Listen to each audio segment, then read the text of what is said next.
nuts with nuts inside. Hell yeah, what a banger. How we doing then? Let me get my shit together and we're gonna start. With nuts.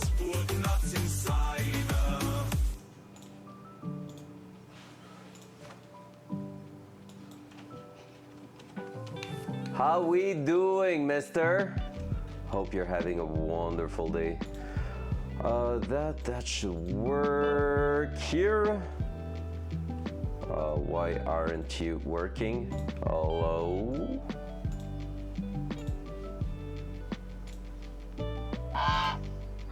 What up, dudes?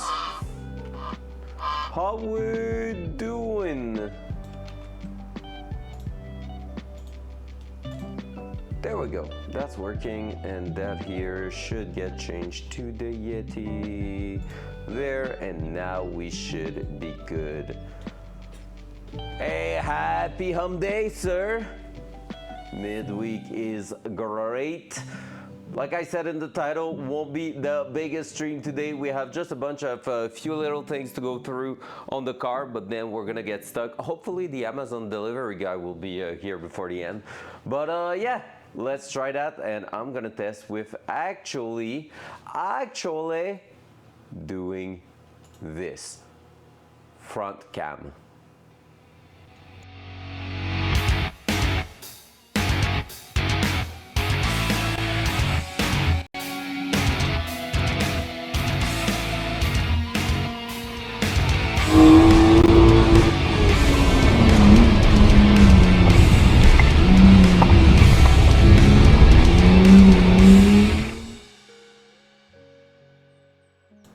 Can we talk about the fact that Dan is eating soap? I'm gonna guess it's a soup. So there we go. Welcoming everybody. Hope you're doing amazing. Happy afternoon. Yeah, that actually, look at it. I'm actually starting to do those stream finally. Maybe a day before to be sure all it's running. Actually, that's an excellent idea. I'm gonna install the game on my side for sure. Just open it. My brother already installed it, Goose, when he saw that was a thing. We're gonna tell everyone, probably not this weekend, but maybe the next weekend. I'll have a chat. I'll have a chat with Hawk, because maybe we could do it on Saturday morning as a community game with me and Hawk do double streaming. I haven't told her anything about it, so we'll see. Like, don't take it for something granted or whatever, but that could be cool on a Sunday or Saturday or Sunday morning with her doing a dual stream if she's willing to, so we have like a game to enjoy, because I know she will probably want to be part of it, and that a bunch of people will also be willing to see that. What's up, Blue? How we doing, sir? Hope you're doing amazing.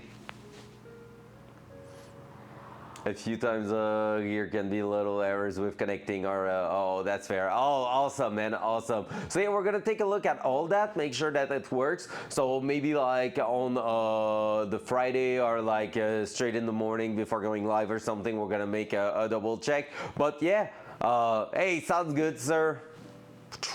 Sounds real good, man. Thank you for the lurk, appreciate it. So yeah, basically that's going to happen. If you haven't seen, jump in the Discord guy in the announcement section. Tomorrow's gonna be a special afternoon where I'm gonna be playing Clair Obscur and also be playing a dress-up battle called Infinity Nikki. That is rated mostly negative on Steam. Those two games were redeemed. Infinity Nikki was redeemed like 5 months ago, so we're gonna have to do that. So tomorrow is gonna be pain and fun at the same time. Wow, what's up, Grabby? Welcome in. So yeah, so basically that happened. Tomorrow, a lot of gaming, random gaming stuff. Friday night we're getting Kappa for sure. And my friend who requested Infinity Nikki just told me like it's fine for him, the schedule I have tomorrow, and he told me an Elden Ring like, because it's a dress-up battle game, but the only thing close enough for Steam to say, hey, that's looking similar to that game you have in your library is Elden Ring, but like I don't think they really compare, so that should be interesting. So yeah, tomorrow there's gonna be that. Right now, today, what are we going to do? I have a list of stuff. You can see shit. So we have a bunch of things to check. I wanted to check the exhaust line V-band. We're gonna go through a bunch of like different connector. Oh, I just remember turbo oil feed gasket, because that one's leaking a little bit. So today we're gonna go through a bunch of small things, and it's really a to-do list. We're just bang bang bang bang bang going through those, and so hopefully we're gonna get something nice done with it. Yesterday I did something during the evening that was freaking awesome. I played Tarkov.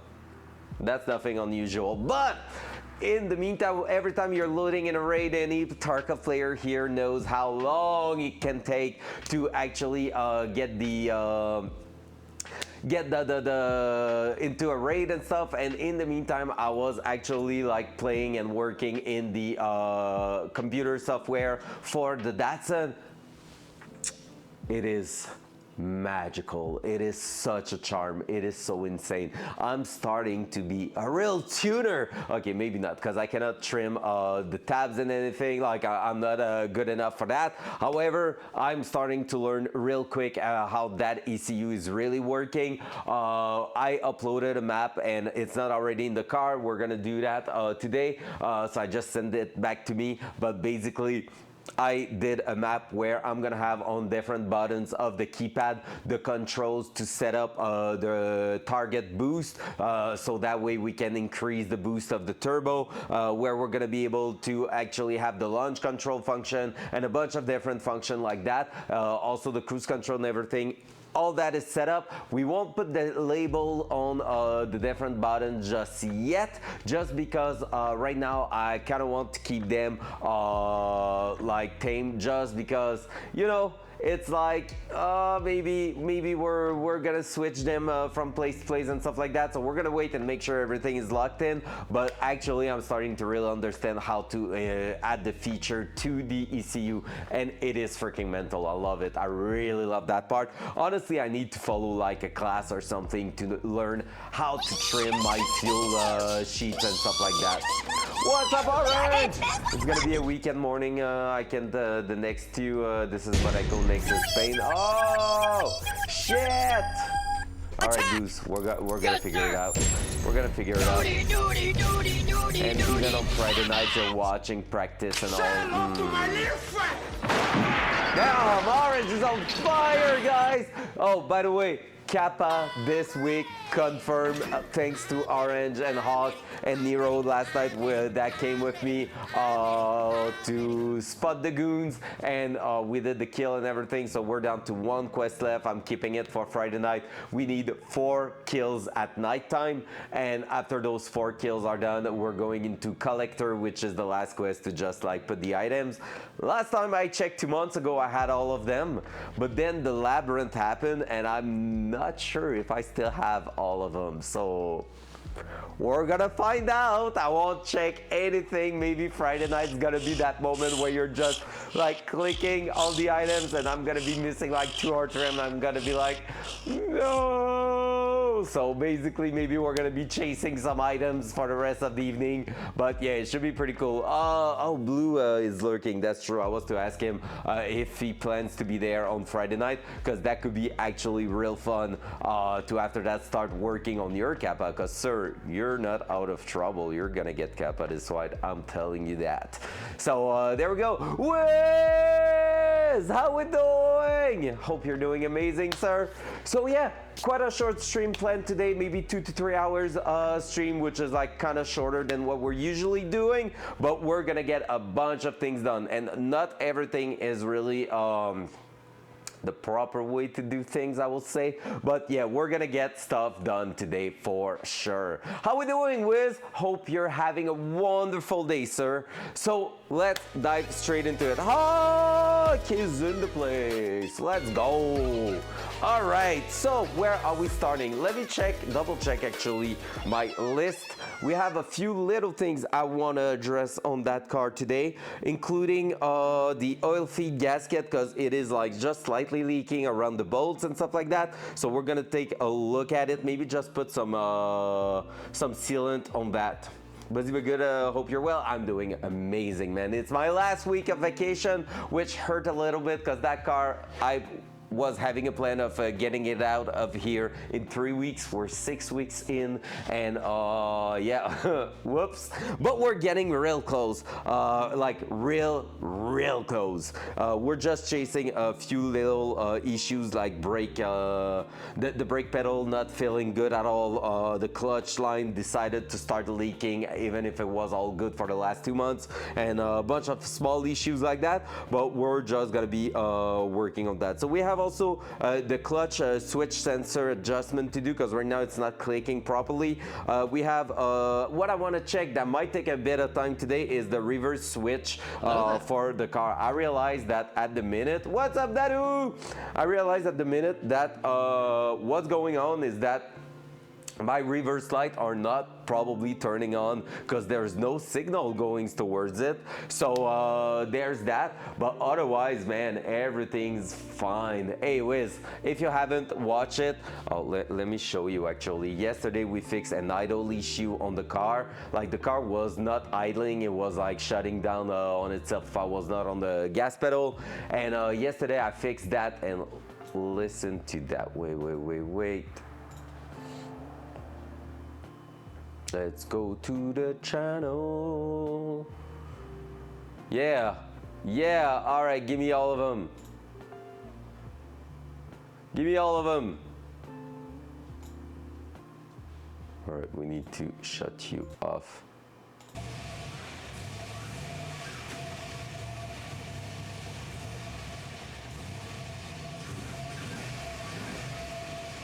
All right, guys, can you hear the little happening in the background there? That's the turbo whistle from here. Basically the air getting sucked in, the turbo is actually like doing the suction sound. And that was the first time yesterday we actually heard that for good. And this is freaking awesome. So the turbo is actually making its thing now.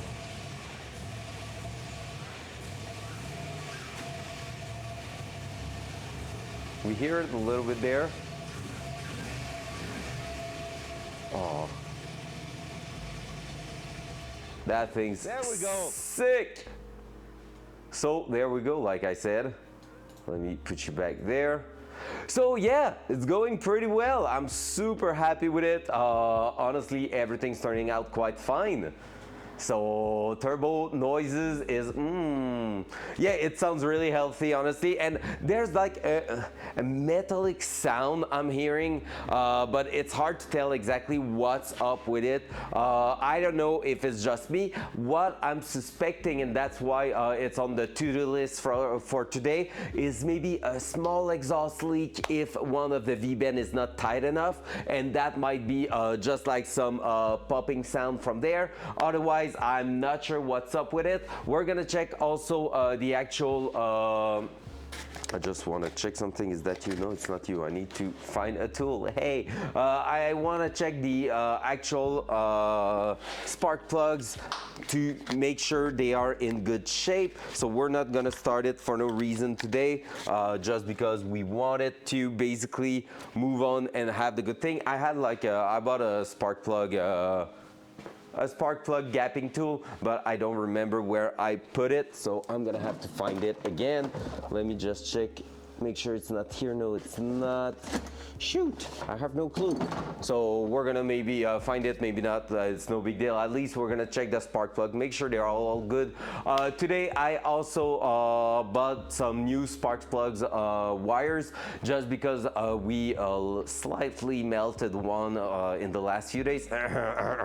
Shit happens, but like it's still working fine. But we're gonna make sure we have one that maybe put an angle that is a little bit heavier, so that way it goes around the exhaust properly. So that's a huge thing.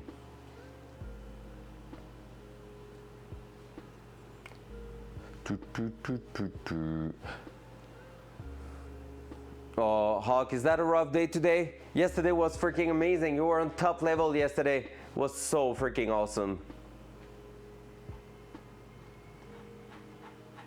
Hey, let's go. Let's go. You know what we have to do, chat, in those times? If Hawk's having a bad day, there we go. It's the hug time. There we go. I'm hugging my monitor, not awkward at all. Oh, the sugar high. Guys, you know on Friday night sometimes we get drunk Hawk. I made sure to pronounce it properly, Hawk. And like she's something. Like she's giggling, she's singing and all that. It's freaking awesome. You haven't met Sugar Hawk.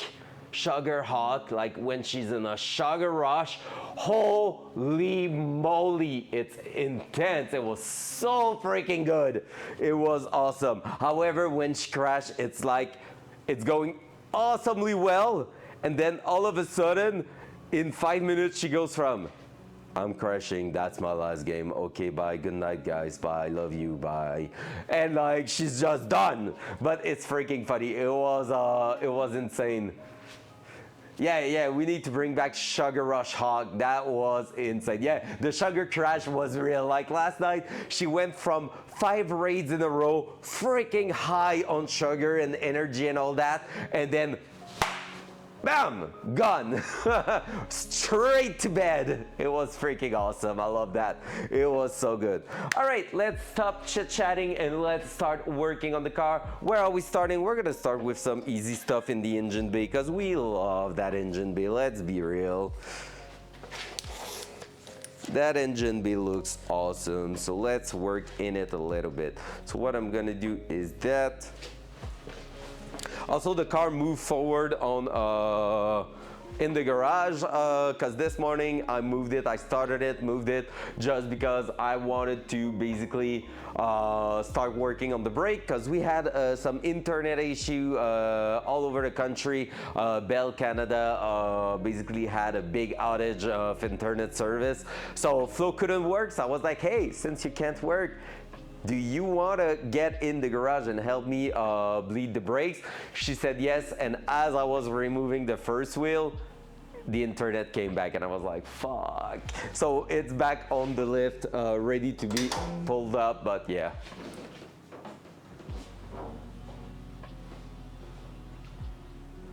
Oh yeah, for real? Damn.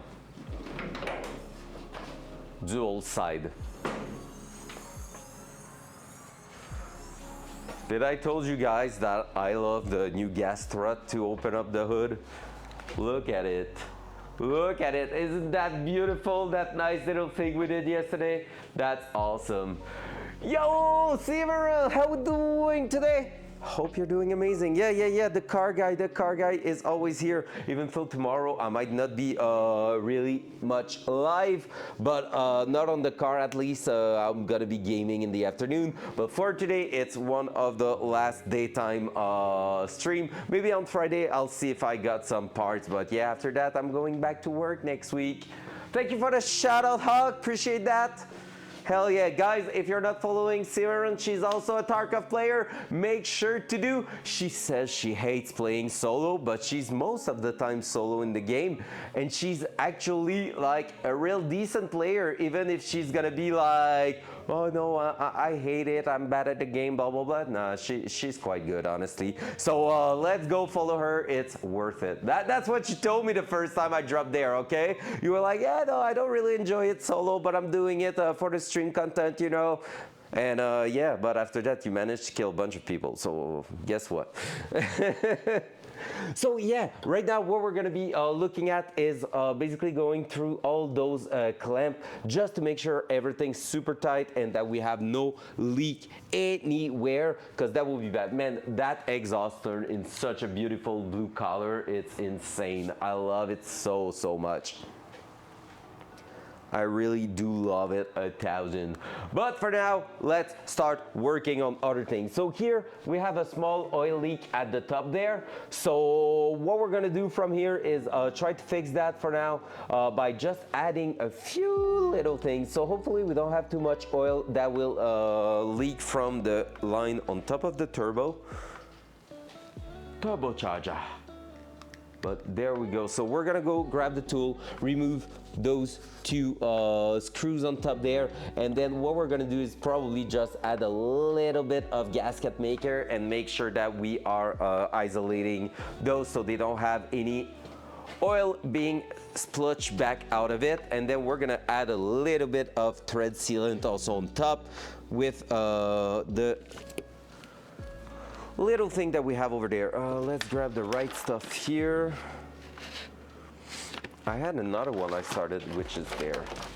Ultra black gasket maker. That shit's fire. So we're gonna start there. Let me try to find out my actual Allen key for that one. Should be in that. So who's doing what today? Anything special happening on your side of the world, guys? Here it's a pretty normal day, like nothing too crazy, to be honest. I'm saying that it's actually sunny. Well, it was sunny this morning, which is something new for the last few days slash weeks, so we'll take that. Kind of a win. Yo, what size is that?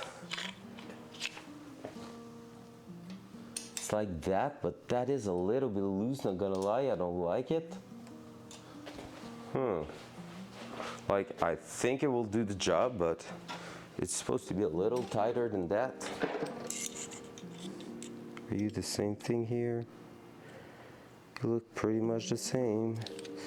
That's just too big. Okay, that will be that one.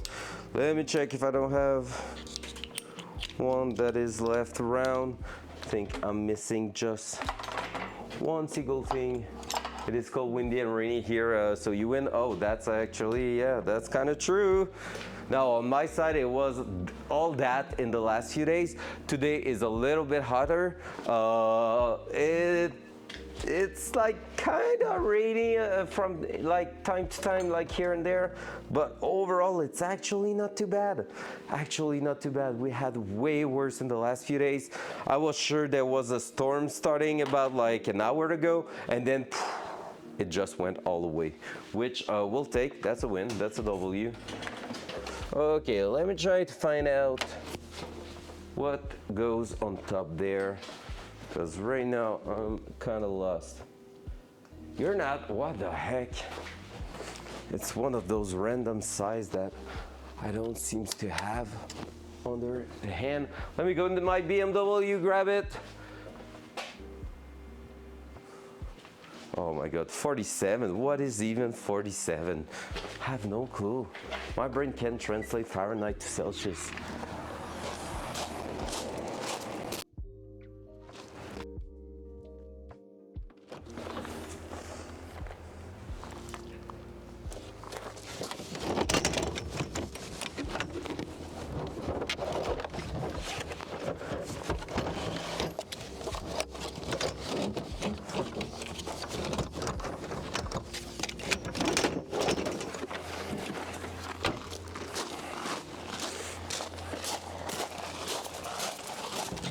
All right, we're back.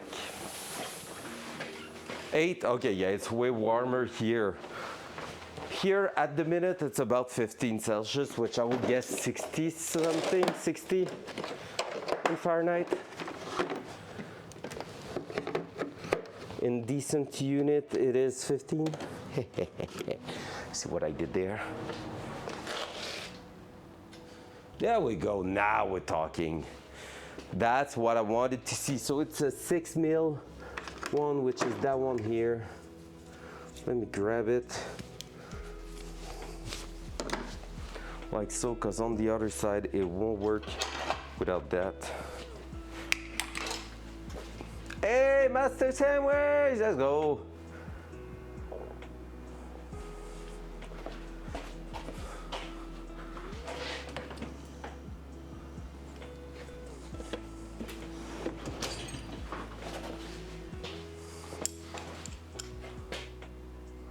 How we doing? Is there a race today? I forgot to message you. You didn't came back yesterday to tell me. There we go. That's what we wanted.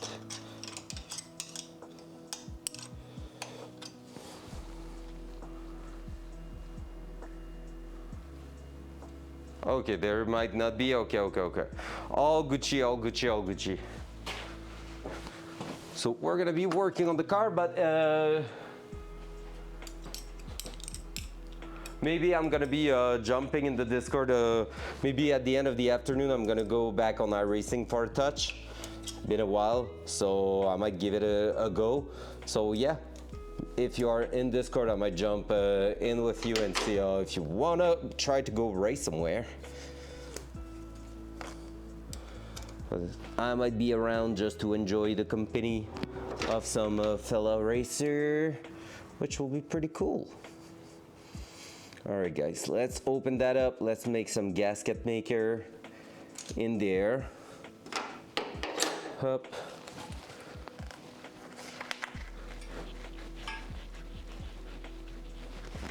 What the heck? It's actually glued in there. What? All right, that's kind of awkward now. I don't get it.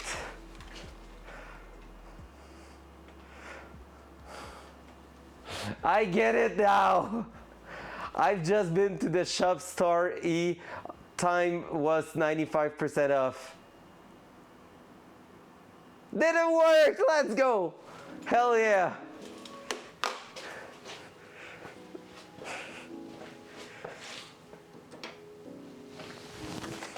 I was like, that's a weird way to get in there. I'm just gonna ignore, because people can be weird on the internet.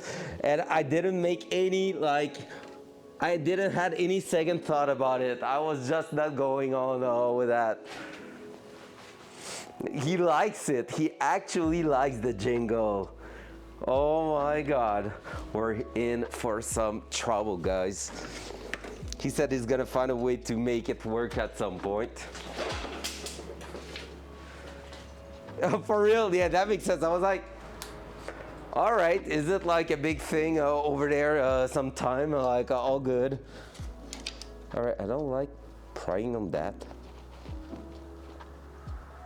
I feel like I'm gonna make such a mistake right now. That thing feels like stuck in there.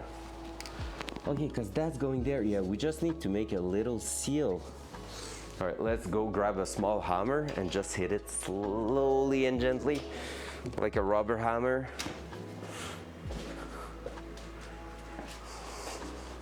Well, when he wanted me to read it, I knew something was up. There we go, boom. And there we go, that's our issue. You're not supposed to have a gasket doing that. Poor quality gasket breaks under oil. So we're gonna clean that up. We're gonna fix that. There's a lot of oil in there. So let's do that. Let's grab a blade. I love the fact you saw the confusion on my face. That's even better. That just makes it even more perfect. Where are the blades? I just need a blade. There you are.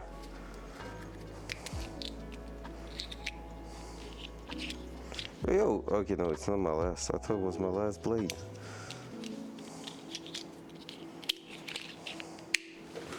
Up.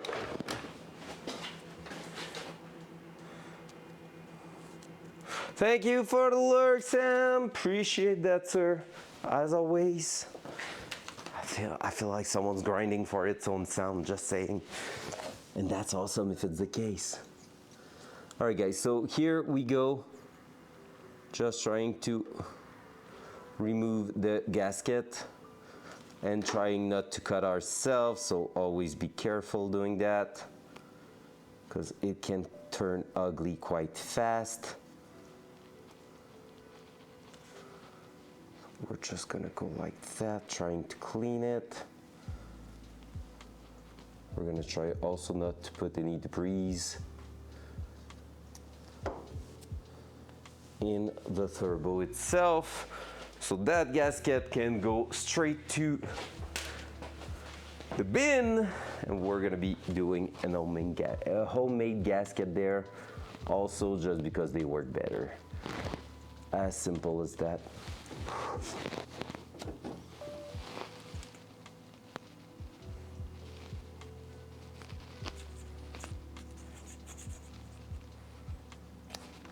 That was dangerous.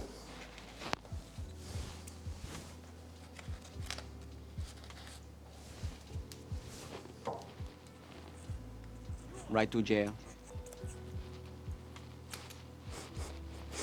That's excellent. Good timing there, good timing, whoever played that. Proud of you. Good job, Orange. Real proud of you, man. That was a good one. All right, do I have to remove the turbo blanket? Oh, it feels like it. No, I don't want to be doing that, but hey, gotta do what you gotta do. Can I actually open that up? Or maybe I can.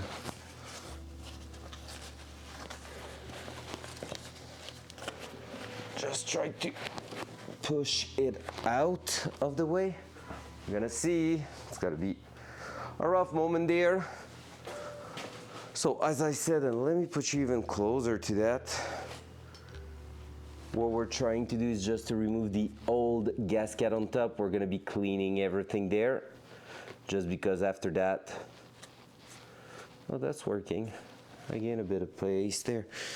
Basically after that, we're gonna be redoing a gasket of our own, which is going to work just better than what was in there. That one started to leak after just warming up, basically, which isn't great, you know?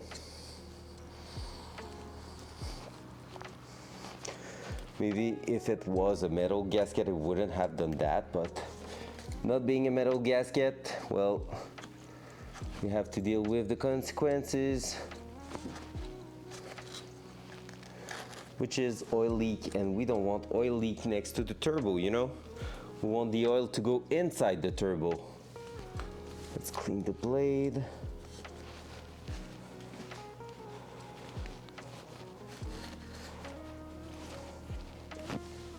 Like so.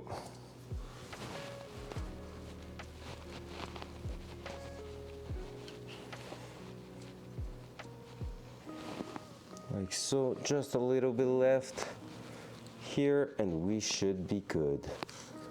There we go. So just like that, we manage to clean it up. Now, let's make sure that it's not oily anymore. So we're gonna get some brake cleaner and just wash the surface there. We're gonna not spray straight on it because we don't want that to get inside the turbo itself and actually affect the oil. All we want to do is to wash the surface to make it as clean as possible. Like that here. There, up. And I think I already had, yep, I already had some thread sealant in there, so I'm gonna trust it as not being my issue there. We're gonna go straight for just a gasket maker. That one all clean. And then that side here. Let's try to make sure we don't put some blue towels also in there. There we go, already looking way less oily, way better all around. There we go. Tiny bit left there, let's do that. Let's do this, bam. Round 2 just to make sure.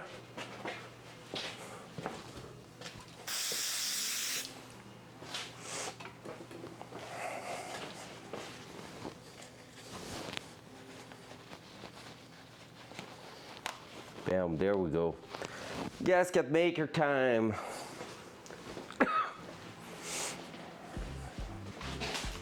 So from there, let me grab a little straw and we're gonna go. So fixing the oil leak operation has started.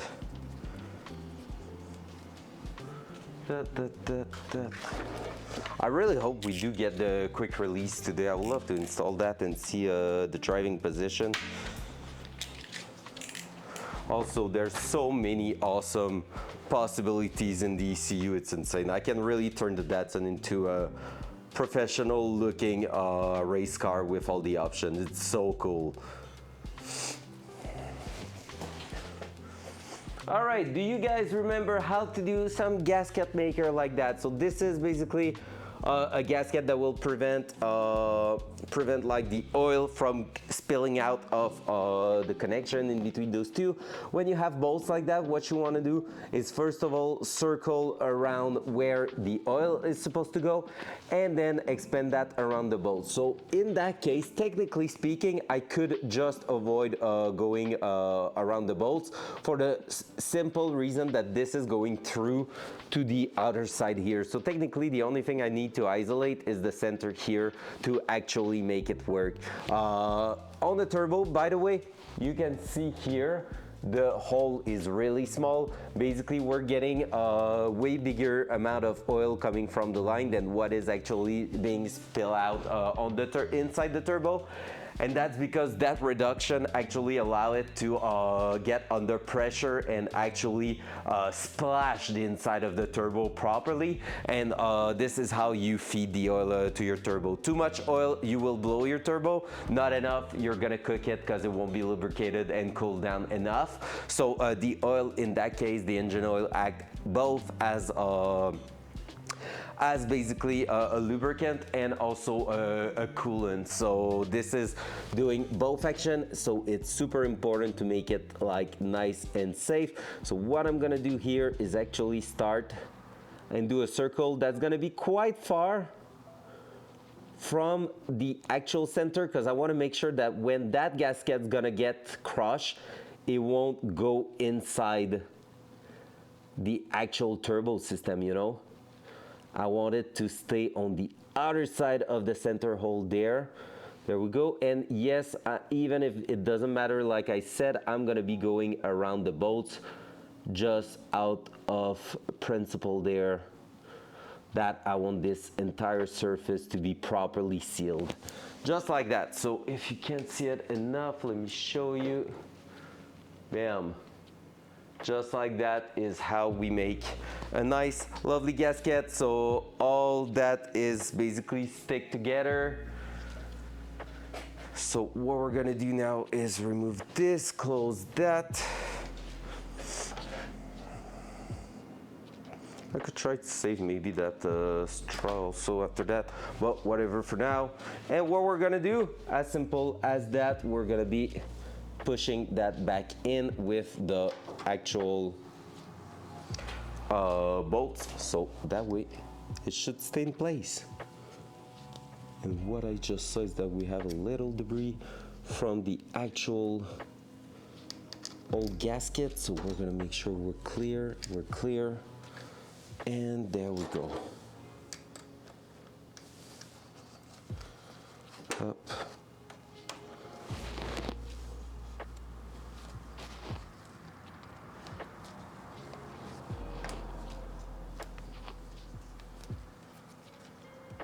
So when you're doing a gasket maker like that, always make sure to read properly how to go on and make it work. In that case, usually and we used it not so long ago, that's why I know it. You just go and crush it without any effort at first. So that way we're gonna leave it like that for about an hour, and then it's gonna go until tomorrow before it's dry. So all I'm gonna do is do that, slightly started, so I just a little splutch on the side there. We just leave it there so it's sticking on both surface at the minute. And if we follow what's going on in here, basically let it dry for an hour before tightening to the torque specification. So from now on, in an hour, we're gonna be ready to finish that and plug it back in properly. But for now, an hour of drying right there. Let's start looking at our different turbo component and exhaust system stuff. Because this morning when I started the car, one of the questions we had, me and my girlfriend, was, is that the actual sound the car is gonna have, or is there like an exhaust leak somewhere that make it louder than expected? We don't really have the answer for any of that, so we're just gonna make sure to try to figure that out. So the best way to do it is to do what I'm doing right now, which is double checking the actual connection that you have in there. So let's just start like that. I'm gonna make sure that everything is as tight as it wants to go.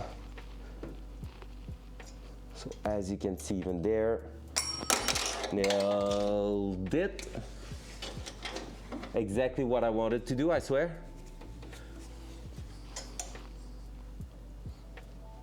So that one is willing to go even tighter, so let's do it, because exhaust gas will leak from the smallest of holes possible. There we go. Now that's super tight.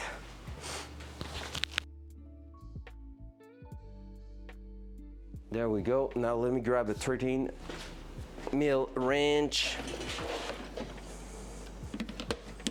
Oh, yo, where is it? Oh, it's probably over there with those tools. When we did the brake line, I just dropped everything back there. 13 mil.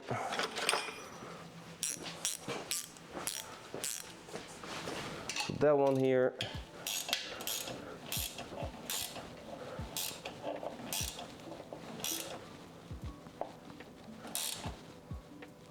So see, that extra force added to it might be just the reason why I feel like the exhaust is a little bit too loud. So we're gonna go basically under the car now. Did I add anything else? I had the spark plug and everything, but we're gonna keep focusing on only one thing at a time. So for now, we're gonna go back down there under the car. Let me check, nothing. Okay, the turbo oil feed gasket, we're not gonna check it just yet because it's not tight enough. Yeah, so it's pretty much that. Let's go right there and see what's up with it. So we're gonna go underneath and take a look at it. So let's close that. Hopla. Front cam. There we go. We're gonna remove that. We're gonna go double check the entire exhaust line. So I'm just gonna make sure I haven't moved the legs of the hoist. We're good there. And we're gonna make sure also over here, because this is important if we don't want the car to fall. We're good. We're winning, son.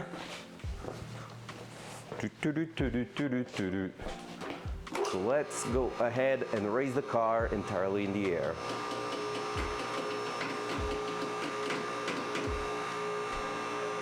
Yep, on Sunday, if I have the chance, and it's actually sunny outside, I might take the Datsun out and go ahead and wash it. Today we also have to measure the clutch line length, so I can actually go ahead and order one that's gonna be pre-made.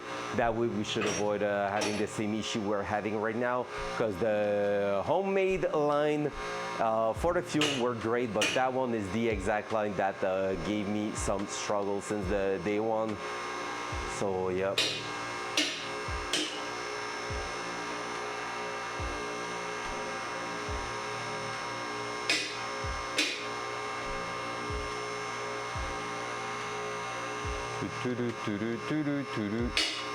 Thank you everybody for being here this afternoon with me. You're in for some little small tweak on the car without some crazy actual progression, but we're still gonna make it a good time because all those little things must be done.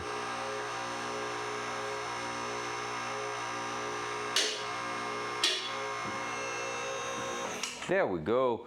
Let's take our little seat here. Like I already mentioned earlier this week, from now on, since I'm gonna be back to work, probably there's a few things that are going to happen off stream, because there's a few different things that, like, you know, it's just that we're starting a full stream especially for that. If it's a 30-second type of things, you know, so we're just gonna make sure we're making that a nice lovely time. Also, I'm gonna have to double check that every now and then. I wonder if the actual engine is not pivoting slightly too much and hitting something here. So maybe eventually we're gonna have to make a little clearance there. We have the oil leak over there. Do we still have some oil leak over here? Let me double check that quickly, because from there we do, and it's hard to tell from where exactly do we have that leak, because I see oil there and there. Is that oil? If it is, that's some sort of a concern.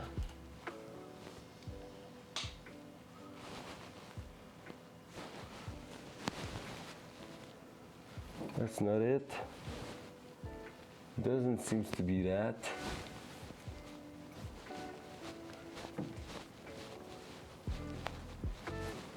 That might be it, but I'm not sure. Actually, kind of crazy. Hard to tell. Is that the actual sensor itself?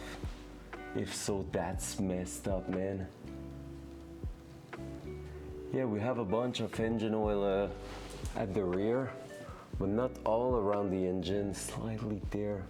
Oh, imagine if it's the rear sill. I would cry. I would freaking cry. Is that you, maybe? No.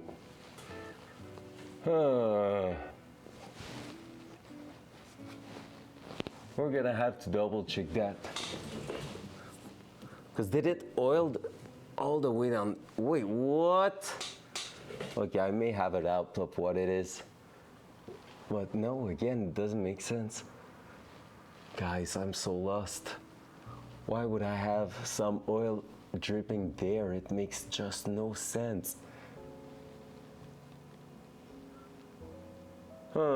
That's gonna be an interesting one. We're gonna have to figure that out eventually, but for now, let's go ahead and ignore. That one is really hard to understand there.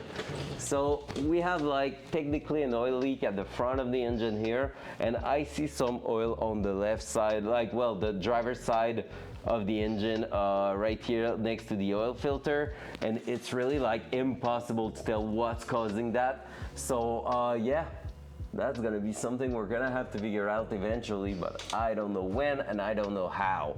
But for now, let's close our eyes and make like nothing happen.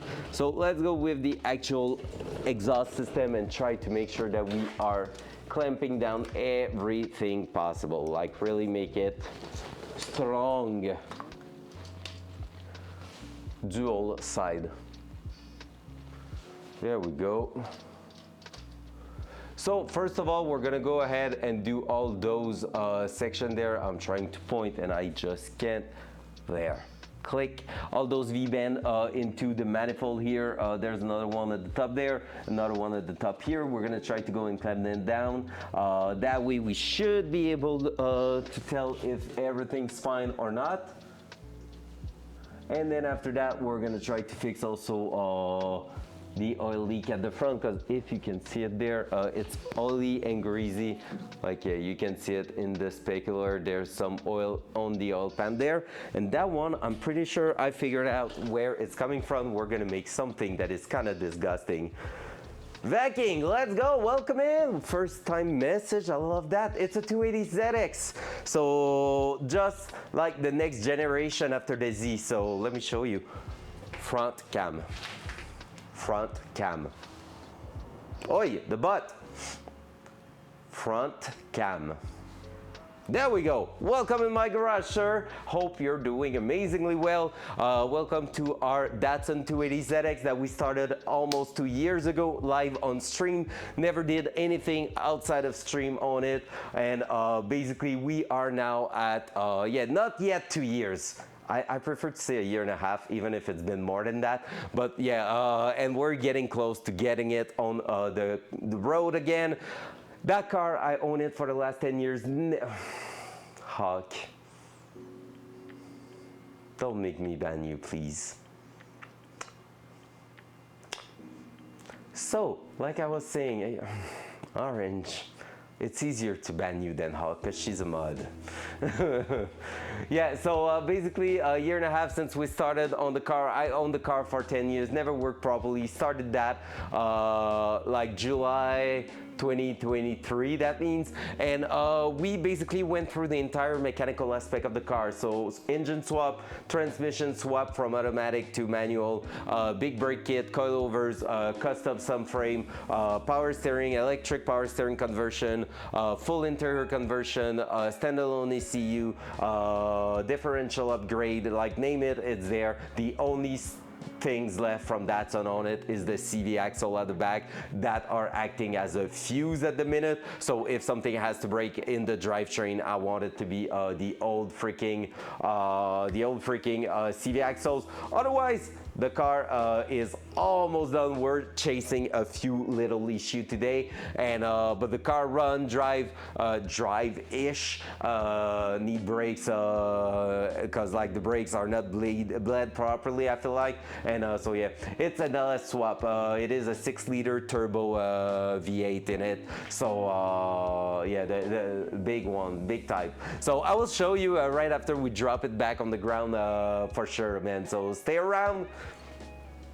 Dual side. I'm watching you, Hawk. So as you can see here, that's a weird exhaust at the front of the engine. That's because it's the turbo manifold going to the actual turbo. That is a big single turbo setup. To give you an idea of what we're talking about here, when we say custom subframe and everything, the entire suspension setup is basically, as you can see, like some custom stuff with basically fully adjustable link for the control arm and all that. So yeah, we went quite wild on it. It's a Frankenstein of a car, not gonna lie. And so there we go, like this. Yeah, it's not a bad setup, but well, actually, we're gonna know that when it's gonna be on the road, I guess. But yeah, the setup, like so far, it's my first major build, by the way.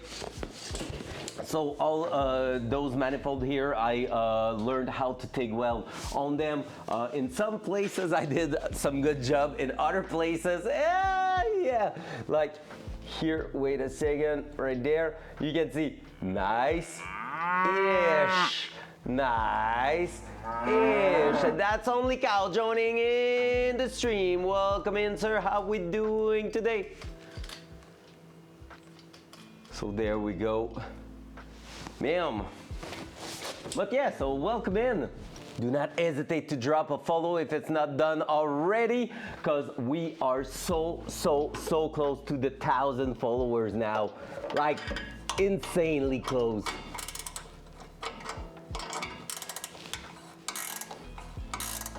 Yep, so we're gonna try to make sure all the V-band are super tight. There we go. Hell yeah. Vakingly just joined the crew. Thank you so much, Vakingly. Appreciate that, man. We're almost at the 1,000 follower. I love that. Did you know with Amazon Prime, you get a free sub every month? Anyone, wink, Any wink, primers? in chat that Prime gives you a free sub and no ads. Wow. Yo, Orange, what the fuck? Hell yeah, man. What a legend. Thank you so much, Orange. God, Orange Skunk gifted that sub hard. Basically amazing. That's moist. Yes. Yeah, take that gifted straight to your face. Oh, straight to the face. There we go. Let's go. What are you driving? What is your Nissan, man? I want to hear about it. So, by the way, just to give you a little bit of background check right there, I'm not a mechanic. Anything you've seen here is like just a guy who's passionate enough, like has enough passion and is Better to come in the sink. Damn, that's than not to how you sink welcome in the someone cum. new. Damn, holy crap. So basically, I'm not a mechanic. I'm just a guy who's really has a huge passion for cars and is motivated enough to learn. Oh my God, Dan. Oh my God.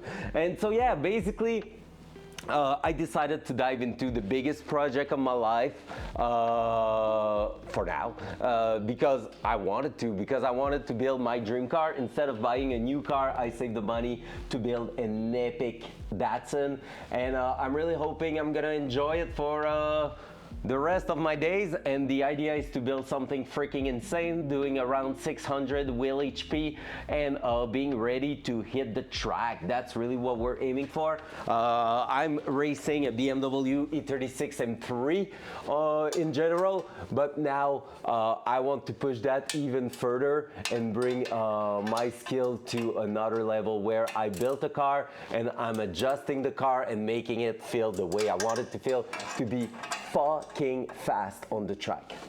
Fast as fuck, boy! That's the idea here. And that's why we're going through all the struggle of building such a setup. But it's worth. I believe it is worth.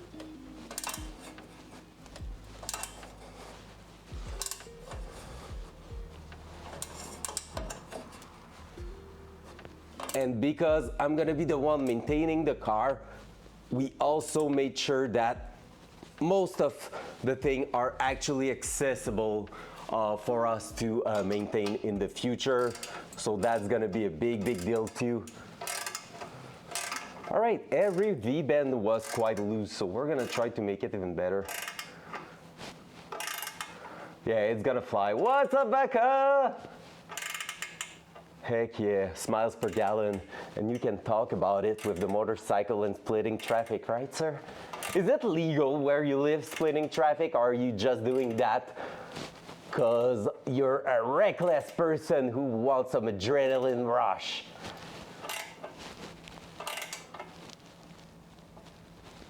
There we go. Yeah, all the V-bend were quite loose. What's up, Mr. Pound? Let's move to the next V-bend.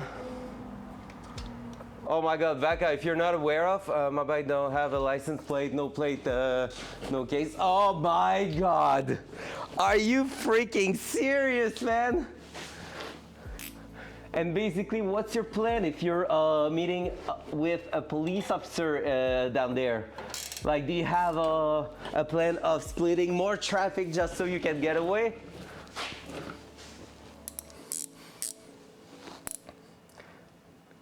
Oh, they tried. Oh, what a badass. All right, chat, that's happening in Tarkov, by the way. He's the only one having a motorcycle in Tarkov. I know he's cool like that, but yeah, don't do that RL. It's bad. So what we're gonna do here is actually spin that, because I don't like, and here we go. That's the proof that it's a little bit leaky there. There's humidity also in that exhaust, which is normal. GTA RP. Yeah, there we go. Can I do that? What I wanted is just this. Yo, what's up, Hurt You? Oh my god, I can't believe that was that guys, that sound is the actual first time we started the Datsun with a straight pipe. Like the exhaust was stopping right here. It was actually not even having a turnover, it was like going straight to the ground. That's a W sound. Oh my god, holy cow. Alright, I just wanted to be hidden a little bit more by the actual frame rail, so that way we won't be crushing that later on down the road. There we go, that's better. So now that one I suspicious was leaking, so maybe that's gonna help our noise and sound in the system there. Before I go and pretend to sleep for a few hours, let's go. How we doing, Hurt You? Are we feeling better? Are we back on top level? Hope so, man.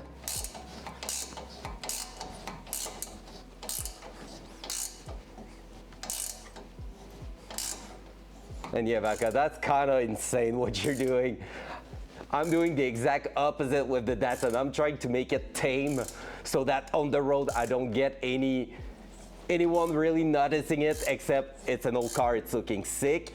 And then after that I can say, hey, look guys, it's making like shit ton of power. And right now I just locking my wrench in there. Of course. Of course.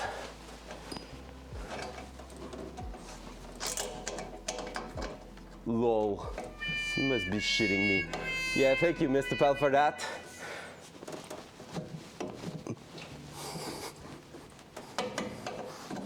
Oh, I'm gonna get it. There. Easy. Not even a struggle. What are you talking about? All right, there we go. One more, two more left, one more.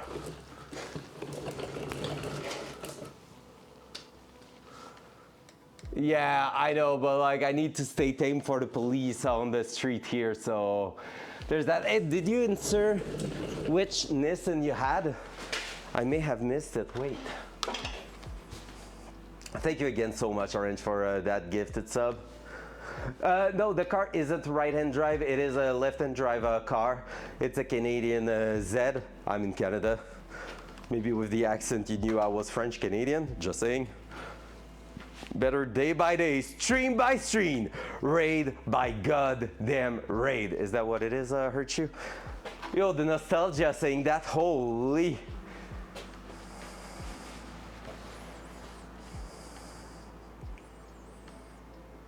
Yeah, let's go, Hurt You, I love that.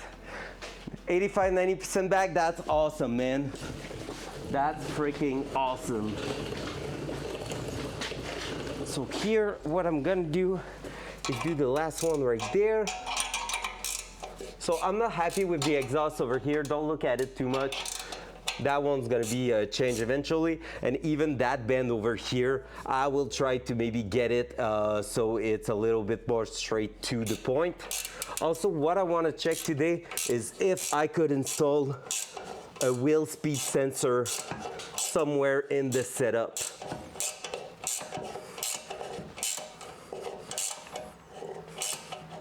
Because I want to enable the traction control stuff so I can actually get traction control at the track, but not like the one that is annoying, you know? The one that makes it work in the rain. The one that enables putting the power down to the ground, just like a GT3. And I think I have a few solutions for that. So there we go. That's the entire exhaust system now fully tight. And what I want to check here is what I could use.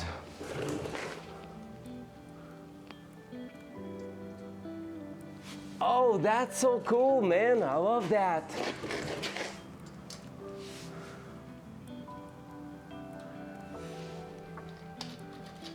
Yeah. So what I'm looking for is a place where I will have a signal on the sensor. So the best thing I could see at the minute is right around here, where I could potentially, let me show you.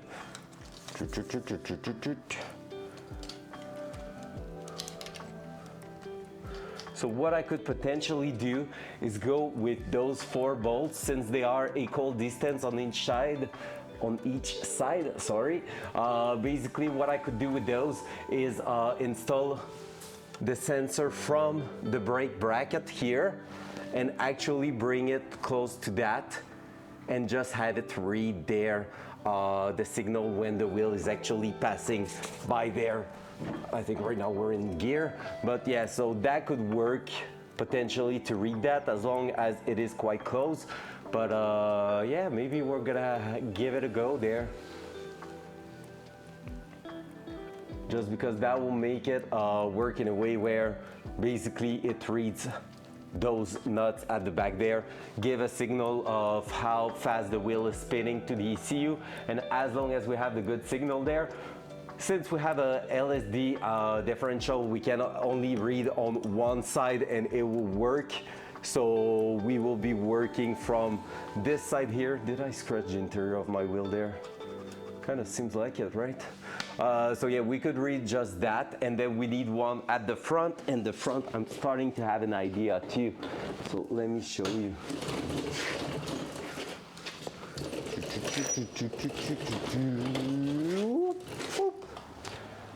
The big brake kit might be the solution for the traction control setup, because since those big brake have these places there and that it is a hole after that, I might actually be able to put the sensor on that bolt here, looking just down there and actually capting, like just reading those bolts every time they passes by, and that will give me a reading signal, technically speaking, or maybe even on the hat here.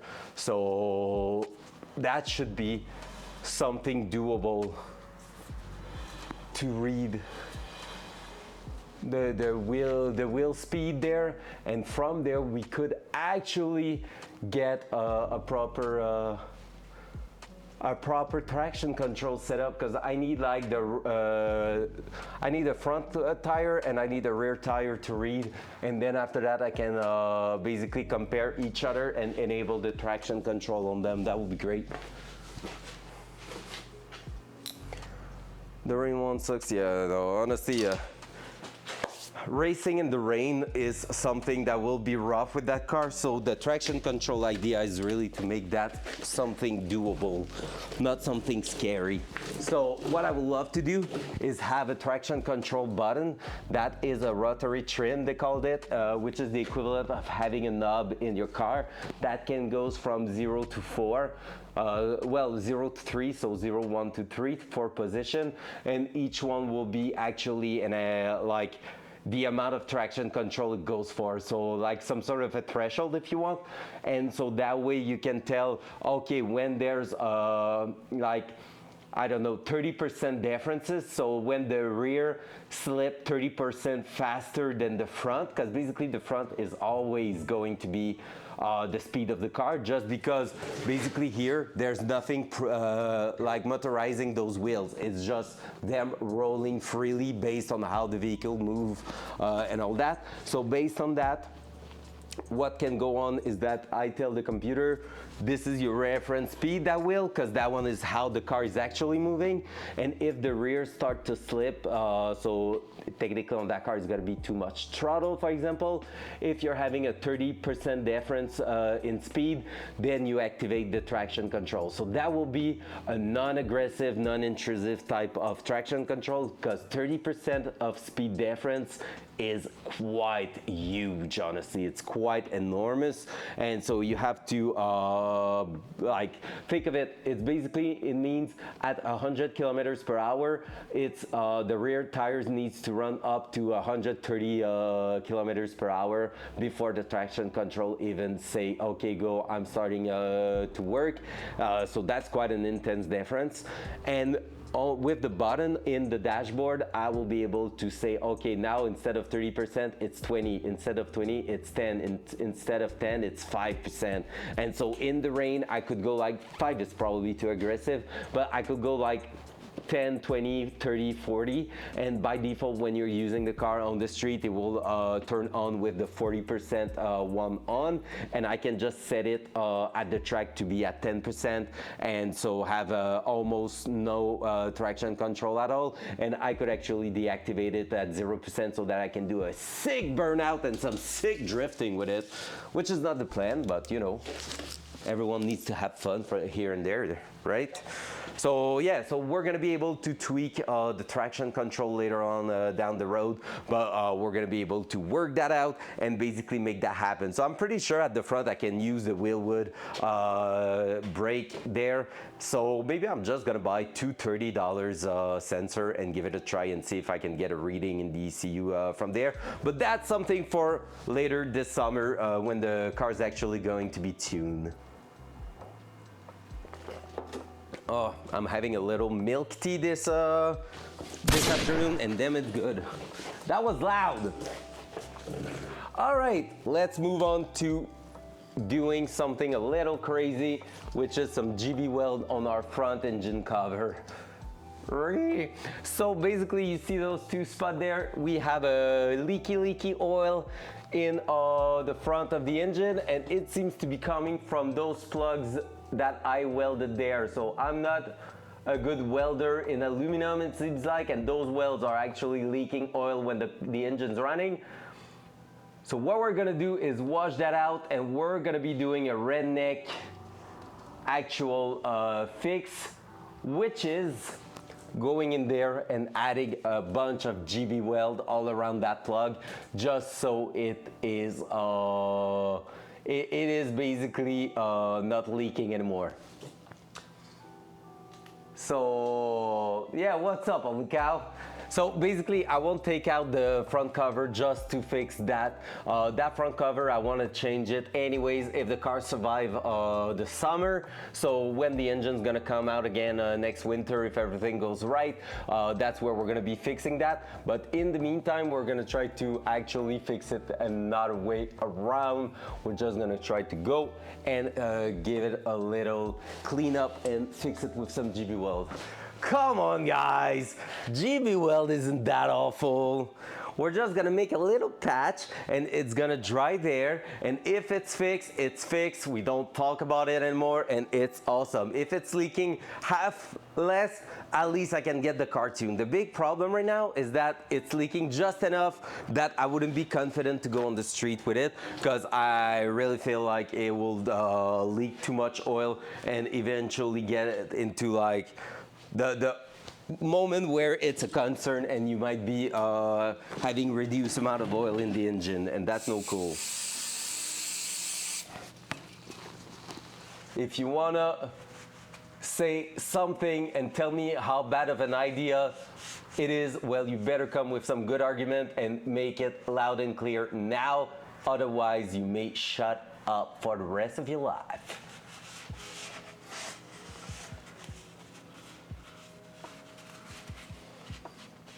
And the only reason I know it's there is because I can see that it is leaking right freaking there. So, and I'm not even sure if it's my weld actually leaking more than the fitting that was plumbed in there. That was maybe not exactly right. So yeah, we're just gonna check that. See, exactly. And that's what we're gonna be doing today. We're not saying it's a good thing to do. We're not saying it's pretty.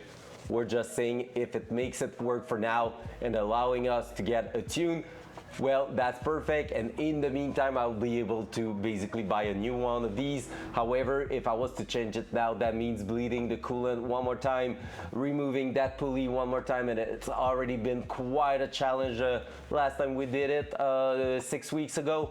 So no, thank you. If I had known that those were leaking here, I would have fixed it right on the bench or changed the cover when we went to the oil pump, but that was something we were unaware of. So there we go.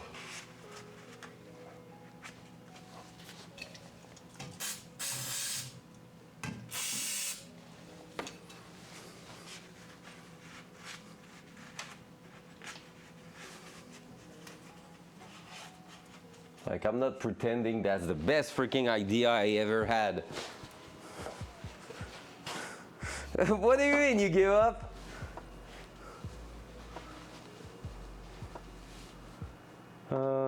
I just don't know if that's still...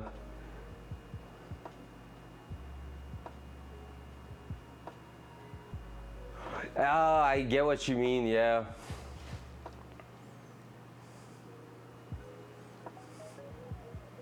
Exactly, a caulker, not a painter.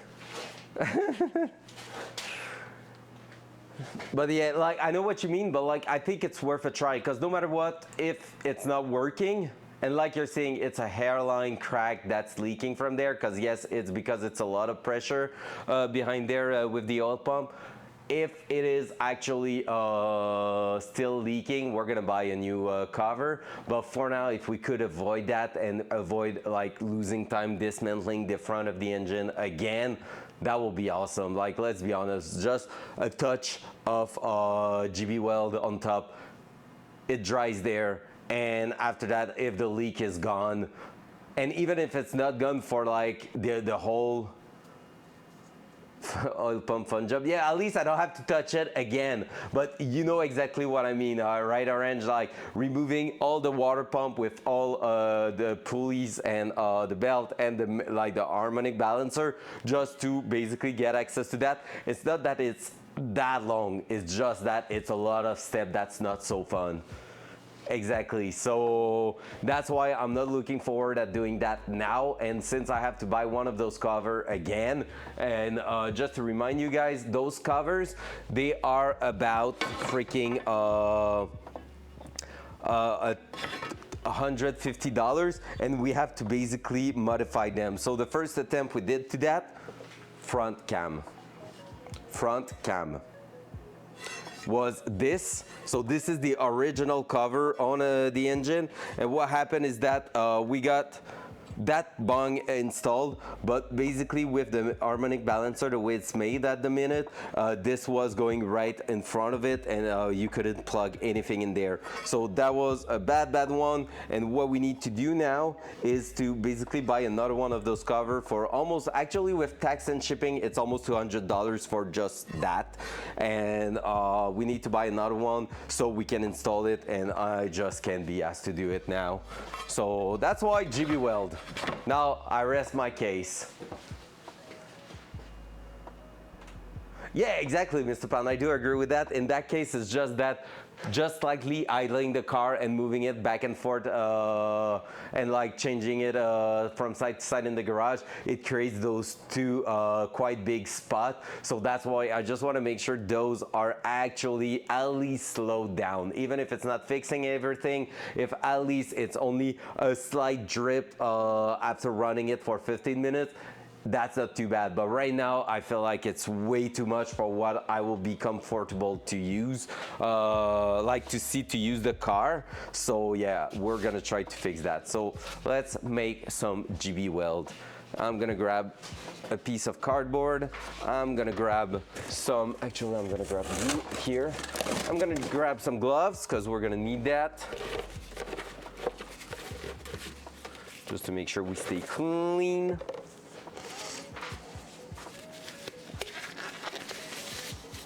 We're gonna need something to actually also mix that up. So let me grab some scissors.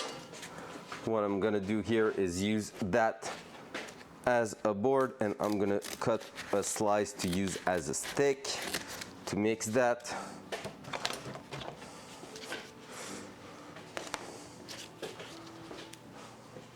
Let's do some chemicals.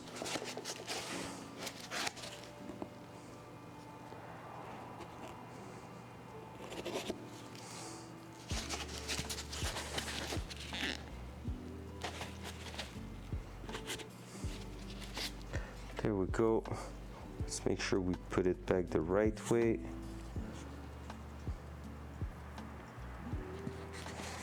There we go. Up. Whee!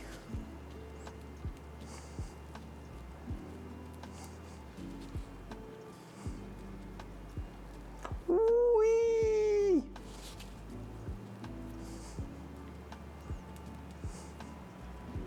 GB Weld.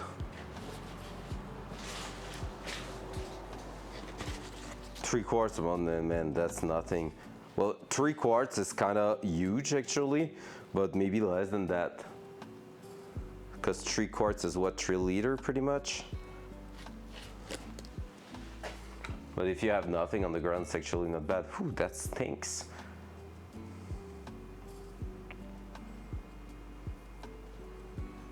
Quart of oils by, yeah, so it's definitely eating some oil. Now it's hard to tell exactly from where, because if you have nothing in your driveway, the best thing you could do, Orange, is actually drive it for like 30 minutes and park it in your driveway and just put like something, a plastic or a cardboard or something underneath to see if it catches some oil in your driveway. Because I think you don't have a concrete, like an asphalted, like some pavement, you have gravels, right? Dual side. All right, there we go. Let's be a freaking artist.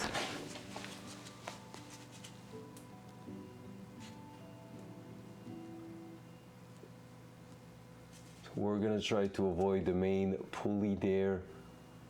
What we're gonna try to do is just that. Up. Up. I don't know if I'm gonna be able to reach that small corner there. I'm so ashamed of doing that on stream. I was planning to do it off stream, but at the same time, we've been doing stupid shit here and there too, right? Oh, Vaka, are you still around? Do you know who's gonna get his name on the freaking Datsun?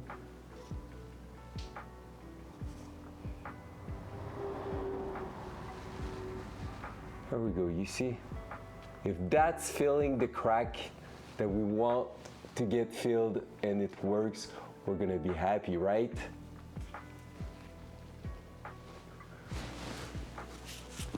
Look, awesome. And I'm gonna do the same thing on the other side. I think I might not have enough GB weld. So let's go make some more.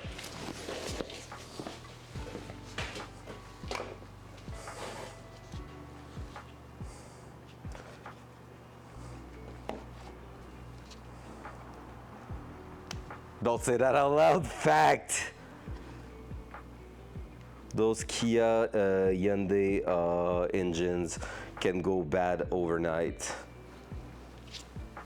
Oh, and the only cow is a Hyundai Tech, yeah. Sorry. Well, I mean, he's saying it himself right now.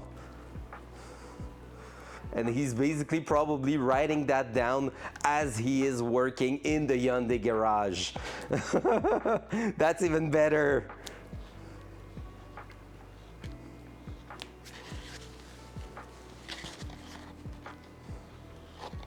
That's fair enough. That's probably as true as it gets, Mr. Pound. Let me move that slightly. Maybe you're gonna be able to see what I'm doing, maybe not. I think that's gonna be the best I can do for now. Let me just do my thing here.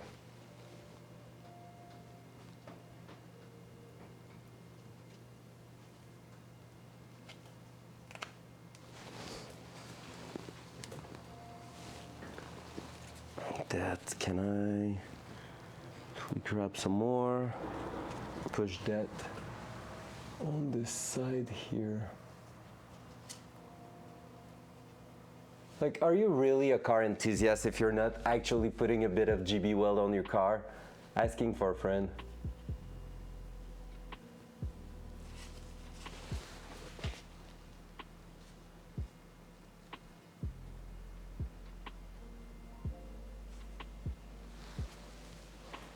Like I said, I'm not saying it's the most magical thing in the world, but if it gets the job done for what we need it to do, we're gonna be happy.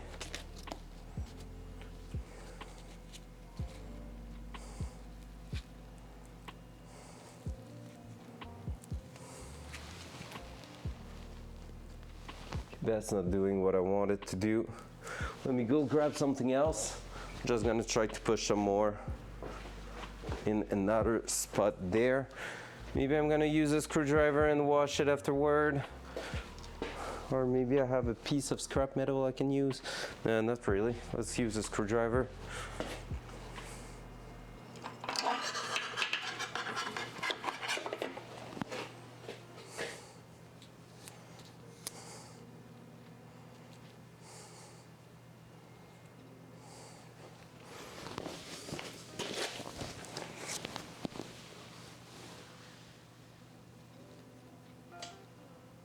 Just so I can push it where I really want it to be there.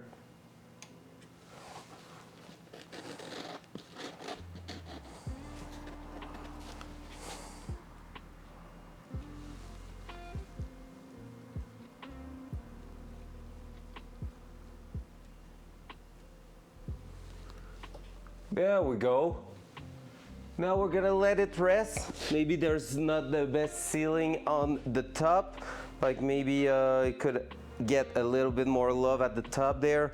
But for now, that's gonna be it. We're gonna see if it reduces the actual leak. We're gonna leave it for the next like 24 plus hours and see if we actually managed. Look, it doesn't even show that we like did all that.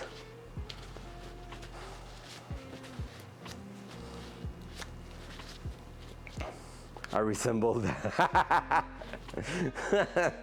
Has a recall on her. It's for a bolt that can cause the engine to go bad. Holy fuck, that's scary, man.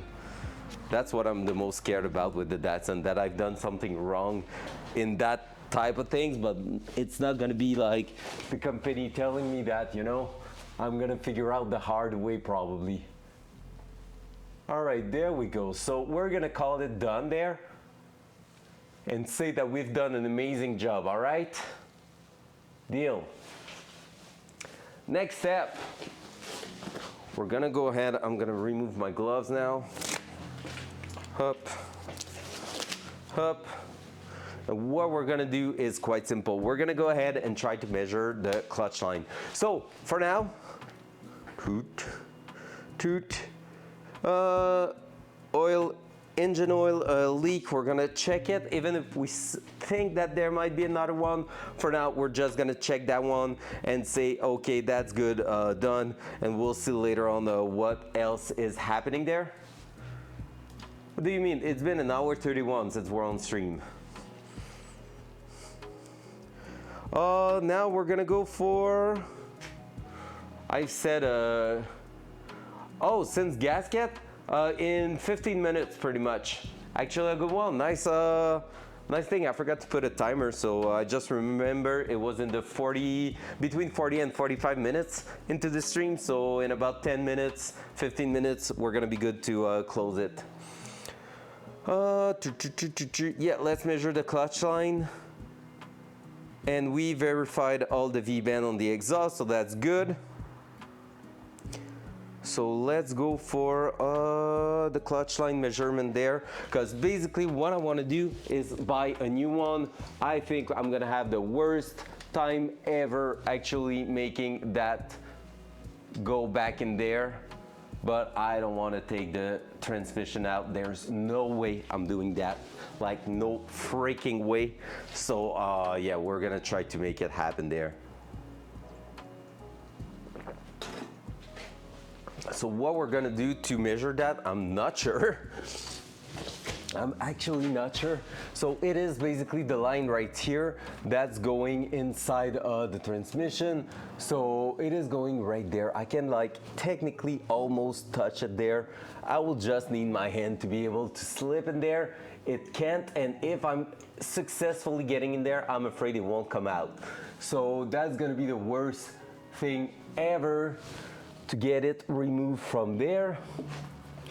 But maybe not impossible either. So what we're gonna do is just measure where it's going and how long it is. So I can see that fitting, I think, from the top. So we're just gonna measure it like roughly and see if we can get something that's gonna be close to it, basically. So there we go.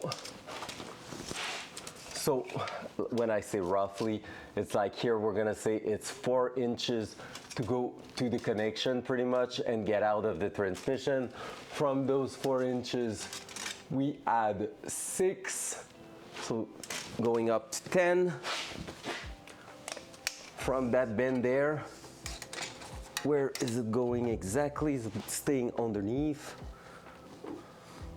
Yep, it is going there.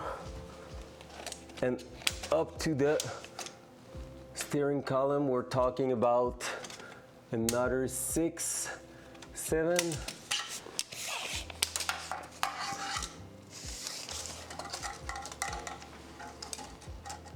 So let's say that here, up, yeah, another 6 pretty much. So that was 10, 16, and then we're gonna go on top. Yeah, I could use some string. It's just it's going like all around the steering column and everything, and all like it's not like I have a lot of choices. All I need to know is if it's closer to 24 inches or 36 inches or 18 inches. So that's like the measurement of the one I can order pre-made. So all I need to do is like have a real rough one and pick the one above pretty much. So that's what we're gonna do right now. So that will put me like at around 16 inches here, all the way down to under the steering column, and the rest it's under well, steering column and brake booster. So from on top, I'm gonna be able to measure the rest of it and see if it works. Here, I'm really wondering if we don't have an oil leak. I'm gonna go grab a wrench and try to maybe make that a little bit stronger there. It's our oil pressure, temperature, that one, temperature sensor. So let's do it. Because yeah, I would have used this string if it was more accessible there, but right now I can just like go really roughly and it's gonna make the job. And if it's not, well, it's gonna be a my bad, not yours. But I'm pretty convinced with my theory there. Oh, that's a 14 mil, of course. Hey, sounds good, Mr. Pound. Thank you for the alert, man. Appreciate that. As always, you are some fantastic people. The 14 mil, I think, is over there, actually. 14.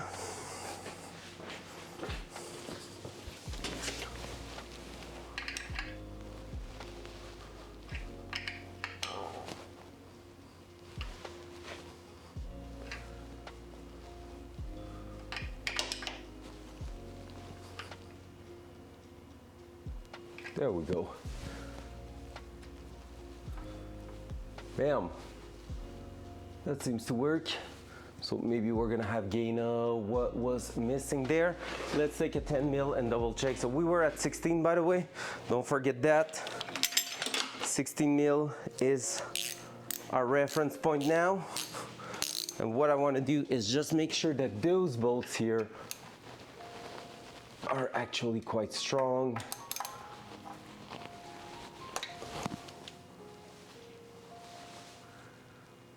We're good there. That one here. Oh, those ones are bigger, right? Yep. Probably 11 mils, those ones. Maybe I'm gonna give it a little snuggy snug. Just making sure the 11 mil still gets some love.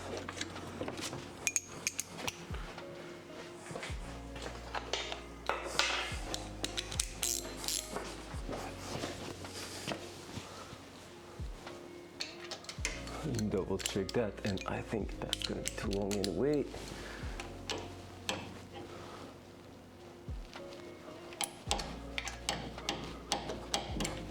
Come on.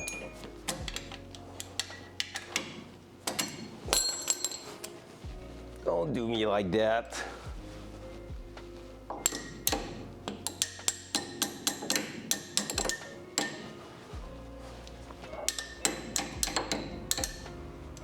What are you doing there, socket?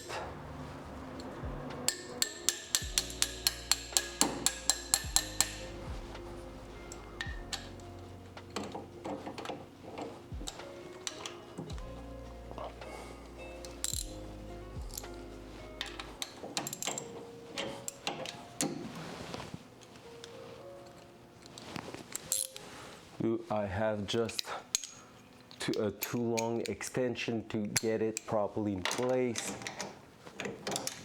That's what it feels like. Yep. Tiny bit too long. Let's just fix that quickly. I have another one out. I don't see one. We're gonna go with that one. So I'm just making sure those bolts close to here are tight enough. They are.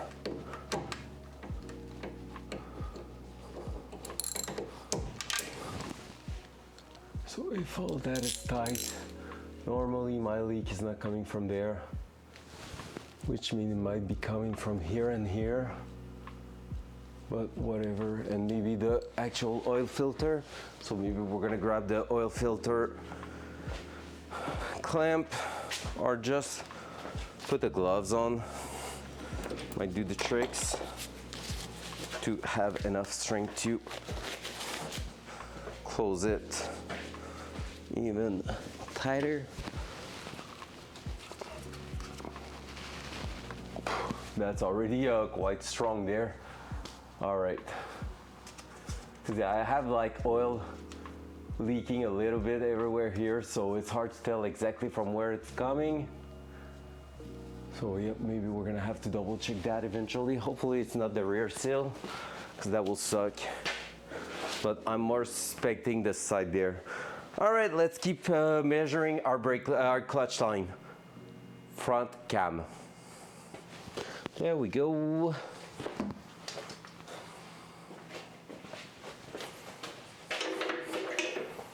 That, hopla, badang, badang, hop, let's take that out.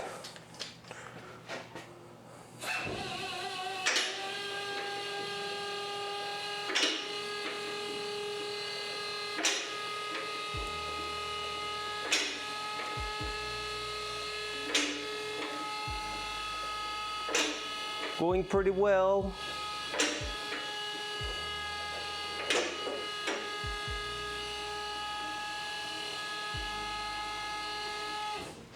Viking, are you still around? You want to see the engine baser?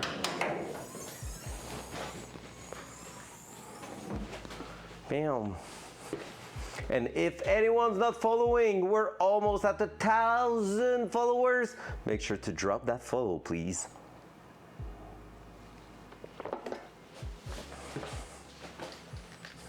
It's holding the D for 5 seconds. Nice. Are you holding the D? What are we doing? What are we doing? Oh, I added the new one, by the way. That's not a new one, but the new one are in there somewhere. Just saying.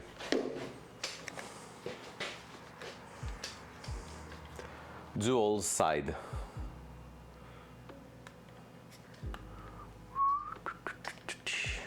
Let's do that. Let's see if it's still around while I'm measuring. Actually, you know what? Side cam. Side cam.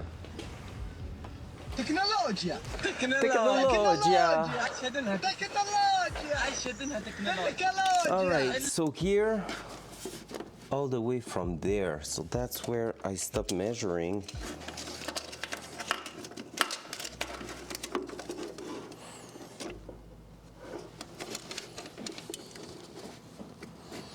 Wait, actually I measured there, that was 10. We did 16 all the way down there.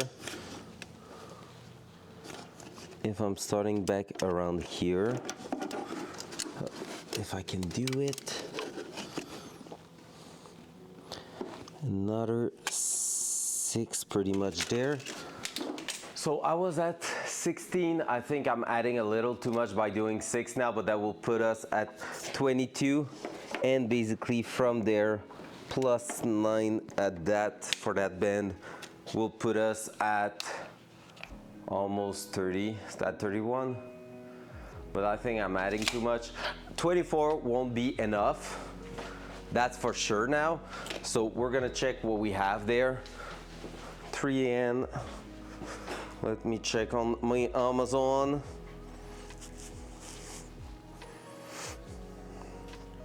That's the one I want to check. Because yeah, I've spotted that one here. Wait a second.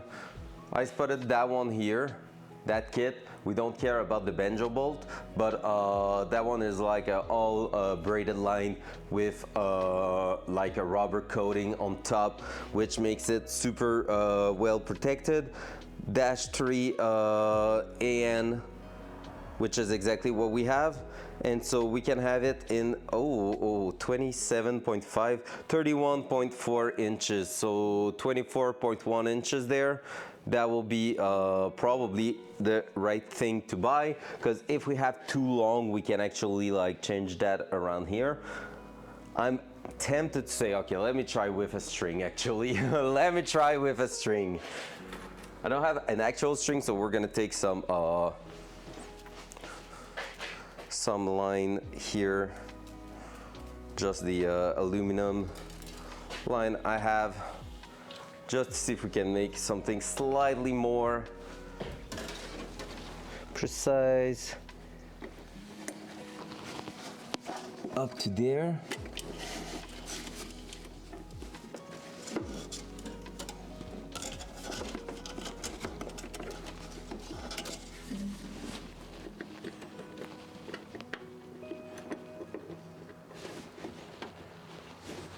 That was going straight into my finger like a freaking nail. So that.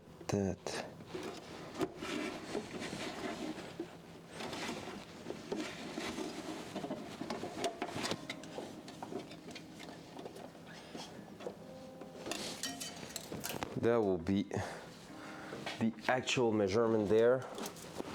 Let me go grab the measuring tape that I dropped over here, just to make sure.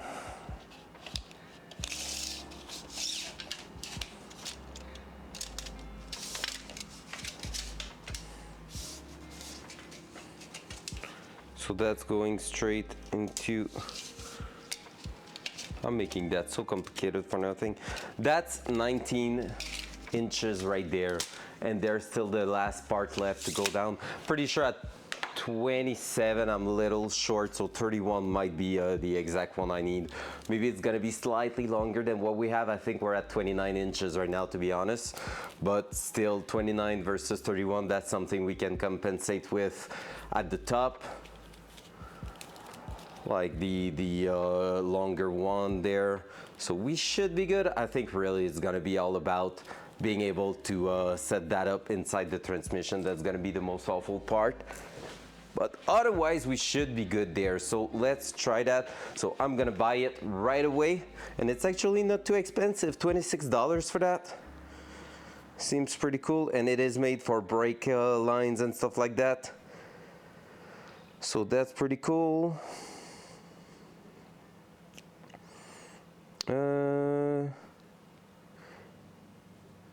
In braided stainless line. Yep, awesome. So it should be here on Friday also. So buy now. Oh, let me check. I'm really on the 31.4 inches. Otherwise, it's 35. So yeah, 31.4 sounds like a banger. Alrighty, 30 bucks, bang on, with taxes and all. There we go.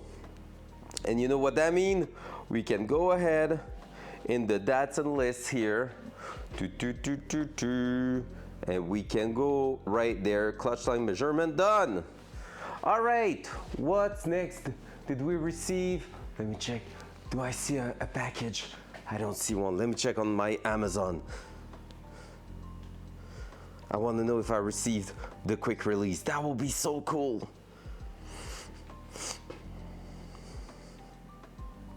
Not yet. Shit. All right, let's see what's left in here. So it's been now an hour, Orange. We are good for the hour there. So let's go to the turbo and let's finish that up. Actually, let me bring you to the other side.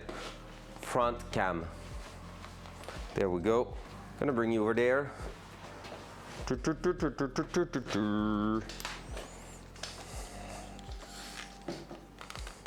Dual side. So an hour ago we added some gasket maker under here because we noticed an oil leak right there. So now we're gonna be making sure that this is pretty much fully tightened up and ready to stay in for good. So let me grab that. Let me grab that over there. What we're gonna do now is basically close that properly and fully tight. So that way, just like that, up.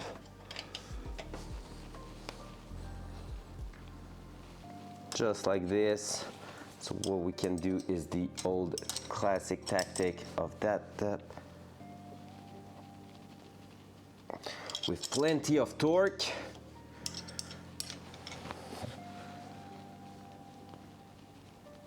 There we go. So that way, when this is going to be sealed up, we shouldn't hear back from it. We should be leak free. And that's what we want, because leaks are bad. I want a clean engine for once. My BMW is not the best example on that. Power steering setup is always leaking even when it's almost brand new. I change it and replace every single part on it, and 2 years later it's still leaking again. Like, those are so bad. Cool. What else do we have to do now? I had a mention for spark plugs. I just wanted to do a verification, but I think it's gonna be actually really annoying to do. So for now, I'm not gonna lie, I'm tempted to leave it like that.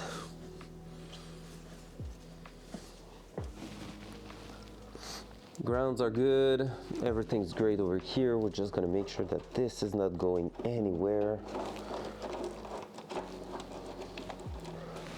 Like so.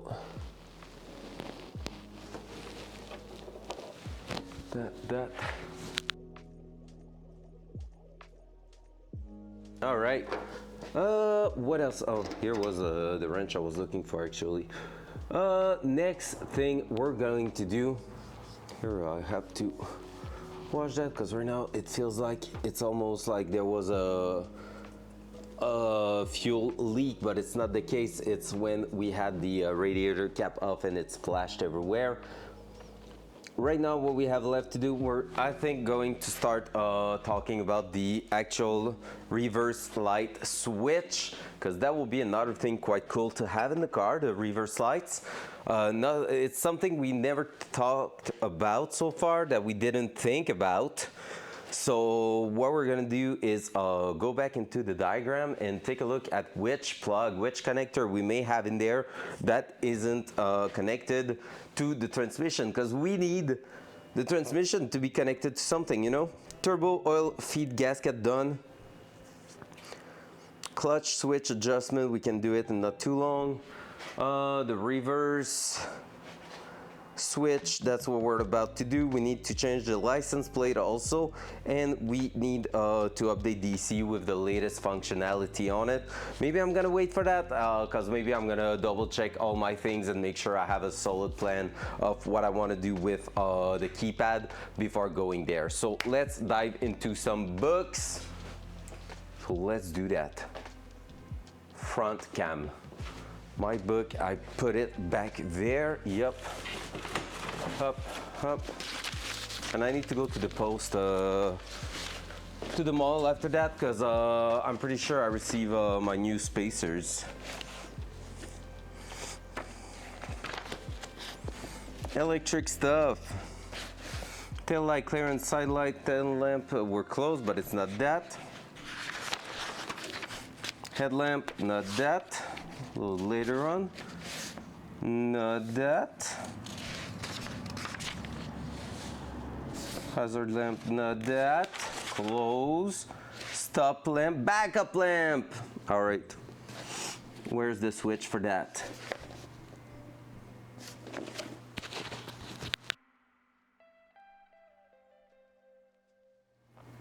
All right, I see it there. Engine room harness. Interesting that.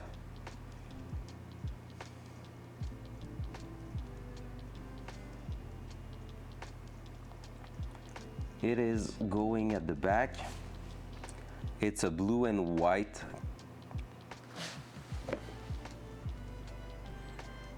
Oh. Oh. What was the last wire we removed from the rear harness that we had no clue where it was going? Let me check. I think I dropped it somewhere around here, or maybe I brought it back to the bucket there.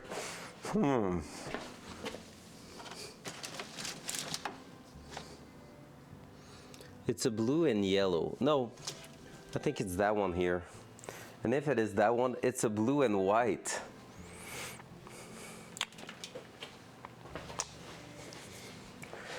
Is it possible I deleted my reverse light switch? Let me check something. So what I'm gonna do is actually close the hood. When that car is fully open, it's actually freaking impressive. I love how all the panels are working. I really just like that. Love old cars. All right, let me check something. Hello there, you're a blue and white looking thing there. And you are the one I cutted. All right, so maybe, not sure, but maybe if I was to power that, I would get a surprise. So let's do a test. If it is the reverse switch, I'm laughing my ass. So let me bring you to the back, because basically here what I'm looking at is the actual diagram right there. That's the stop lamp, and on the other side here you have the backup lamp. And in the backup lamp from the main harness, there's supposed to be an actual blue and white wire going to the back, and guess what? It's yeah, it's a cable, it's a wire that I remember cutting. So that was marked as an X, as it does nothing, but maybe I did wrong there and actually was not doing nothing, you know? Just the little things that can happen. No big deal. So I'm gonna bring you at the back here. We're gonna open up the loom a little bit. And all we're gonna do is try to power that straight to the battery and see if it's turning on our reverse light. If it does, well, that's a good sign. That means we can link that to the actual ECU. And when the ECU is gonna see the transmission on the reverse, it's gonna did a send. freaking mess on my desk. Hot. Hot. Are we trying to find the new ones? Do you want me to help? Instead of you guys losing too many channel points? By the way, I'm gonna need to split the audio for the Datsun streams and stuff like that. I guess it's the US. Everything sounds big in the US.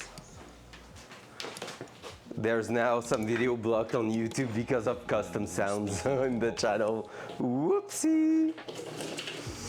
All right, let me try to get in some other one.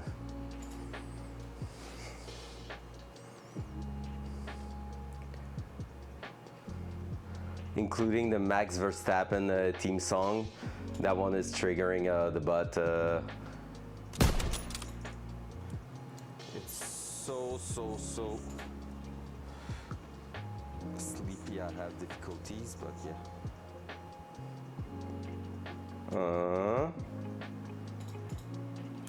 Who's holding my D? Dan, stop holding the D.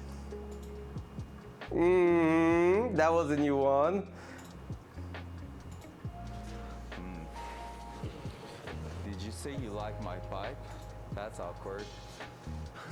Okay, let's throw that in. Proceed to put it in my butt. That's an old one. We're doing that for science, by the way, chat. It keeps coming out, guys. I'm spilling some everywhere. There's fluid all over the place now. Yikes.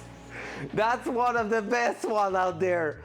That one is amazing. That's one of the new one. It is golden. Like that one is chef kiss. I love it so much. It's insane. It keeps coming out, guys. I'm spilling fluid everywhere. There's some all over the floor now. It's so freaking good. All right, so what are we going to do here? Dual side. Dual side. All right, so here we go. Back in the trunk. I just removed the carpet for now. We're going into the wiring loom here. I have to attack this side there. Let me try to, oh man, I won't be able to show it to you properly, right? Let me try to steal, but it's gonna be rough. So basically, I need to go there. There's the little bit of wire I disconnected. What I'm gonna do is actually put the car to the on position and connect that to the battery and see if my tail light are turning on, like my reverse lamp. And if it's the case, whew, that's gonna be good. So let me grab the actual wire we stripped from the car. At this point, might as well, right? I'm gonna open up the end there.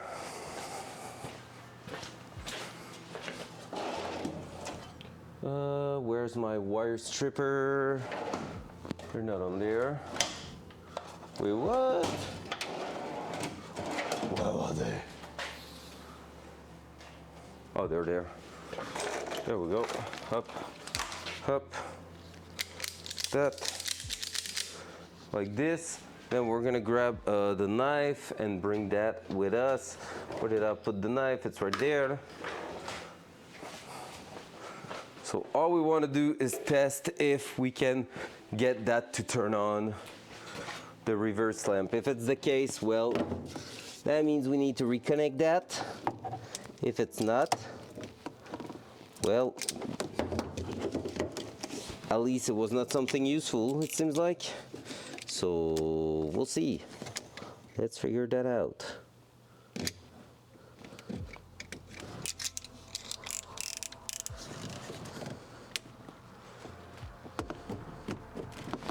There we go. Let's try to open that up. Remove the tape.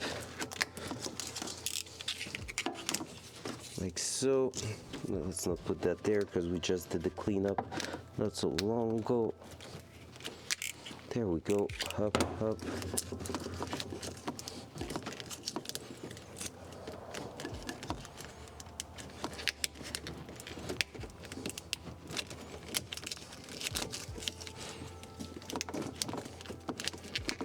Come on. Oh my god, are you really stuck in there for real? Come on. There we go. That should be plenty. Yep. All right, so I stripped the wire there. And from there, what we should be able to do is just connect both sides here together. And send that straight to the battery. So I'm gonna take the other end, strip it, straight to the battery, see if it turns on my lights. If it is, that's wonderful. If it's not, well. Hey, it is! Look at it! You ready? Woo! Reverse light. So that's awesome. Awesome. We have an answer now. Say hello to my little friend! See, that's why you're reading a wiring diagram, guys. And now that means we need to bring that to the transmission. Let's do it. So we're gonna bring a wire. Actually, not sure. Are we doing that? Because the reverse switch, I could basically just ground it. Wait, how does the reverse switch? I could probably feed a 12 volt.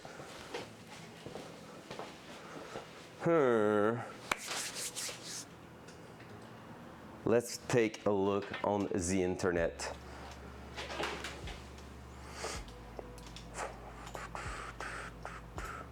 Okay, so that means, technically speaking, T56 reverse switch wiring. Let's just go check how people, because I'm feeling like I could bring a 12 volt in and then bring that to that switch and it will work.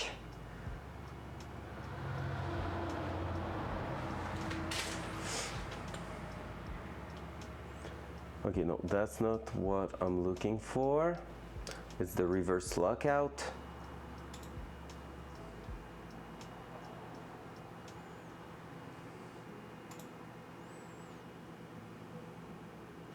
Reverse light switch, that's what I'm looking for. It's on the T56.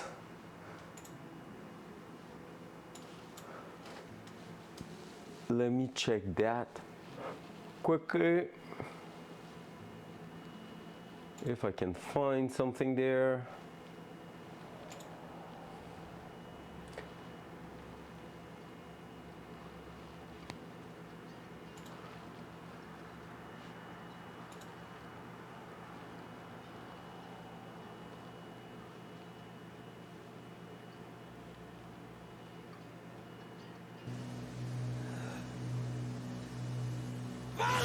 That's me right now, overthinking, getting all my brain juice power into place.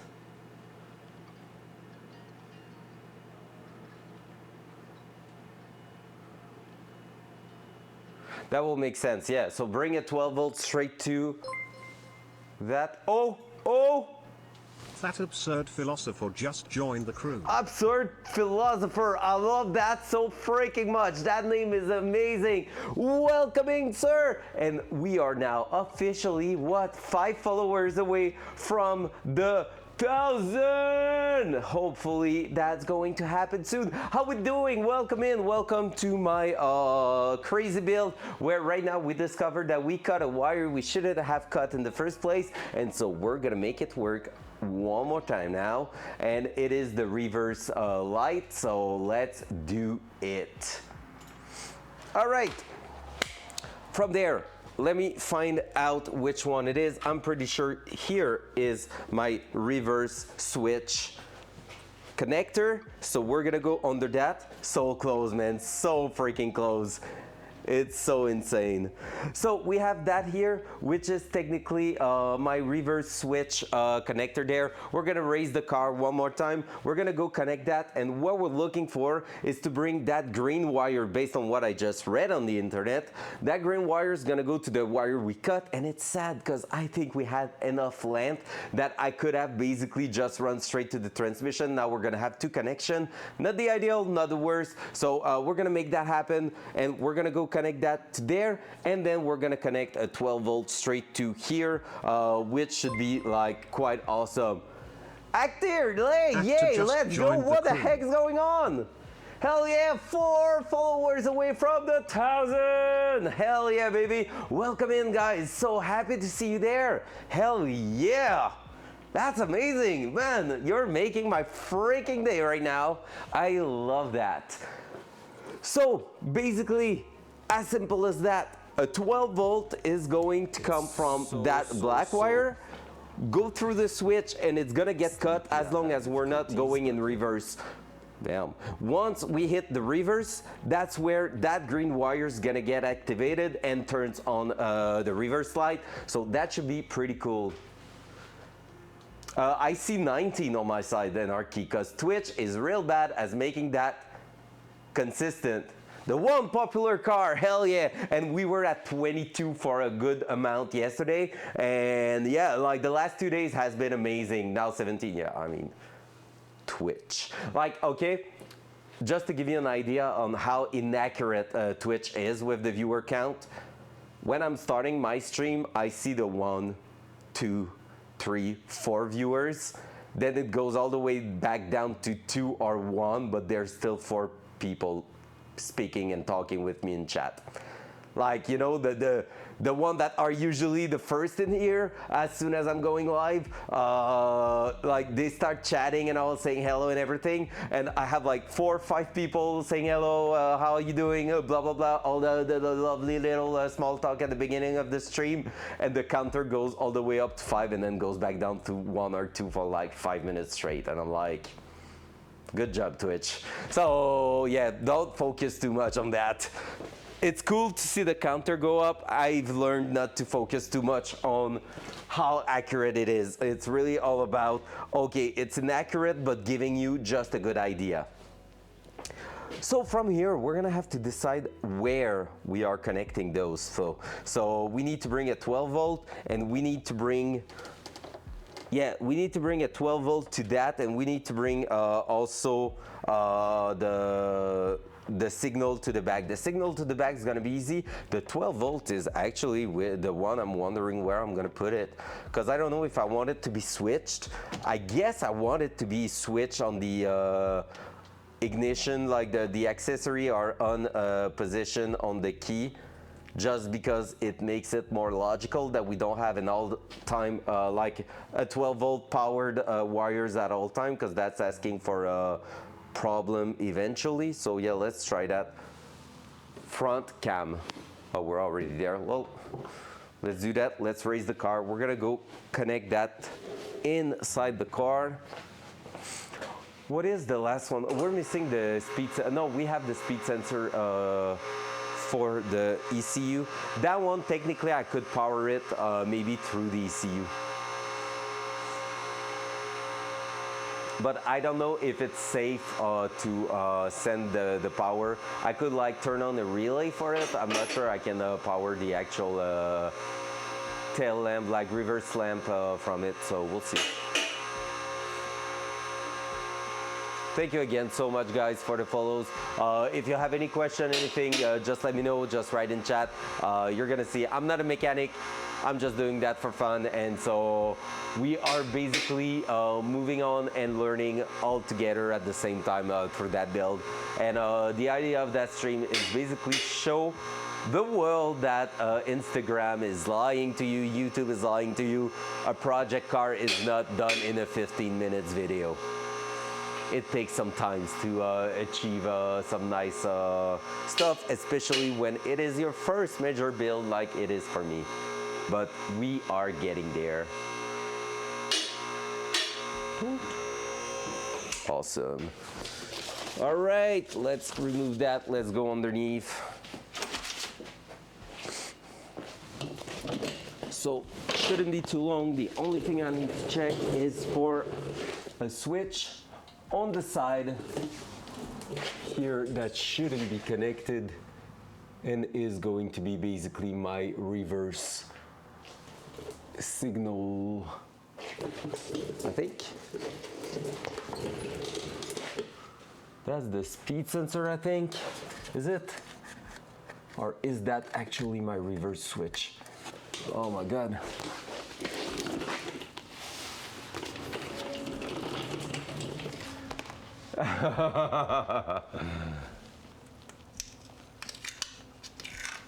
Yep. I know that feeling, man.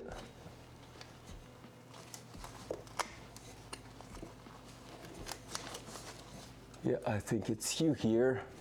On the actual Magnum, it is on the passenger side. We're gonna remove a piece of tape from here. Maybe try to push it through the transmission tunnel, I'm not sure yet.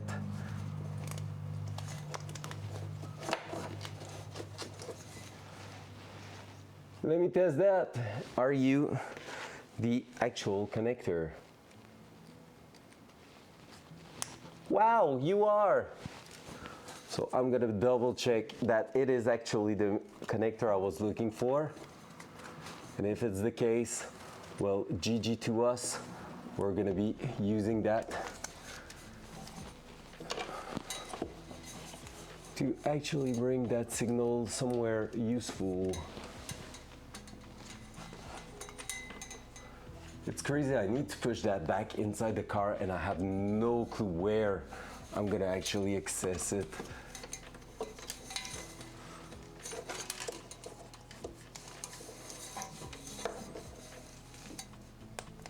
Let me check something. Can I? Oh no, those are those type of pins. Shit, I was hoping maybe I could repin that properly. I think I'm gonna have no choice but to add an extension to that right before so I can push the actual wire through.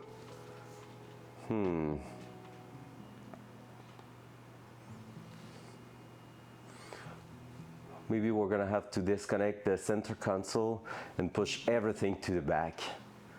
Yep, I think that's gonna be the easiest way to do it. Now, that being said, it's tempting to just say, hey, fuck it, and put like an actual wire that always have a 12 volt on it, just because it's gonna make things so much easier. It will be the only live cable outside of the battery cables in the car. Well, technically not true because alternator and stuff like that, but yeah, I think it could be quite safe to do it.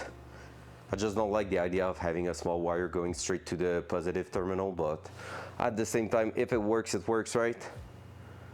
So yep, I think we're gonna extend those two right away. So I have some black and green wire right here, pretty much the same gauge, yep. So we're gonna do it right there and start that properly. Let's remove some tools and stuff. I'm gonna need to go back in the back of the car. You think, that's what I was trying to avoid, not gonna lie, but yeah, you're right. Because I need to go back behind the dashboard to set that up. Yeah, fusing it is necessary, that's true. Man, people are driving fast in here. It's supposed to be a freaking 50 kilometers per hour street, and people are just like speeding so bad. I hate that because I know sometimes dogs are like going in the street and stuff, you know. I just need something to stand on. I'm too small.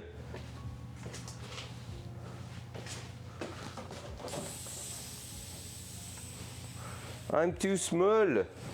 Let me try. I'm gonna bring my jack.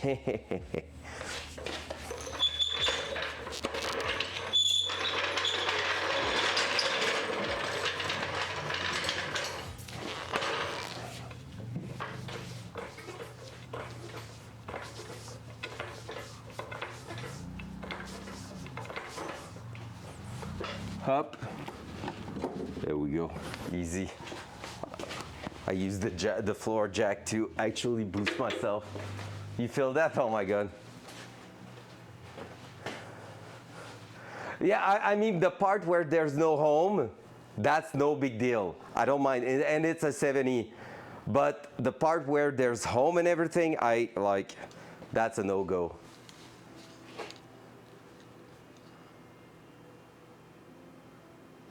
Fair.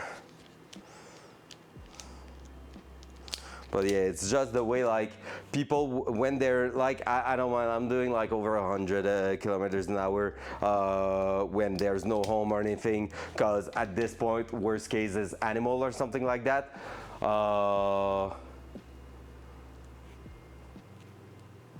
Unless the homes are in the way. Oh my god.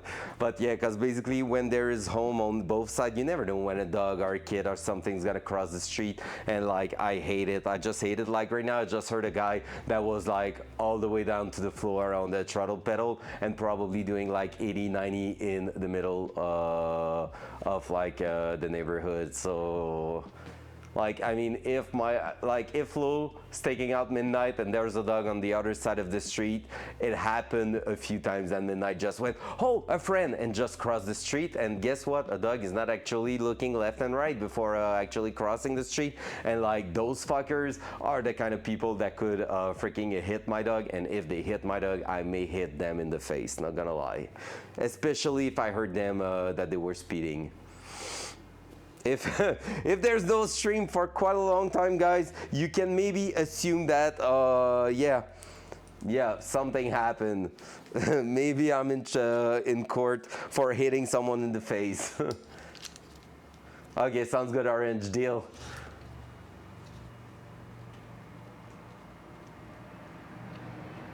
Yeah, actually not false also, Anarchy. I kind of agree with that, but again, it's also like common sense. Even if the street, like, you know where I live, and you know how like the road is kind of twisty at some point, and that twisty road with like no house around, well, one house now around, but far from the street, like that one I cannot help myself but actually like use a race line and stuff like that at night because it's too fun. But like again, there's no danger around it, right? Because if I ditch myself in the side of the road, well, it's my bad and it's only hurting myself, right? And that's the big difference for me. If you're like making a decision that could affect other people's life, you're a dumbass. If it's only hurting yourself, well, I mean, you look for it, all good.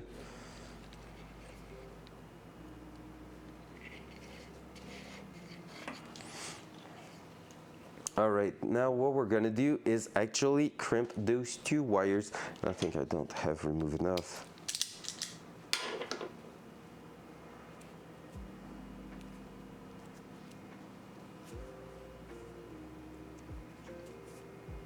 Yeah, that's fair. I get what you mean. And yes, I mean, duh. Like politician and people like in charge of that not thinking further away than, oh, it's gonna be beautiful or something like that, and actually creating a problem? Nah, couldn't be the case. You are wrong, sir. Lol.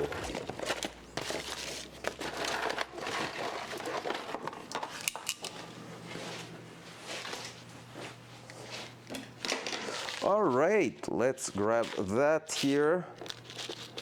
Oh, that one's going that way. Oh no, that's not the right one. I'm looking for some small crimps right there.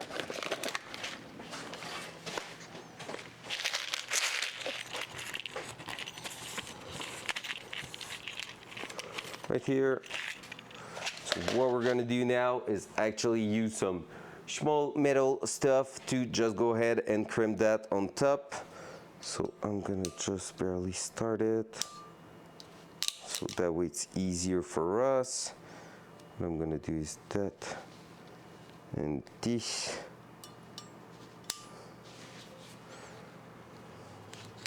Yeah, no, I'm gonna need to do that first. Hop. But yeah, technically I'm not speeding a lot IRL, like in the street and stuff. Like happens from time to time, but usually I'm quite decent on that. I'm keeping that for the racetrack.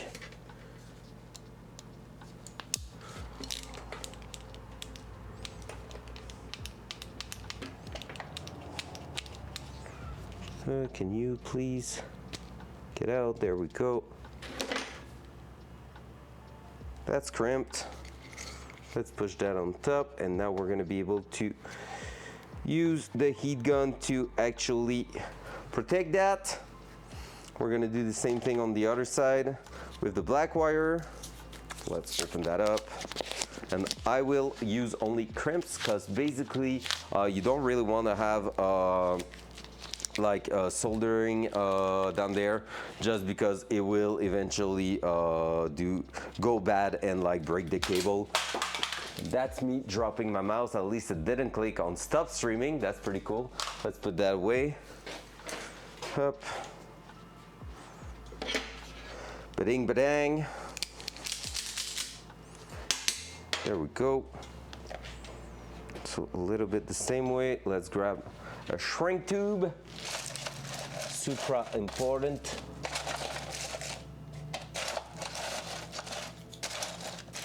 Otherwise we may have some issues later.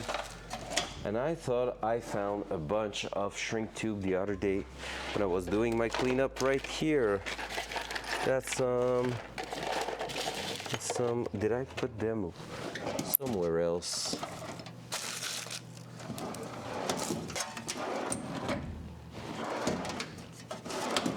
Where did I put all the shrink tube the other day? I found a bunch. What?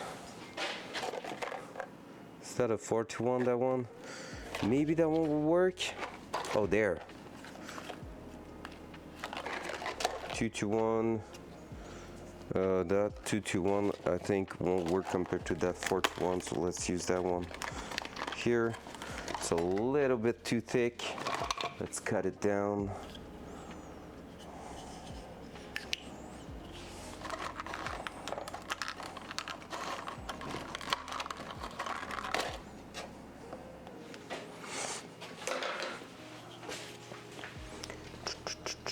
Still plenty of stuff to do on the car.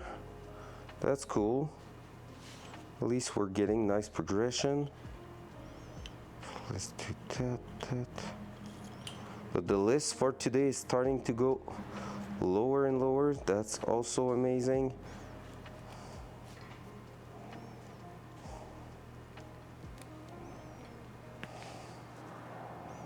That's the type of things we want to see. There we go. Let's grab another crimp.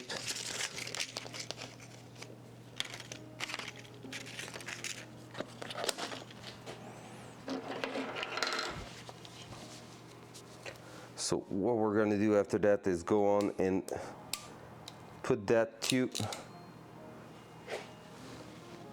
in the car and connect it to some power. So like I said, that black cable is gonna get, that black wire is gonna get a 12 volt. The green one's gonna go to the lamp, and from there we should be good to have something decent for the car. There we go.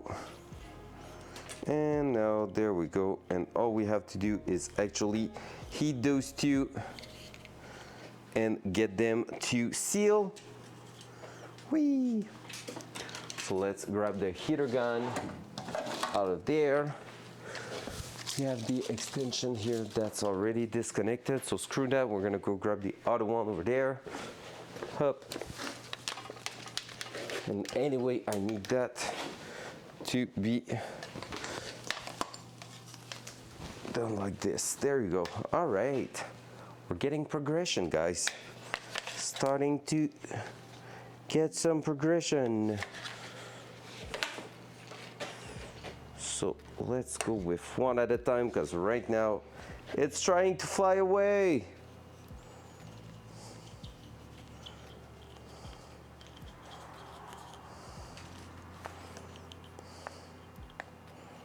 There we go.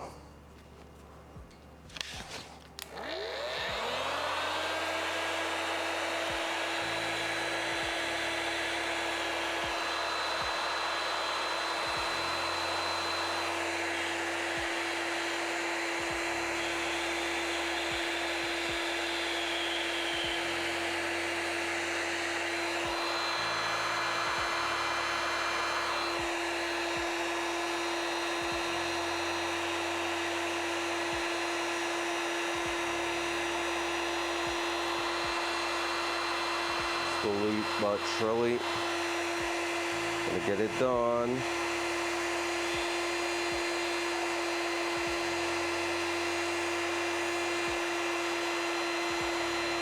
Let's go. Have a good one, Orange. Thank you for being here today. Appreciate you. Thank you again for the gifted sub earlier. You amazing human being. Catch you later. Boy. Say goodbye to Orange chat. That amazing legend. All right, there we go. And there we go here, where we're gonna be doing the same thing.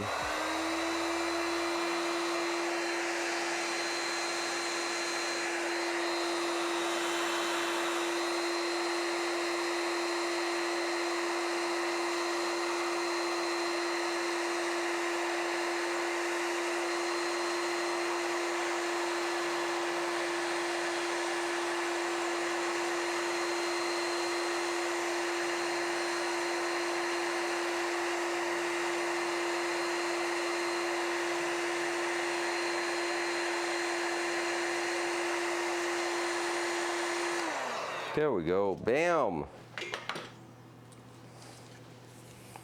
Awesome, so this is ready to go back in the car. So what we're gonna do now is plug that underneath and try to cut the wires to a decent length and basically see where we're going from there to bring that to the actual position they need to be in. So let's do that. Up. And actually I'm gonna bring you with me because otherwise you won't understand what I'm struggling with in there.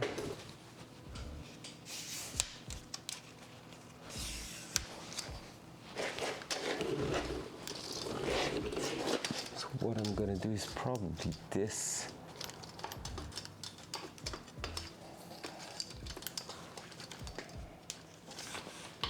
And that maybe up dual side.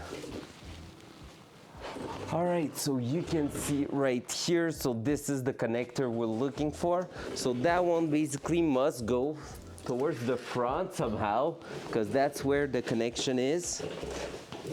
What we're gonna do with it is actually go ahead, connect that right there. And right now, I'm just sitting a little too high to be comfortable, so let's do that. So what we're gonna do is pin that in there. Click. So this is a waterproof one, and basically we have at the front of it, right there, a hole to pin it in there.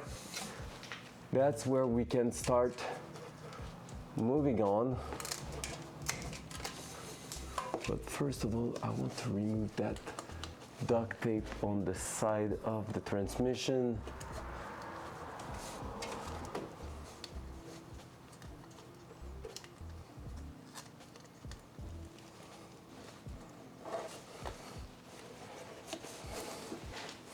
Don't have a lot of space to go through there, not gonna lie.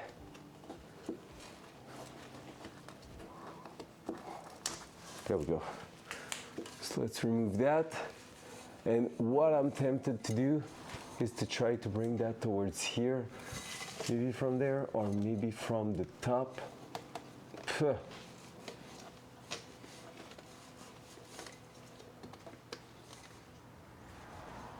Like so, and bring that all the way to the actual shifter boot, so we can go inside the car from there, except if I'm finding another spot where I can go on and make sure we're not touching anything here. Just realize that we are close to small things.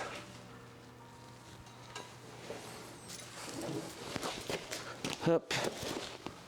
Is there an access point I could use?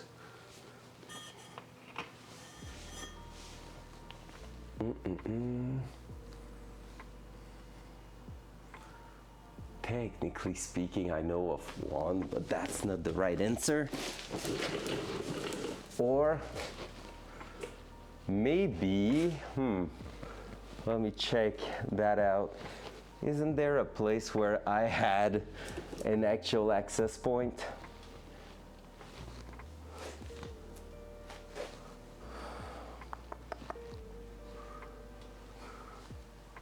Over here, no.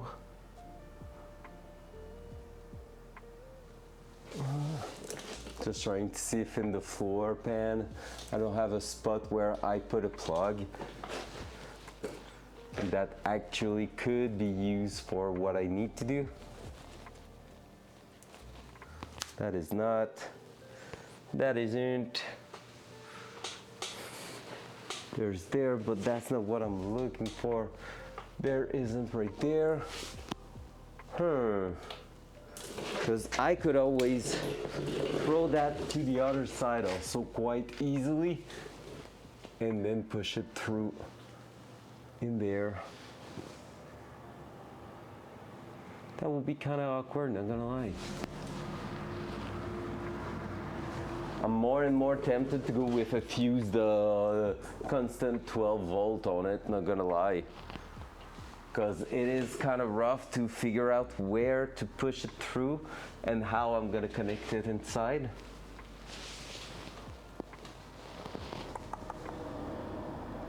Except if I'm going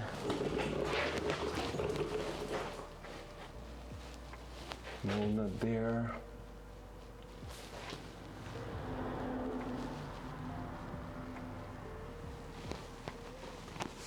Trying to think about it, and I don't see where it will be an actual decent choice. That's the ECU right there.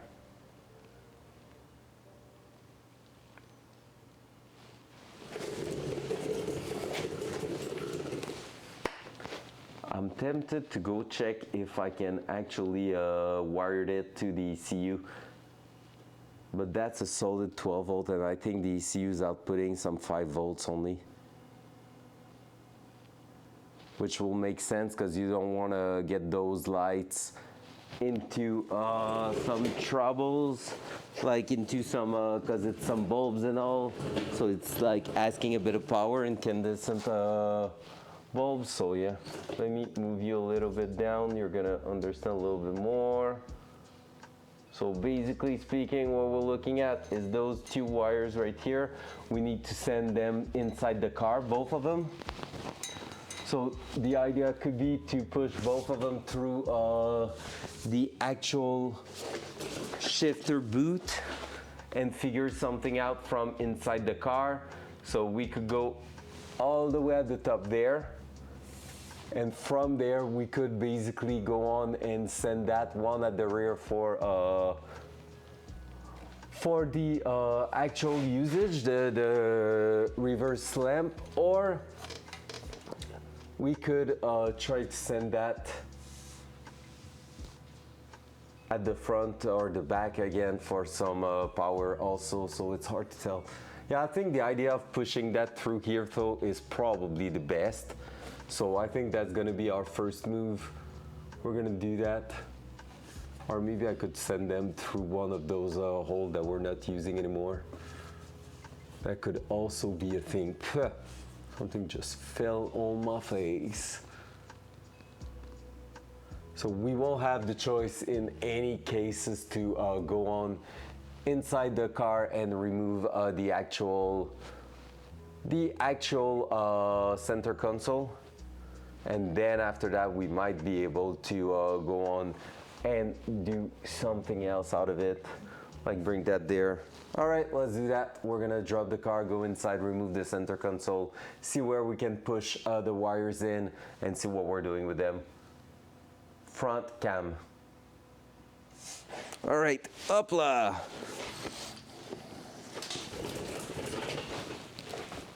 What is dripping here?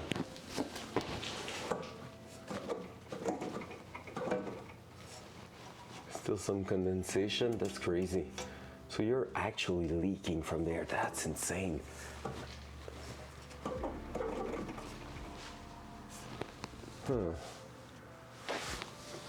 Solidifying the exhaust should be also on my to-do list. I always forget about it, but just centering a little better the back will be not bad. And I think I just put a tire mark on my back. I did. Lol.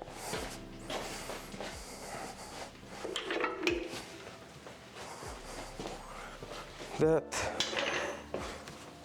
Let's do this. Let's do that. Let's bring that down. Let's remove the center console. I said it was going to be a short stream, and I think we're in for a good time still, because we want to get that done. What else is on the list now? Let's check it out. Quick release still not in.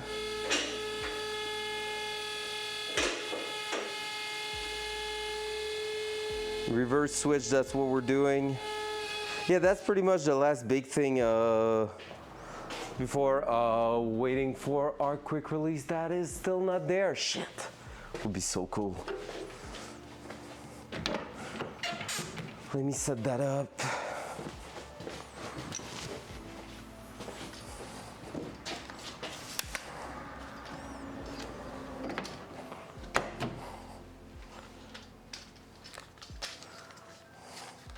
Dual side.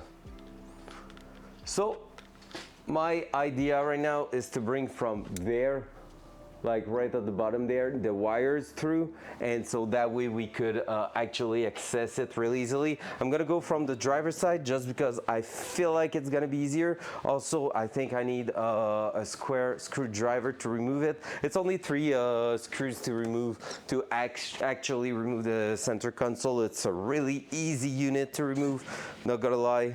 It's no big deal. Up. So let's do that. We're gonna move the computer to the side, because even if it's making us super serious when we have that there, it's not useful at the minute. And all I need to do is open that, and yep, actually 3 lovely screws.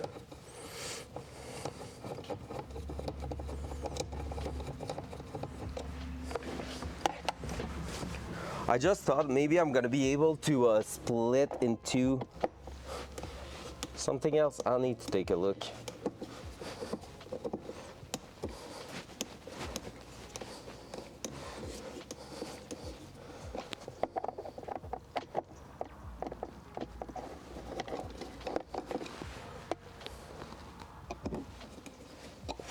Am I having a too small of a screwdriver?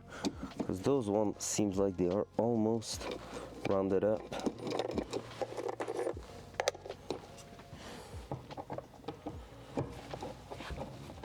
There we go.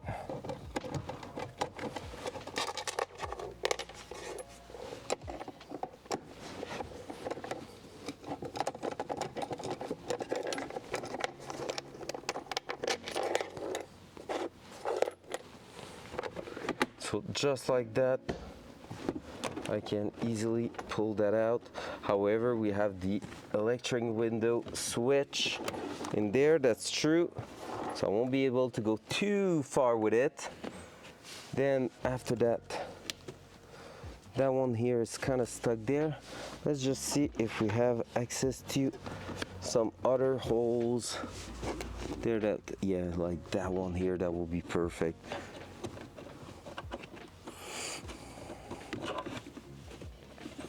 That one here, where is it going? That green one is plugged on the ignition there. Maybe I could tap into that one actually and redo that connection. Yeah, I think I could. Now that I think of it, I think I have the kit to actually go on and tap into that one. That green one, if I'm not mistaken, is going right at the back there and actually is connected to the ignition switch. So I could do it like that. Yes, it is right there.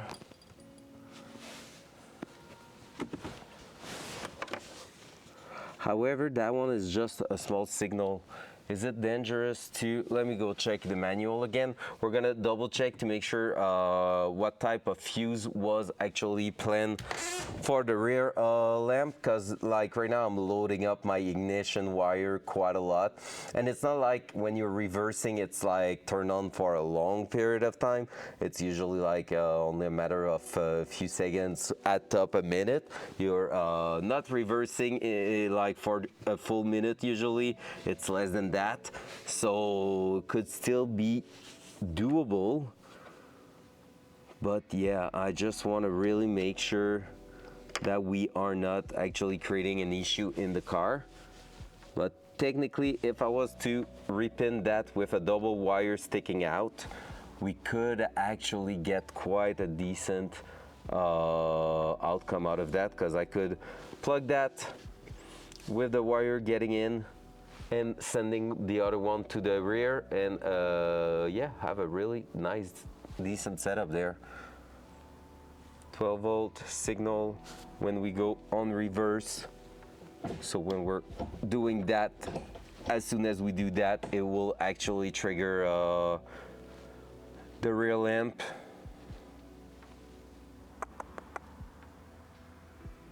Yeah, let's go check again the actual setup, because I don't know if the power is actually coming from that or if it's just a signal. I'm gonna also move you a little bit closer, guys, just so it's easier for you to see. Up. Are we good there? Not too shabby. And the camera is about to close itself. Let me do always the opposite way. There we go. There we go.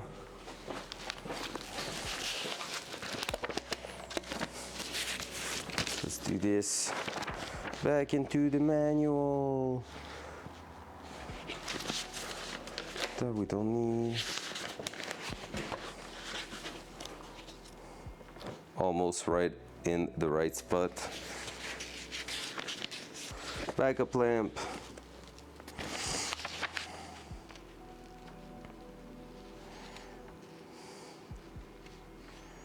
Backup lamp switch. The blue there.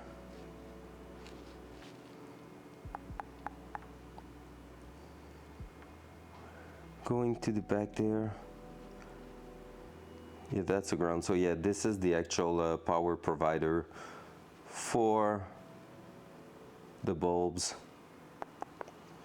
And where is it? Ignition. It's not saying how much amp for the fuse there.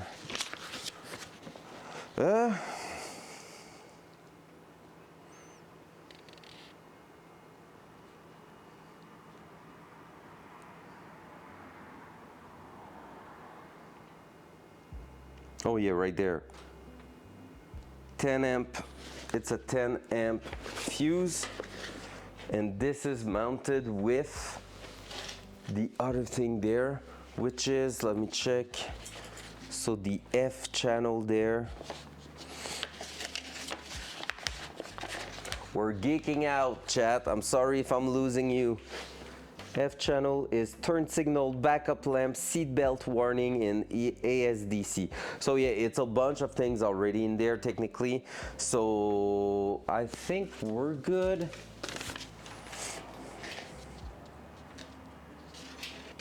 I think we're pretty good.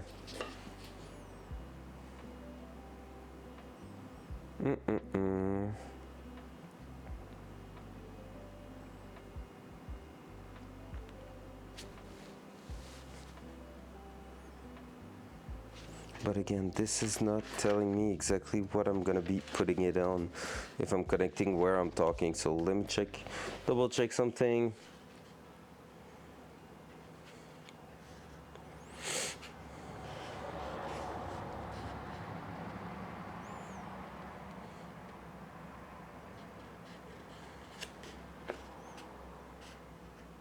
Okay, so, oh, okay. Yeah, technically we're safe doing that this way because the way we bring it down there, we have plenty of power going through it. Yeah, so we won't be overdoing it. All right, yeah, we're good. Okay, we can do what I was saying. So let me grab my kit there. I'm pretty sure I'm good doing it the way I'm talking, which is using that kit here, like that one right there. We're gonna do basically a switch that has two wires sticking out of it, which is kind of weird, not gonna lie, but that should make it work for us to actually go on, put the pin through, and connect that in. So we have the 12 volt from the ignition getting out of there to the switch, and as long as the switch is not engaged, it won't actually put a load on it. And that wire is going to control both the reverse solenoid and the actual it's gonna also control the actual backup lamp. What's up, chef? How we doing? All right, let's try that. Yep. I like where that is going. So let's jump back in there. Let's open up the hole in there, and we're gonna make sure everything works fine. So both wires, we're gonna bring them inside the car, and one's gonna go towards the rear, and one's gonna be plugged right in there. Right in there. All right. How we doing, chef? What have we been doing today? On my side, we're fixing a bunch of small stuff, so no big deal so far. Nothing crazy happening, just us enjoying our time. So that's pretty cool. Pretty neat. All right, let's try to do that. It's gonna be a pain in the ass to put back in, but whatever. Let's do that. We're gonna be releasing that here too, so that way we should be able to bring that back in. So let's go grab the 8 mil. I'm tempted to push those wires through there so bad. Instead of removing everything, I think it will work just fine.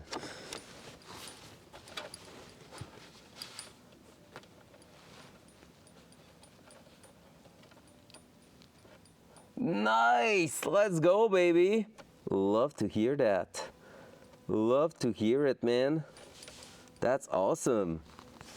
All right, let me go grab my tools to unpin the connector, and we're gonna cut that and make a new one.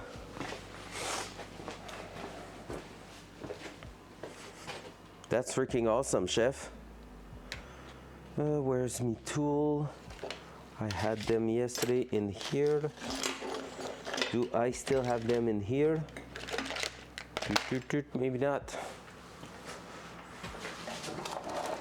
They're back in their spot. How awesome is that?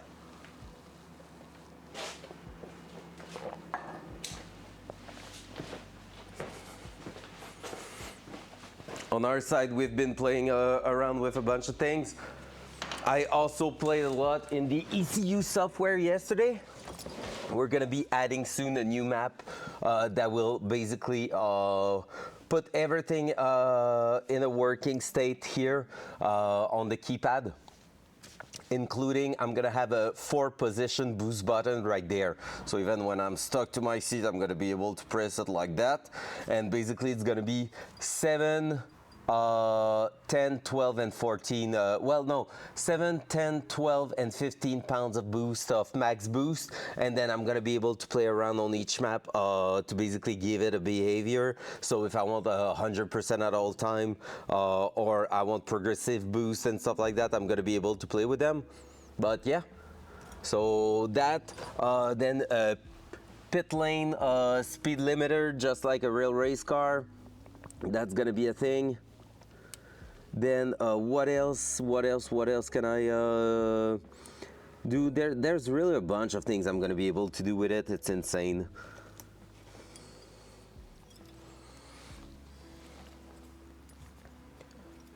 Like honestly, it's ready to do the entire race car type of thing.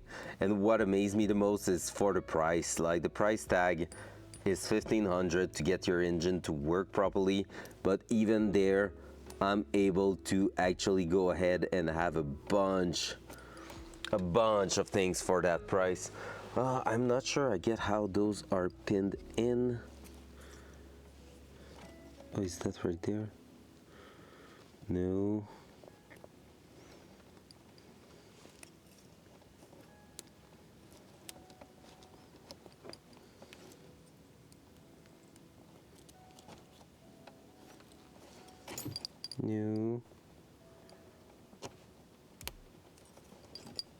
New. What the heck?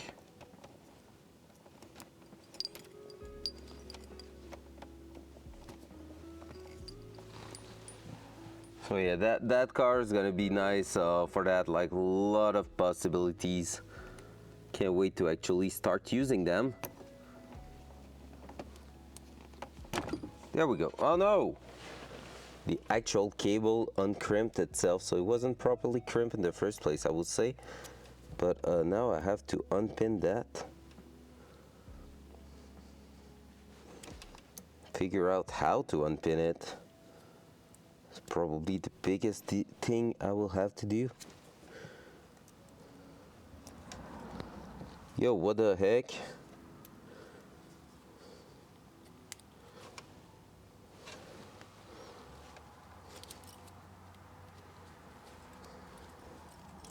Okay, like that, and if now I'm pushing on it,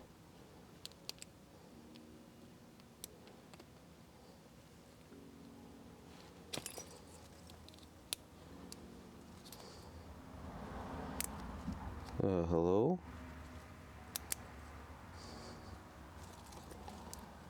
I'm about to stab myself, which isn't great.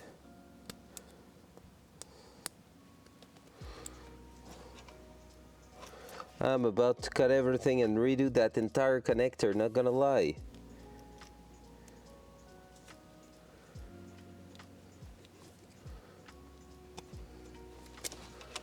Because right now it's pissing me off.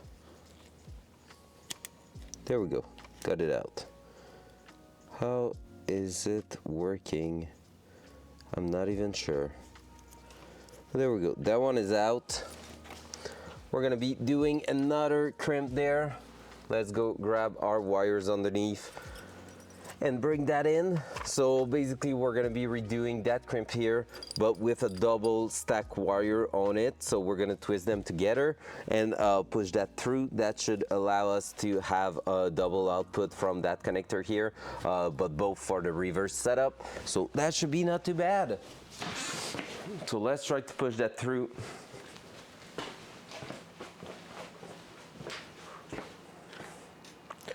That, and what we're gonna need is that one here. Well, I had one prepared. Awesome.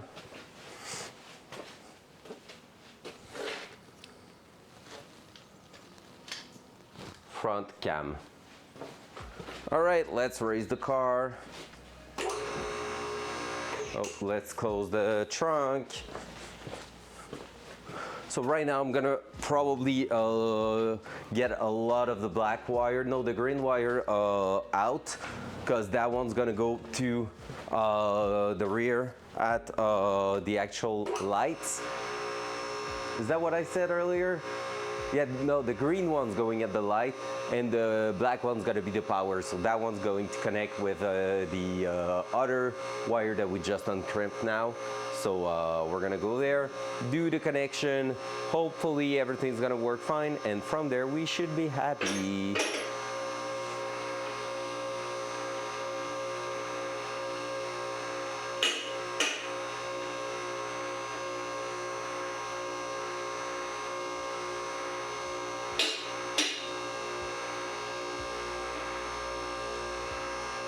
Slowly but surely.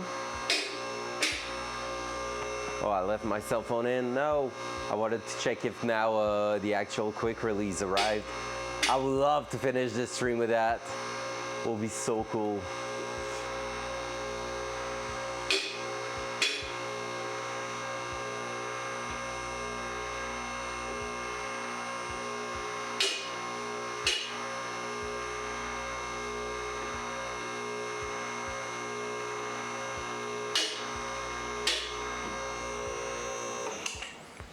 All right, let's bring the camera down.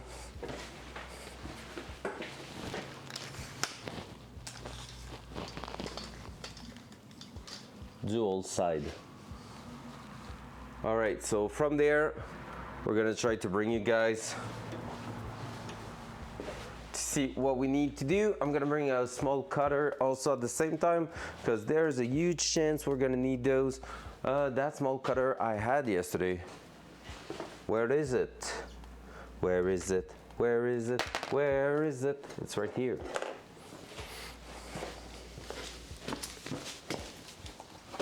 So from there,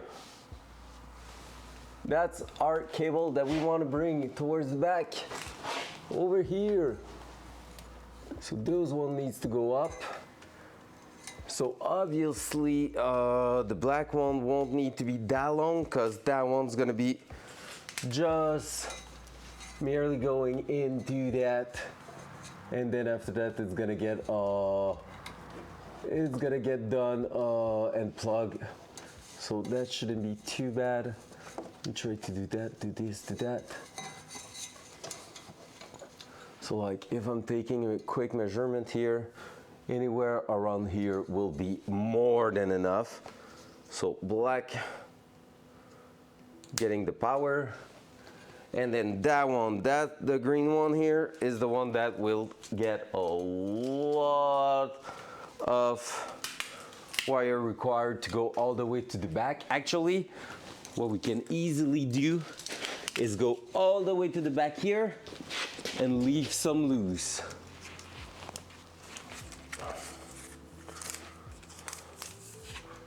So if I'm going all the way back here, with that twisted like that, we should be all good. Up, there we go. So those are cut. Now we need to send them through, and from there we should be good. So let me just put that back in.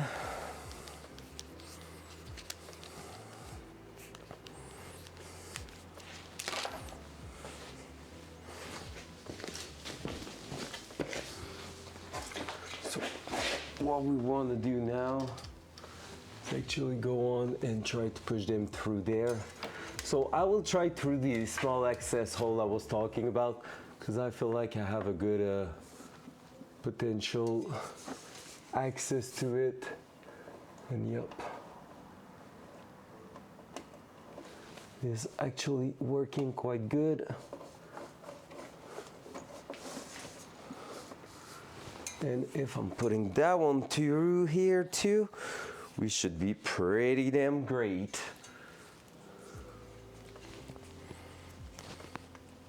Let's do that, let's do this.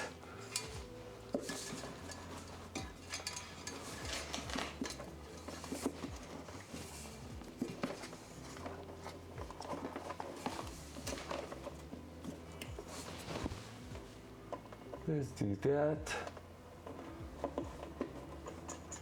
fuck. We're about to get it.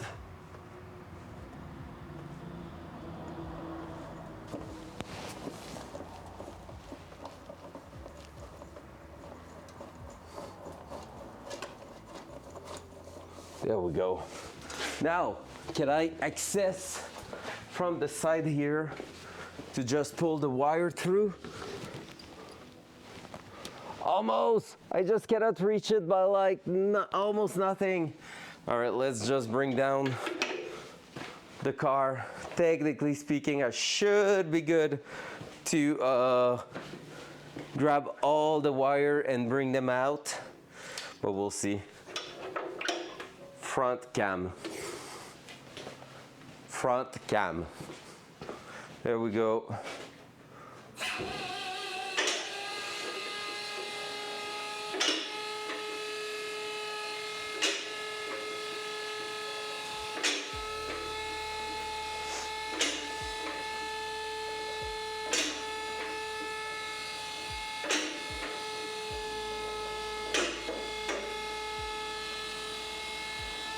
Awesome. All right, let's work that out. Oh, the quick release is there. I just saw it. I saw the package. All right, let's keep going on that, but maybe, holy cow, maybe we're gonna have a nice, lovely review for an unboxing of the quick release dual side. All right, so from here, I saw my cable right there. So what I'm gonna do is take both of them and pull them. So that one shouldn't be too long, but that one we should have a lot. And yeah, that's what I was expecting. We're gonna have to go back under there because it's getting stuck. So we're gonna have to figure that out. But that on the other side should be pretty much the full length of that here. So what we're gonna do now is try to connect those two together and get a nice lovely connection out there. So that and we should have, where's my connector for it? Wait, what?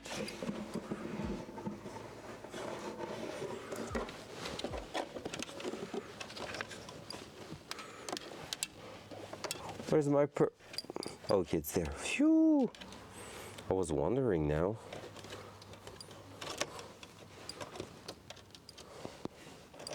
So that's gonna be one. That's gonna be two.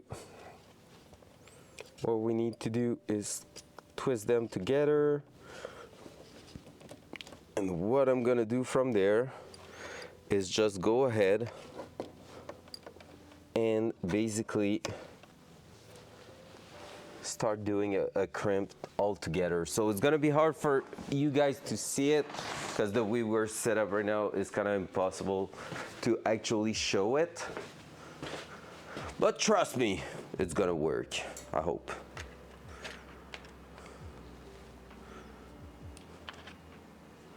There. Putting two wires through that is going to be a pain in the ass, not gonna lie, but we got this.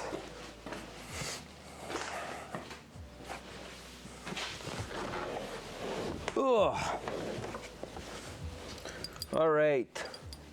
And of course I didn't bring the wire stripper and anything, so I have to get out of the car one more time. Yikes. Ugh. I'm not 20-year-old anymore. Let's bring the small cutter at the same time just in case. Now we should be in business.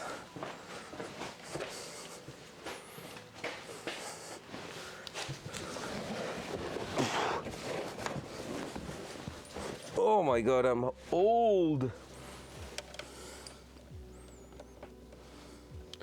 Okay, so I think that what I'm gonna do is actually doing that, and that. So that way I can throw that outside. Now we're gonna try to push that through both of them So the little yellow grommet, if it works, that means we should be good, technically speaking, to crimp both of them together.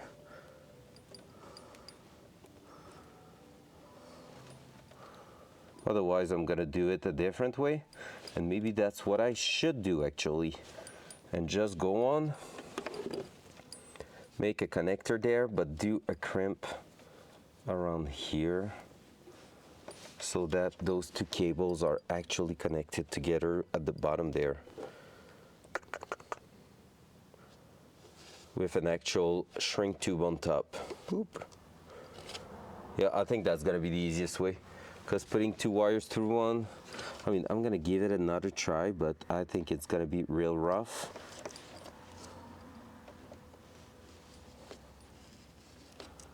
Actually, might not be that bad.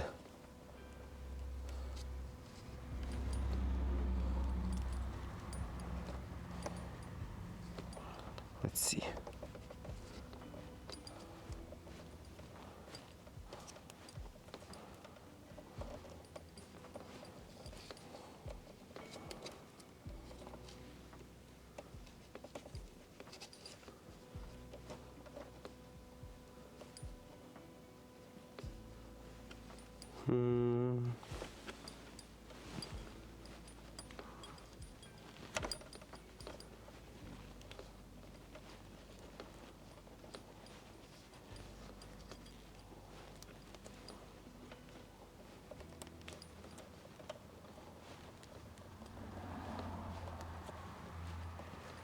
I'm about to get it. Like get the grommet in place and all. We'll see if we can actually achieve what we want out of it.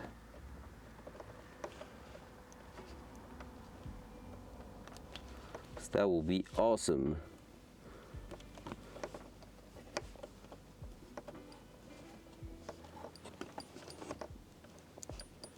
There we go. Grommet is on top of both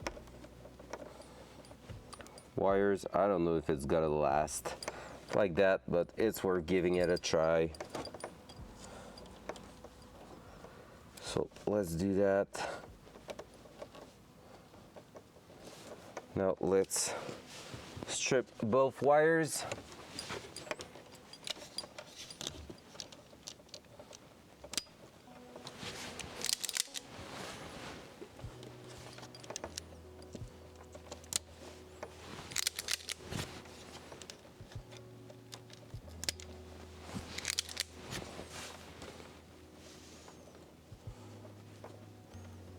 Now let's go ahead, let's twist them. I'm not sure if it's gonna fit the connector. I'm hoping so. The connector is quite big, to be honest, so not impossible that it does fit. Let me also just make sure that we're clear in there. It seems like we have some random particle there. Okay, I think I know what that is. That's the actual clamp. I think I was meant to go from the back there to actually unclamp it. All right, and now, moment of truth. Can we crimp that in place for good and make it work?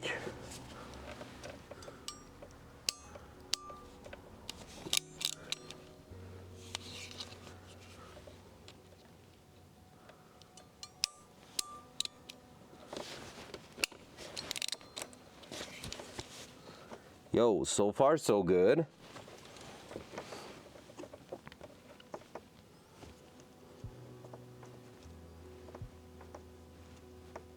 Okay, that's what I thought.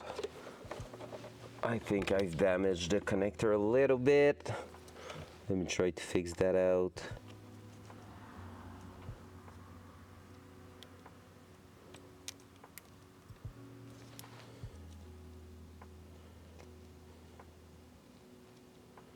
It should go.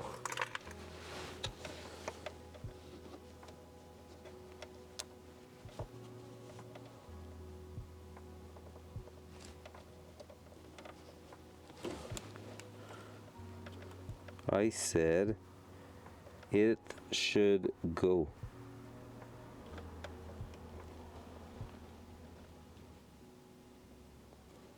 Okay, let me do one thing.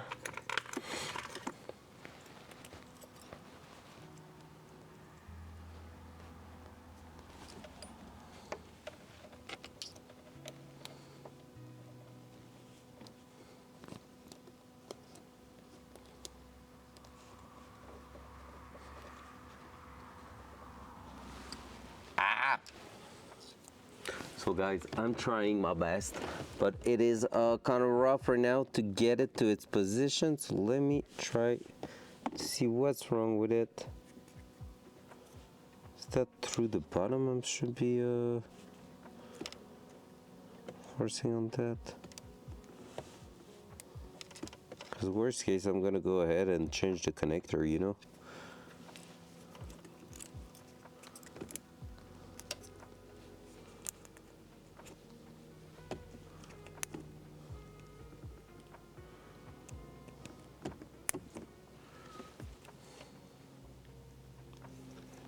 Yeah, maybe I've damaged the connector.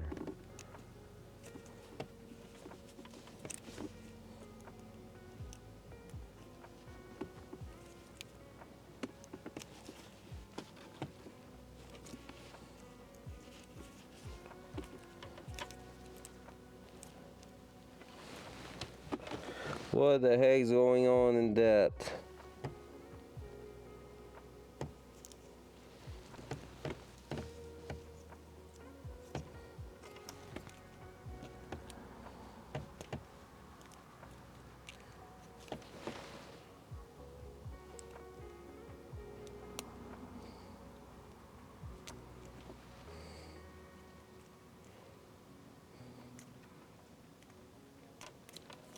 What the heck?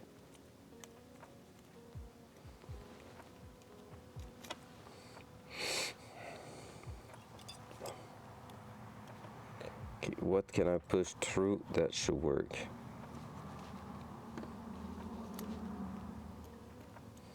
You. All right, there we go.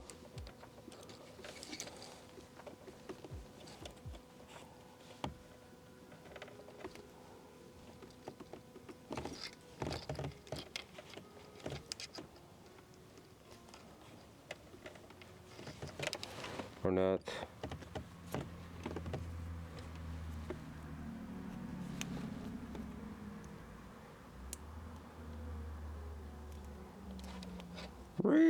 I'm having a lot of troubles because it doesn't want to stay open. You should be good.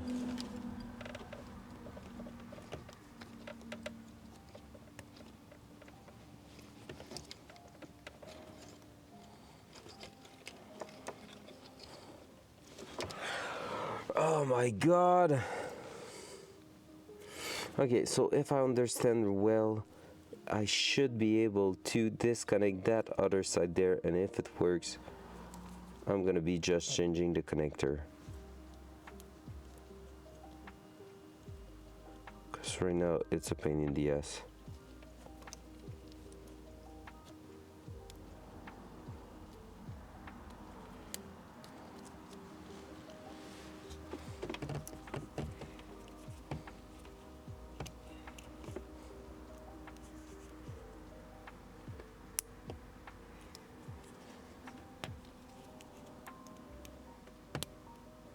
Oh my god, I have no clue how to disconnect those connectors. That's insane. I'm struggling, chat. And I just want to finish that to get to the actual beautiful. Oh, there we go. Nailed it. First try. Oh, that. Let's go grab a new 2-pin connector. Female.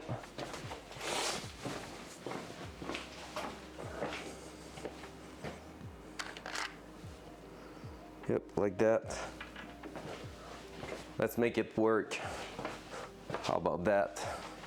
I'm gonna also bring one of these because I saw we were missing one.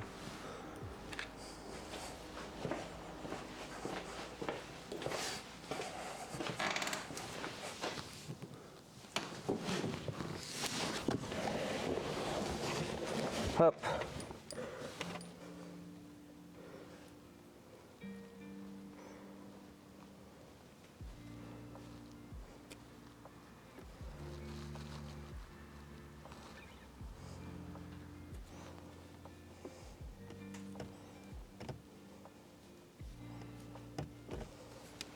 Up, so facing like this at me. It is on that side, that one here.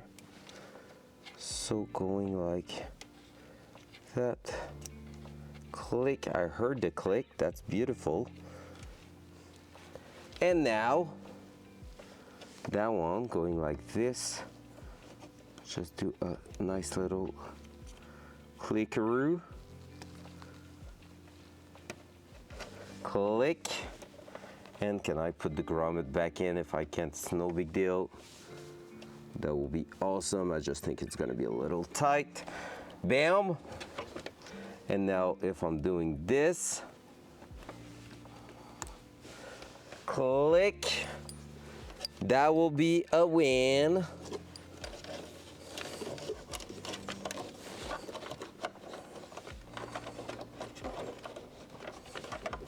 Right there.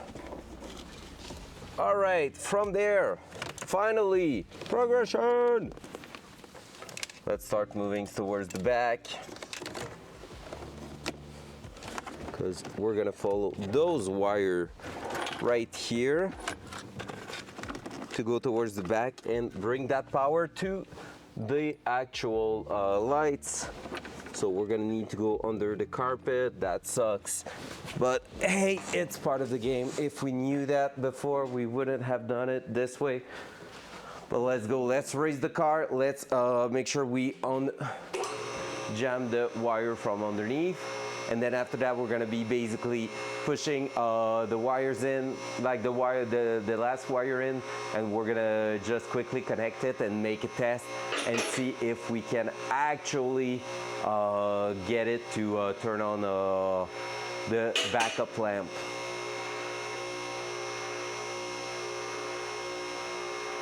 That will be awesome, honestly. A huge W on one of the last few things we were missing on the car. The last thing we missed to make it actually legal is the horn.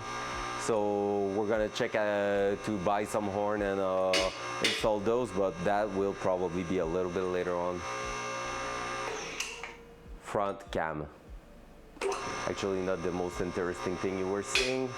Okay, let me just go. Take a look. Yeah, it jammed right there. So let me just do that. Do this. Make sure it, oh, and it jumped next to the hole. Of course. Where will be the pleasure otherwise?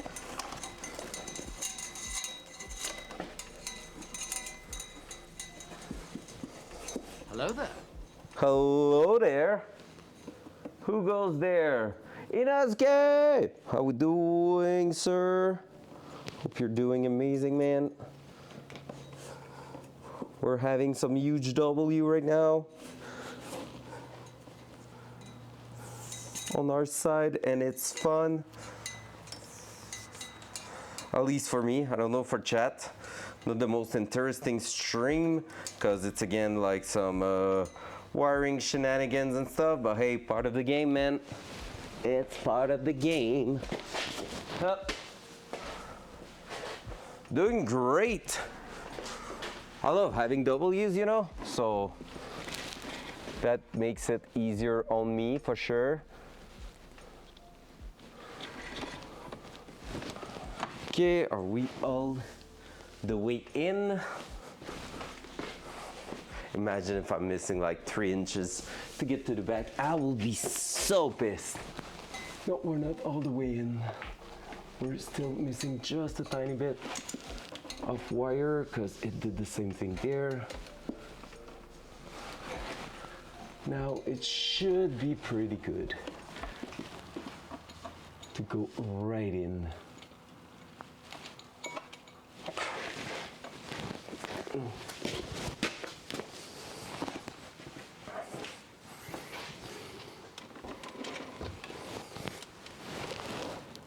There we go. That should be pretty much the entire wire we need. So right now what we're doing, we are actually working on the reverse light because we realized that they were missing, and that's not the best. You kind of need those on a car. So yeah, basically we are going on and making sure we're gonna get them in place, so that way we should be able to turn on the reverse light in just a matter of a few minutes now, because we done the biggest part of the job, I think.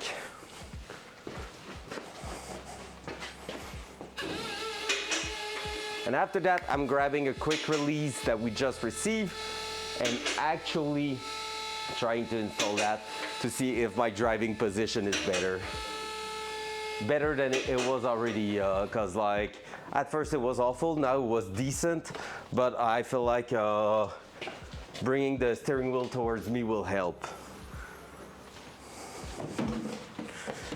Dual side. So from there, that cable is the one we're looking for. You are amazing, Unto. You are a freaking amazing. Don't even try, don't start me there. Otherwise, I'm gonna tell you for 1,000 years how amazing you are. Oh yeah, plenty of wires. Not too much, not like, but still just enough. That's awesome. All right, let me grab those and bring you towards the back of the car. Because we are about to make the big test. So what we're looking for is to see those two lights turn on. It was not turning on last time I checked on the car with the old engine. We just did a test quickly earlier, and they do work. So there's that. Now let me do that here. And I'm gonna go on, turn on the power, and we're gonna see if it works when turning on the switch.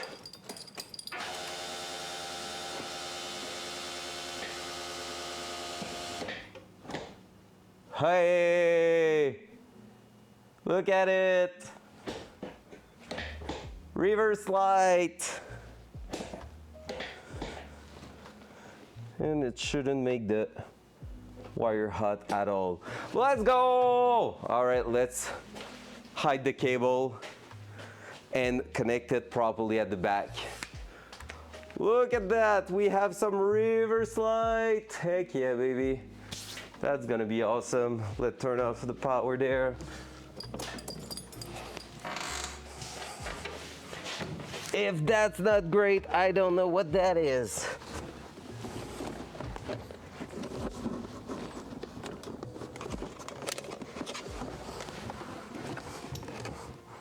Let me do that. This.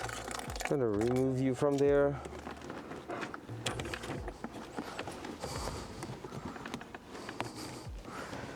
That.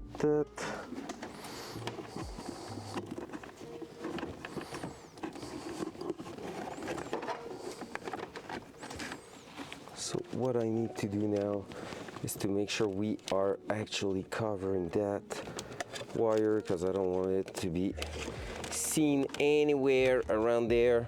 Let me put that grommet in place. Up.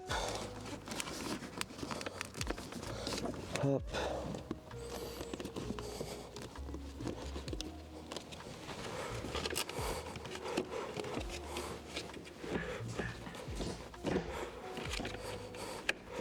Up.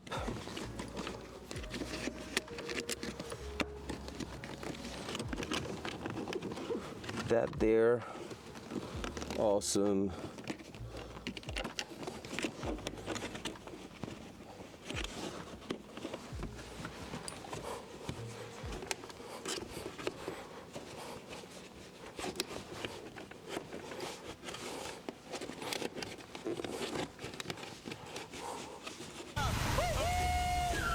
Welcome back, Mr. Pound. Hope the job's going great. We just got a huge W right here, just so you know.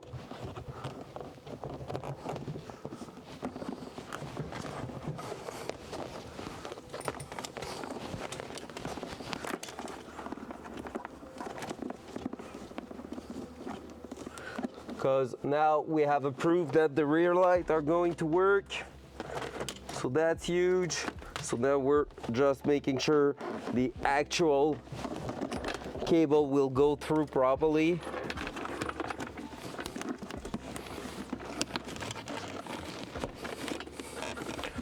But yeah, that's quite nice.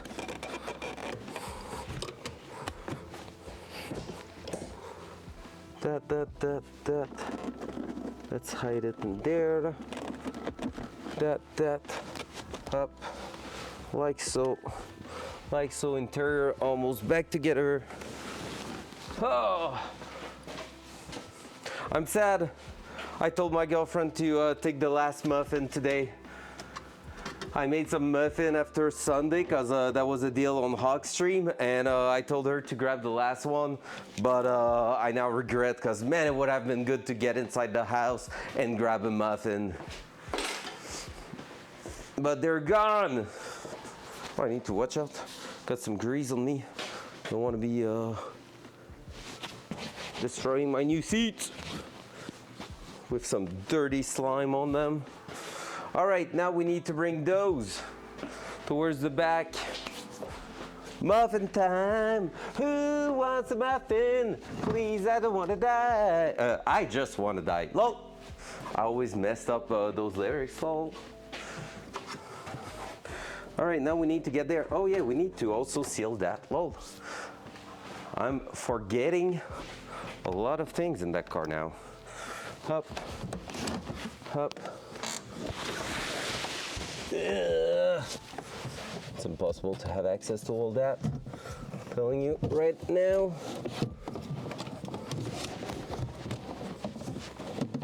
And how can I fish that through here? I have no clue. But we're still going to try by just being a believer.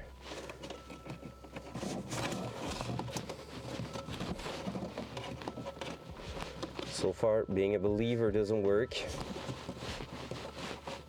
Or maybe? Okay, and now I need to go check where it's exiting those wires. That's gonna be a big deal. Fuck. That wasn't the plan.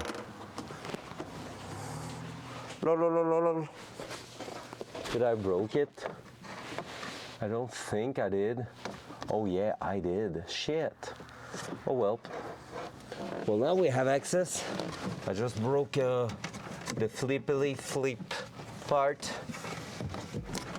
But it's actually giving us a better access, so I won't kind of complain for now.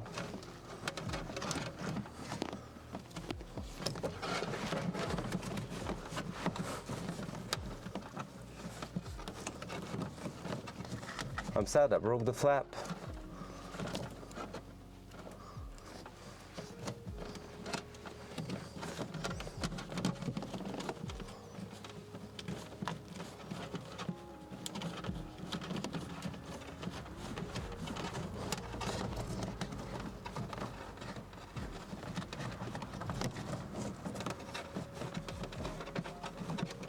Come on, go through.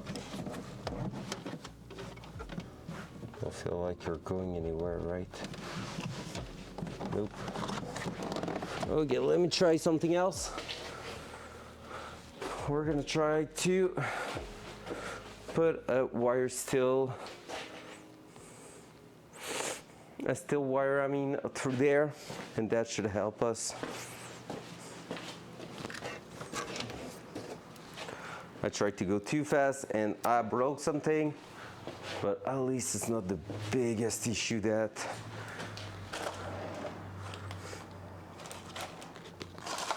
What we're gonna do from there is use this, and it should work.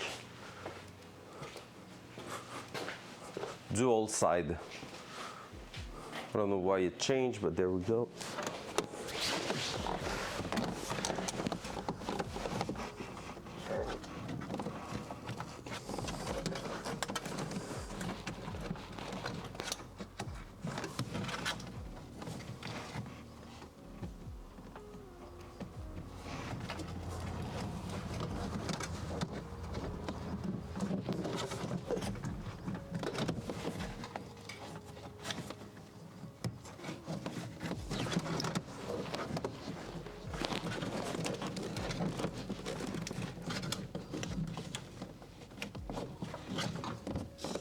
Come on, just go for it.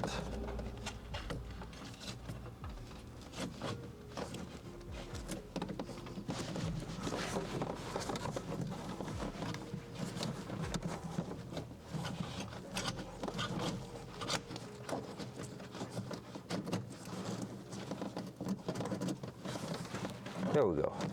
That's what I wanted to see. Because now what I can do is grab the tip of that, put a bunch of electric tape at the end here. Just like so. Go ahead.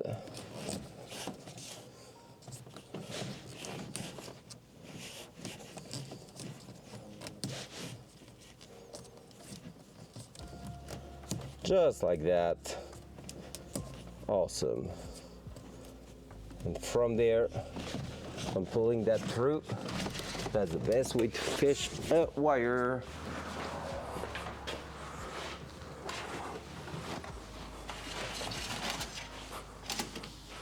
There we go. All the way through. And so now it can go through here, up.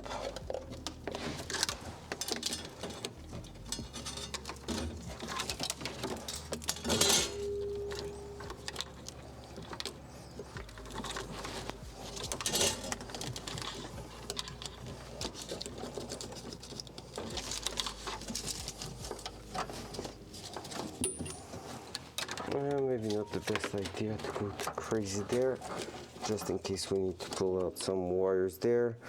But here we go. Now we're going to be able to finish the connection down there. Let me go grab some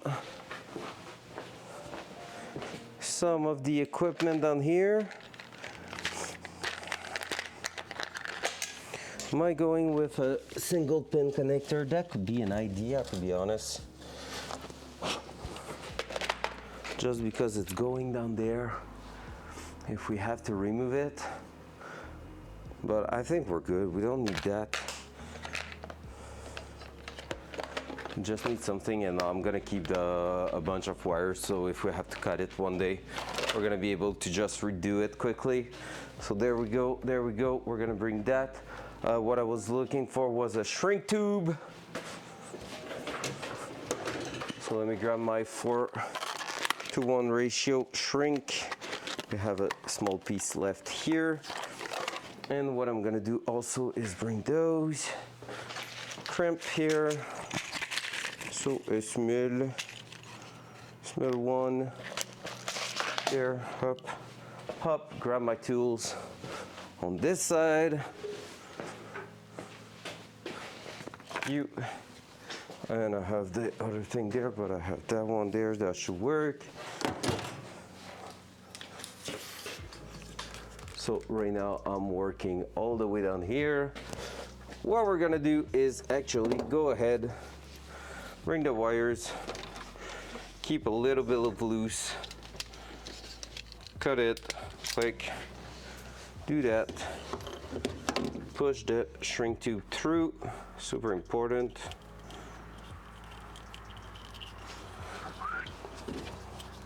Do this, reveal the end there, go on, connect that with that other part here.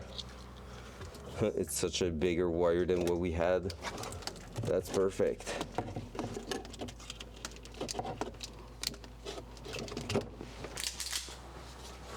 So there we go, up. Now if I'm turning that like this,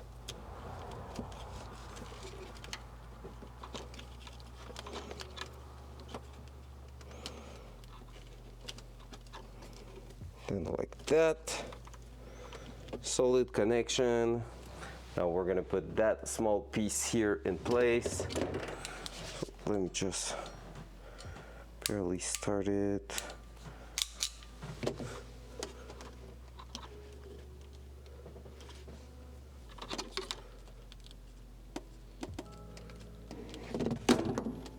Fitting.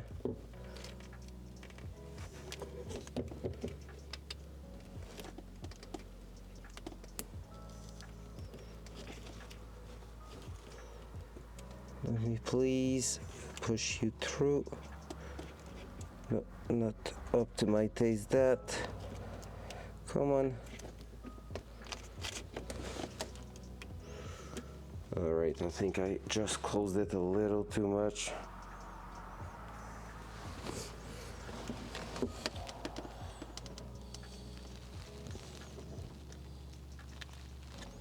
Come on. I had it a bit of a struggle. Let me reopen the crimp a little bit more. Who wants a muffin? Please, I don't want to, I just want to die. Please, somebody kill me. Please, it's muffin time. Why do I have that stuck in my head now?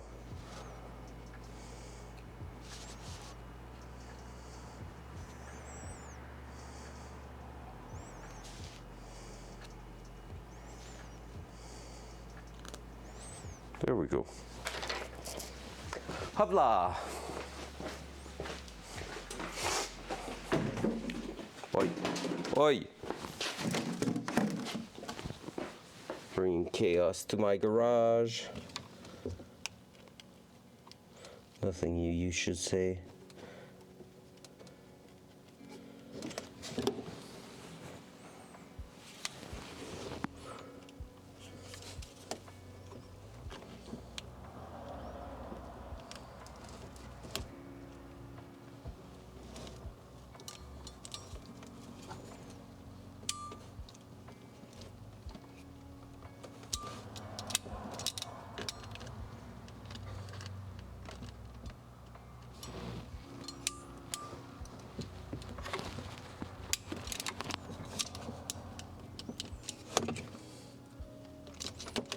There we go. Awesome. Let's bring that on top here so we can isolate that properly. So I'm gonna go grab the heat gun and we're gonna be good.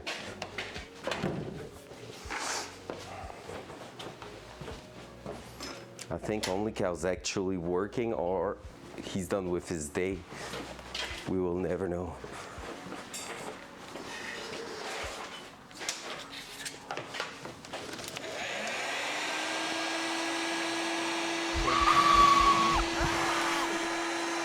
What up, Orange? Welcome back, sir. Was supposed to be a short stream today and I got caught into progressions and stuff, you know.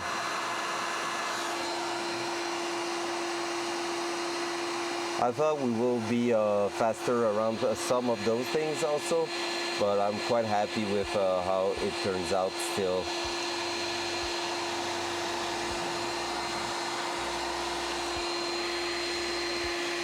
Spring tubing action right now.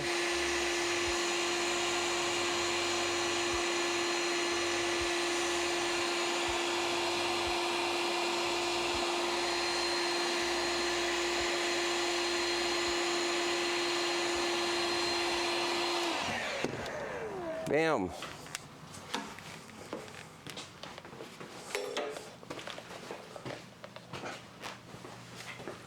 Oh, for real?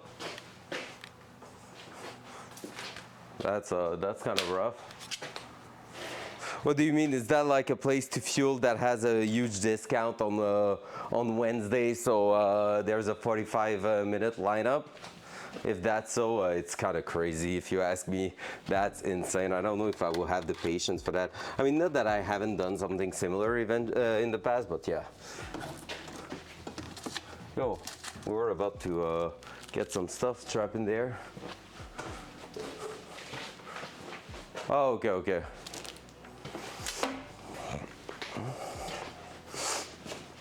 All right, guys, let's close the trunk one more time. Now we need to fix that because we broke something apparently. But hey, there's worse than that.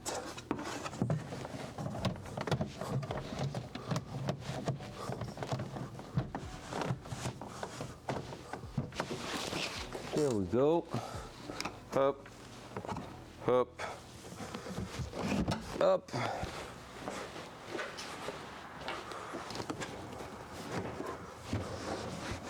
There we go.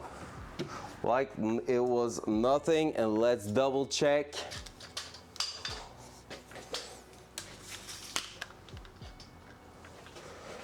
So, I'm going nothing, but if I'm turning that to the on position, yeah. Woo-hoo-hoo! Awesome! Win!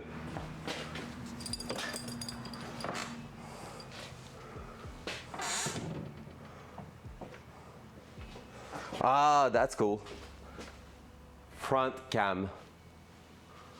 Alrighty. Also, yeah, so you're waiting 45 minutes for her to be done, and then after that picking her up from there, so you don't have to drive all the way back home to get home and be already at the moment where you have to leave again to go back there. That's fair.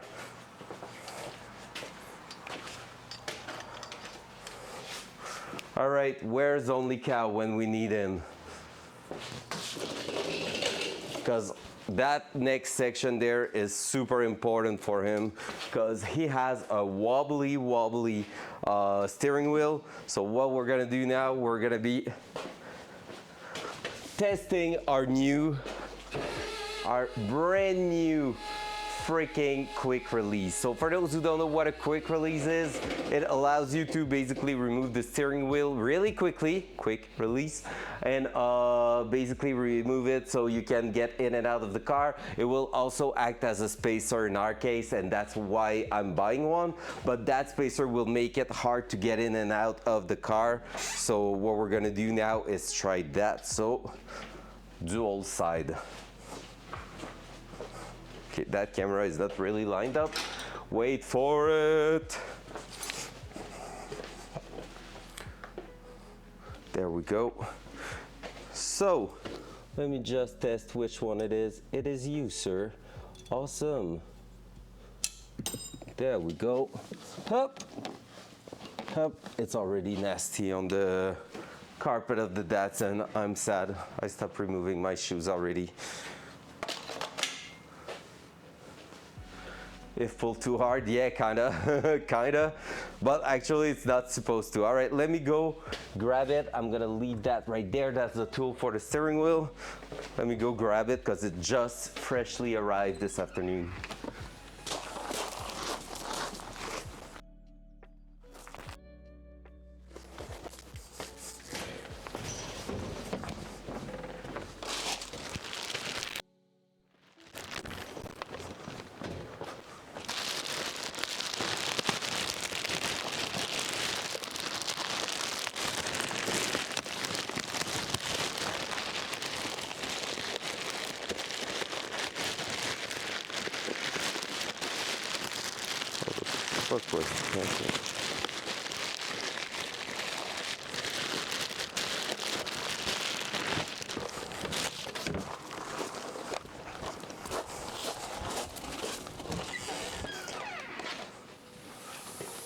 Front cam. Can anyone guess? Can anyone guess what color hint is on there? For real, not with a quick release, was it? Or was it like trying to remove a steering wheel and it smashed his face?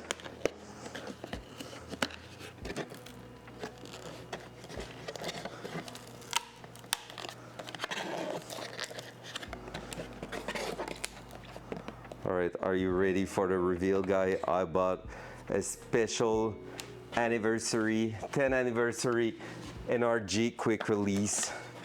Oh my God, that thing is sick. Unboxing, follow for more unboxing content. We're 4 followers away from 1,000 followers. If we hit 1,000 followers before the end of the stream, I'm gonna do 5 gifted sub in the chat. Well, that's the best I can do. I'm gonna do a backflip off stream. So you will have to just believe me. Oh, okay, fair.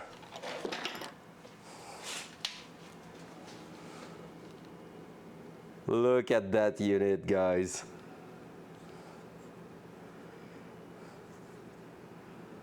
Bronze and gold.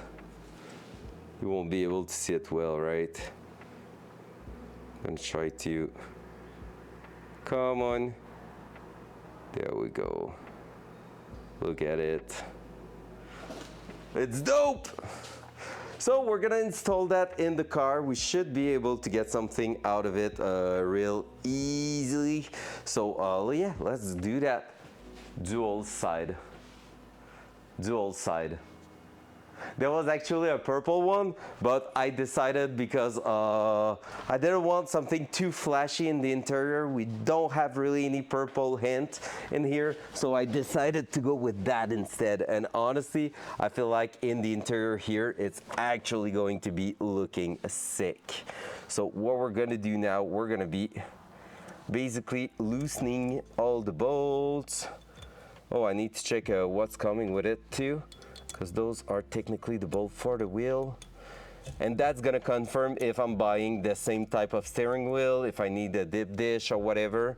So right now, just before I remove it, to remind you what is the issue now is that I'm having like kind of a real nice position there, to like body wise, but the steering wheel is just like really close to my legs. So what I'm looking for is to actually like bring it slightly closer to me and make it better in terms of feeling.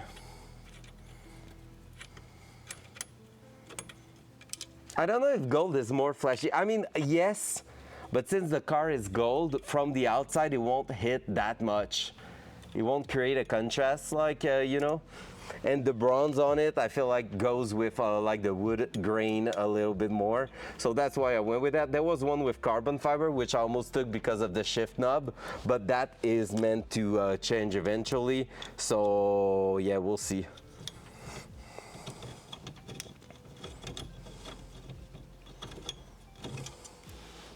I don't know if I should have a lower shifter knob.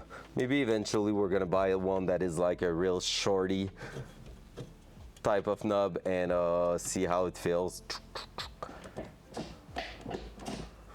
Because it could be a real decent one too.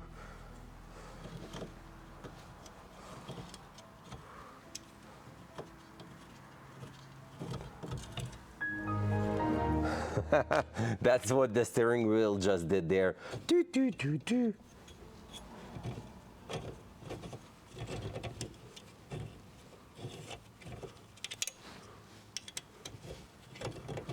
There we go.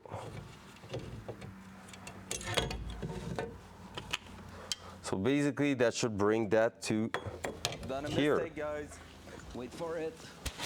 Because the hole is quite big there. So I just lost. Well, I haven't lost it, but it just got too deep in there. Wait, what? What are we even talking about? There we go. That's how it works, that one. Here we go. So you just pull the ring there and it's gonna be a nice, lovely release like that. So that one here is gonna go on top here. Whoop, just like this. And from there we should be good to go and install our assembly. So yeah, let's go check off-road and racetrack use only. Any other use violate the law. In the US, maybe. Not here, sir. Well, yes, probably. I don't care. Plenty of people are running quick release. Yes, sir. quick release steering wheel, man. How we doing, sit-ups? Yeah, no one will tell. It's all good. We're safe. Okay, so those ones are the bolt for that. Let me open that up. I'm not sure what those shim here are, so I'll assume there's no instruction in it. That's the funny thing. But it's okay. It's okay. Let's go back inside the car. Let's install that.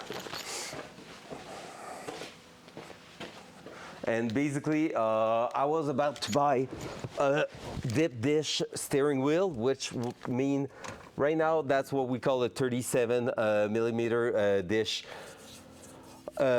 steering wheel, and a dip dish is basically 60 millimeter, I think. So instead of being there, it will like be like this, but the center here will go down there. However, getting in and out of the car with a lot of reinforcement on the side will now be painful, because like all your knees and everything, you will always hit it. So instead, keeping like a normal dish type of steering wheel like that, and actually being able to just release it, hang it on the mirror right there like that, you're gonna be all Gucci. Like it's gonna be make it work way better.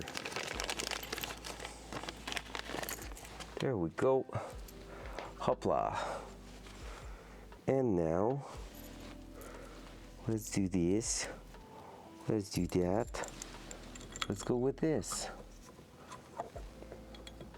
So I don't know how I feel about using an Energy one. Yo, what's up with that? Like an Energy quick release. I think it's quite a decent brand now. Like before, they were more on the on the actual like parts replica and stuff, and the quality was like a hit and miss. But now they are quite decent, I feel like. From what I've learned, like I read a lot on the internet and all that, and we're gonna see if there's any loose in the steering wheel at the end. If there is, I'm not happy. If there isn't, well, it's a real like nice deal there.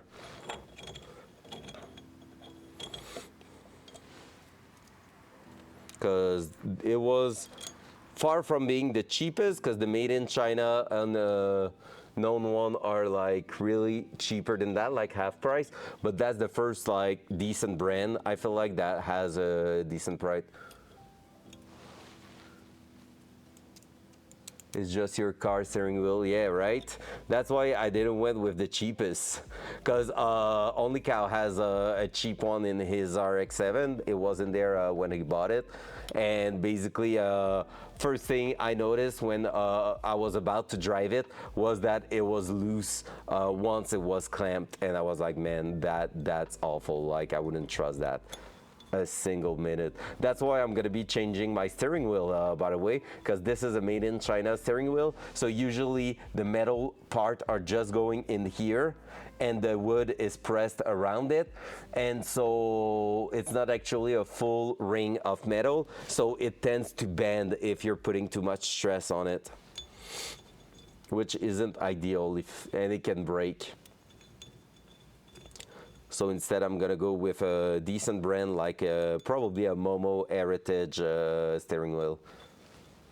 There's a nice, lovely one, and there's the shift knob that is the same wooden grain as the steering wheel. So we're probably gonna switch both of them for that, which is gonna look cool. All right, let's torque that down. Up. Let's move from one side to the other, trying to make that even.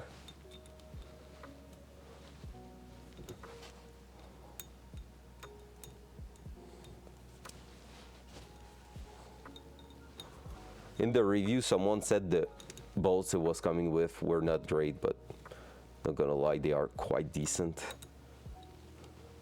They don't try to strip or whatever. All right, there we go.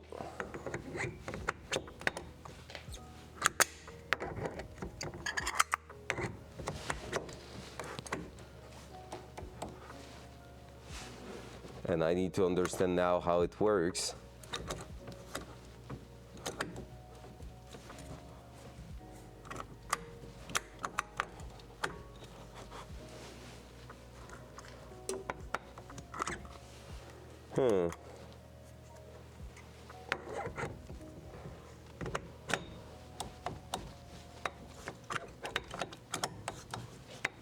Why is it not falling in place?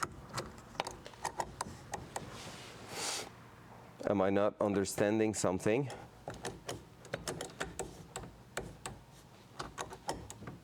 See, that's the exact thing you don't want to see happening there. So let's test. Is it me not understanding how it's supposed to work?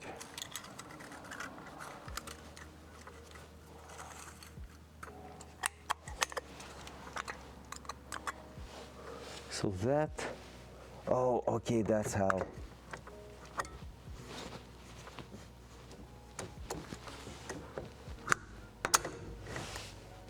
Wait.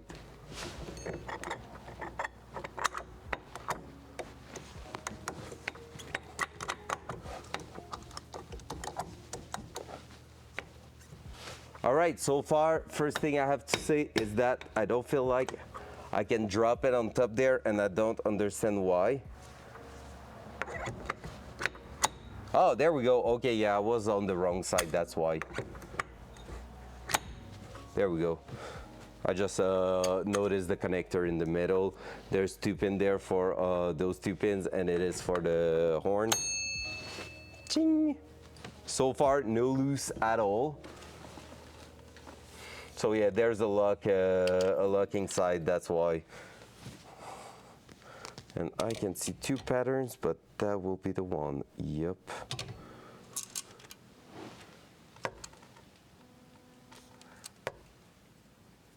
That thing, yeah, the thing was freaking awesome. Satisfying as fuck. So I'm scared now that the steering wheel will be too close to me. But that's why I ordered through Amazon, because if it's the case, I can actually send it back. Big brain move. So that's why I haven't destroyed the package either, just so I can send it back properly.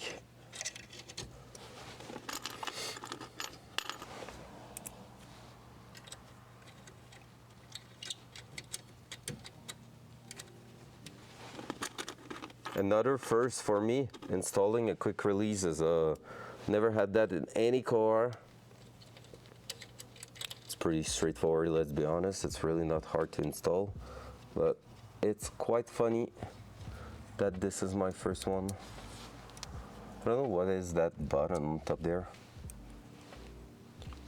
Legit, you can still see like the CNC pattern and everything, so you know it's kind of a nice unit overall, which is cool. All right, let's start doing that.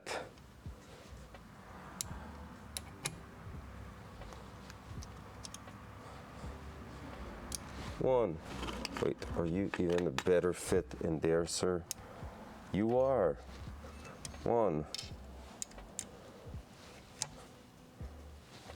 2, 3, 4, 5, and 6. And now, just to make sure you go back to the first one, and it is still stiff. Oh my God, that's so much better. That's actually so much better.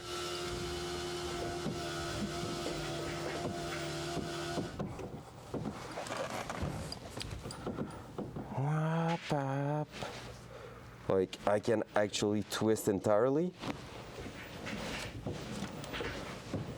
So that's real good.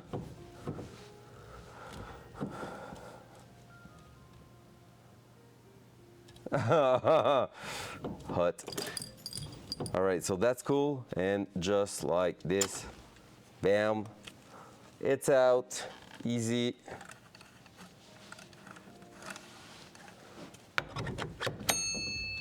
Oh, and the unit is real nice. Wop, wop, wop. Wop, wop, wop, wop, wop. Yeah, that we go in. Only Cal was doing that when he was here in Quebec City. He was actually bringing his steering wheel in his room, so that way like no one could go in and actually like try to steal it. Oh, that thing, it's like just a ring. It's so good. And then you can just do that. Up, hang it there, get out, or just send it on the passenger side, whatever. Even there, boop, around the shifter, and get out freely out of the car. Super easy. That switch, I need to figure out what I'm doing with it. That's true.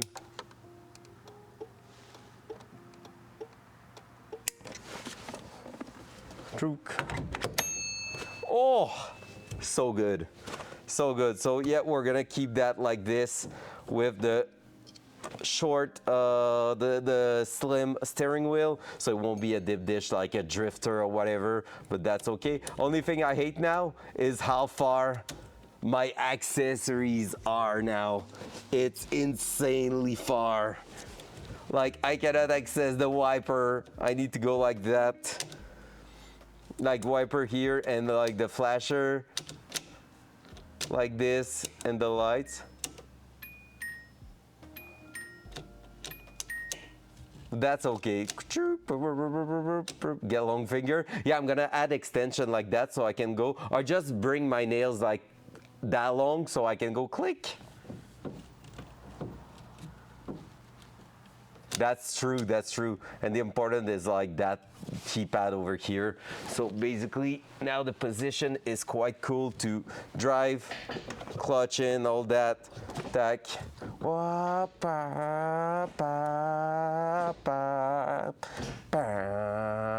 And then if I need to change my setting here, the two first row, when I'm gonna be like really all the way down on the seat, I can still access those. It's hard, but I can access them without my back moving at all. So those two rows are for racing purpose with the harness, and then for the street, we're gonna have like other accessories here. Like probably my cruise control is gonna be right there. That's where I mapped it right now, so all the way at the bottom right.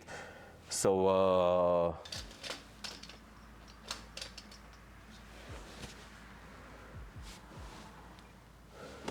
in the car do it, that's actually a good idea. But yeah, so all the cruise control and stuff for casual things are gonna be on the right side. First button at the top, I'm planning to put the boost setup, so I can change that. Second one there, second to the bottom. I don't know if you can see it at all. Oh yeah, you can. So basically, second here will be so first one boost control, second one launch control, traction control at the bottom. So we're gonna be able to change all that, and then after that, we're gonna be able to add some more here, like the pit lane speed limiter and stuff like that. So that's gonna be cool. Hey, sounds good, Mr. Pan. Have a good one. Anyway, we're pretty much done for today on our side too. What's supposed to be a short stream. Look at me, 4 hours in and a bunch of things done. That's amazing. Yep, really happy with the setup like that. I feel like now I have plenty of room for my feet. Position can be kind of awkward for some people, but still, I feel like I'm gonna be having a lot of fun driving that car. I love like being a little bit tilted to the back. I don't know if I want it that way or that way. We'll see. I feel like one click lower. Boop. Whop.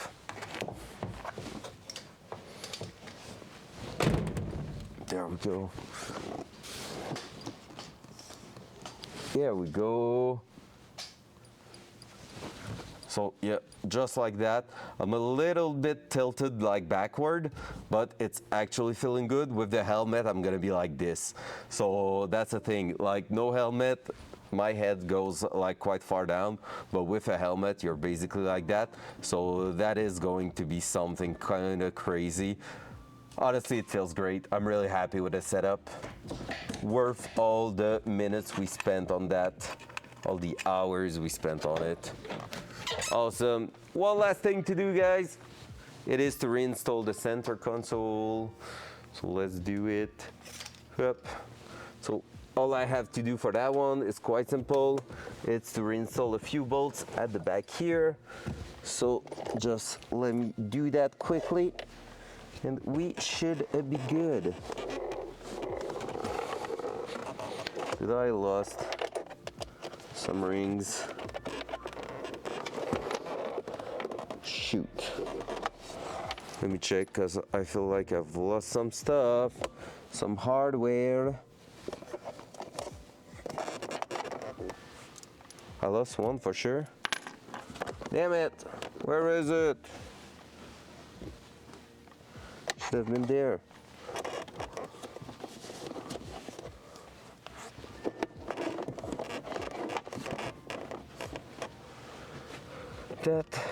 That. All right, let's start that here. Wait, I'm missing actually a full bolt, so maybe it's somewhere else. Or it fell to the ground.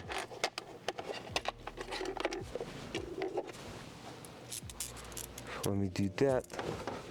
Do this. To make sure everything's lined up and accessible.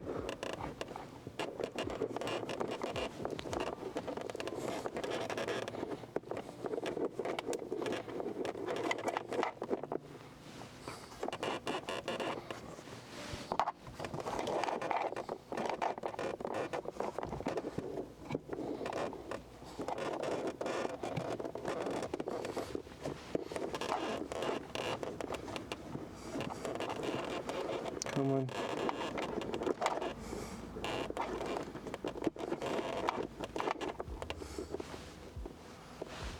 Okay, wait a second, I'm just trying to get that in spot.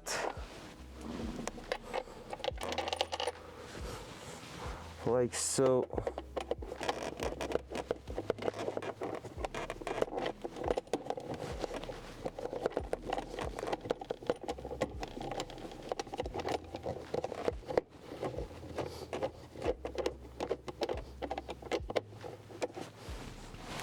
Oi.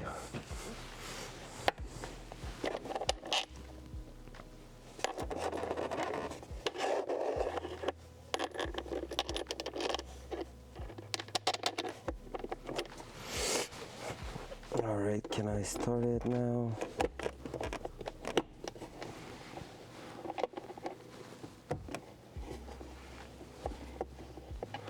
There we go, that one started.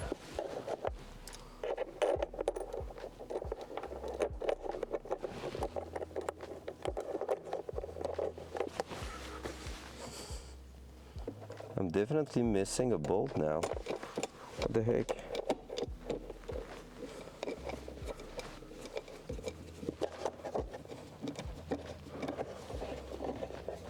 Where is the last bolt? For that to be back in place. Did it drop under the car? I feel like it did. I really do feel like it did. Fell down there. Am I stupid?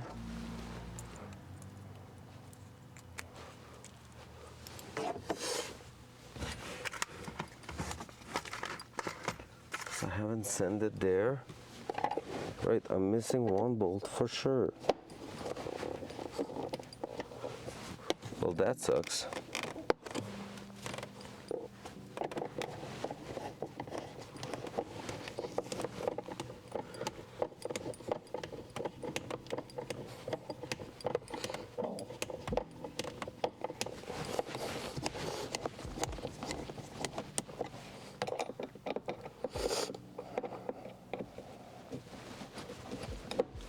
All right, wait for me, chat. We're almost done.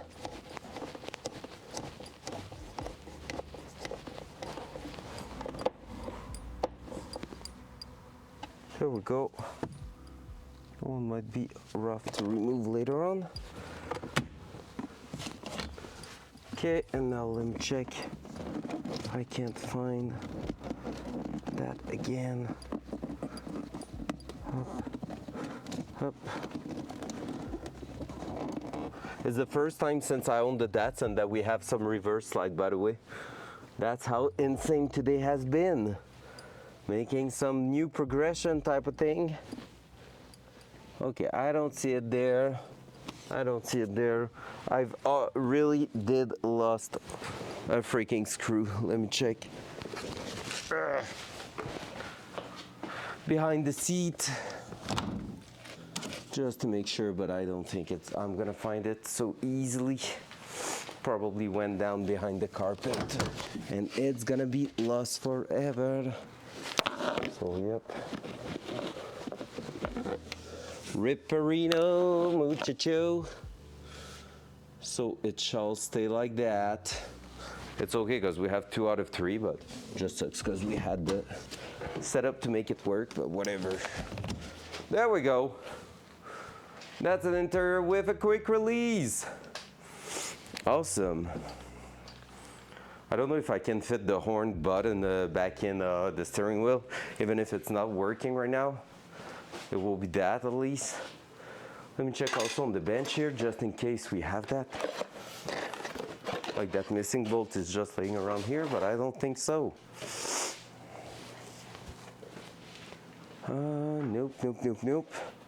And the horn, where is that horn button? I know it's somewhere around there.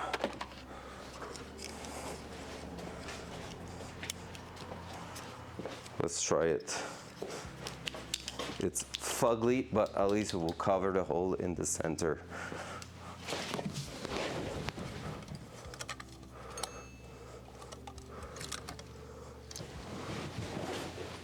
Like technically speaking, that's where you just basically go on and plug those like that, and the other one doesn't fit, so you will have to change it, but whatever.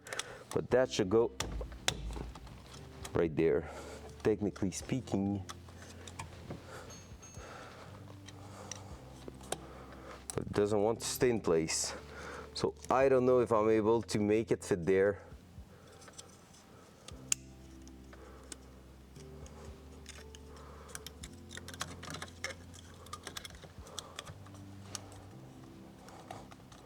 Oh yeah, that feels cheap as fuck.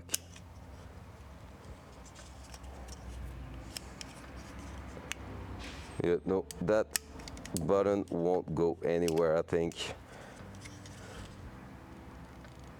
Basically, I need to expand all the teeth towards the outside for it to actually like kind of clamp, and it won't clamp at all. Lol. All right, screw that.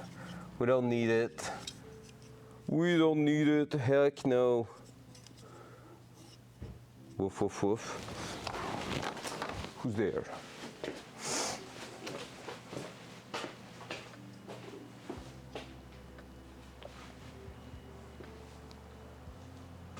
Not a package? I don't know what that one is.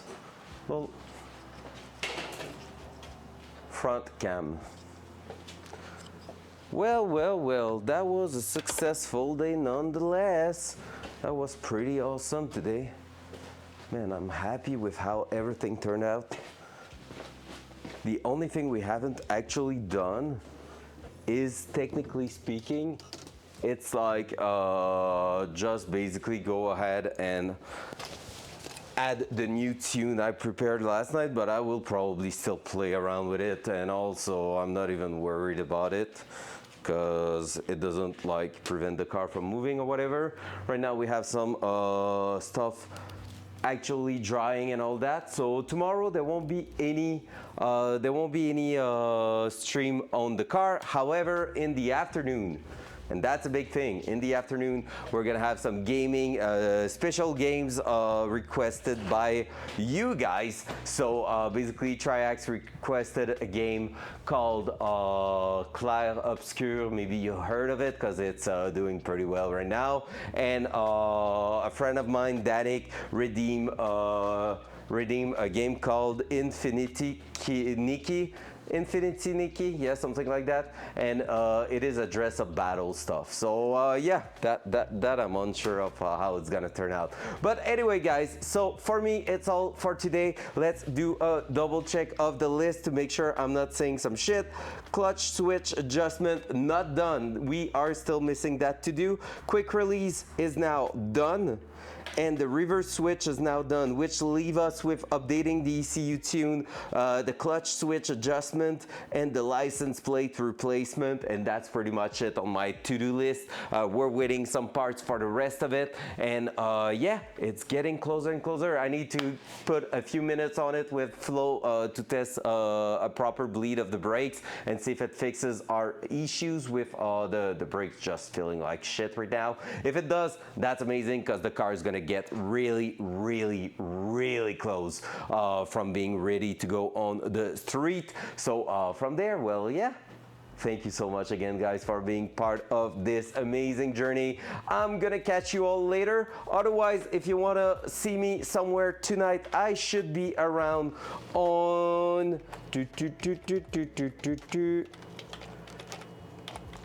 that stream. Make sure to drop a follow. Hawk is an amazing legend and especially the best mod in this channel, but she's also an amazing streamer. So I should be around in her stream tonight, where we're gonna be playing some Tarky. Then from there, I'm gonna catch you tomorrow afternoon for more gaming, and then on Friday for the crazy Tarka Friday. So on this, I'm gonna catch you later, guys. I love you all. Have a good evening. 07. Bye!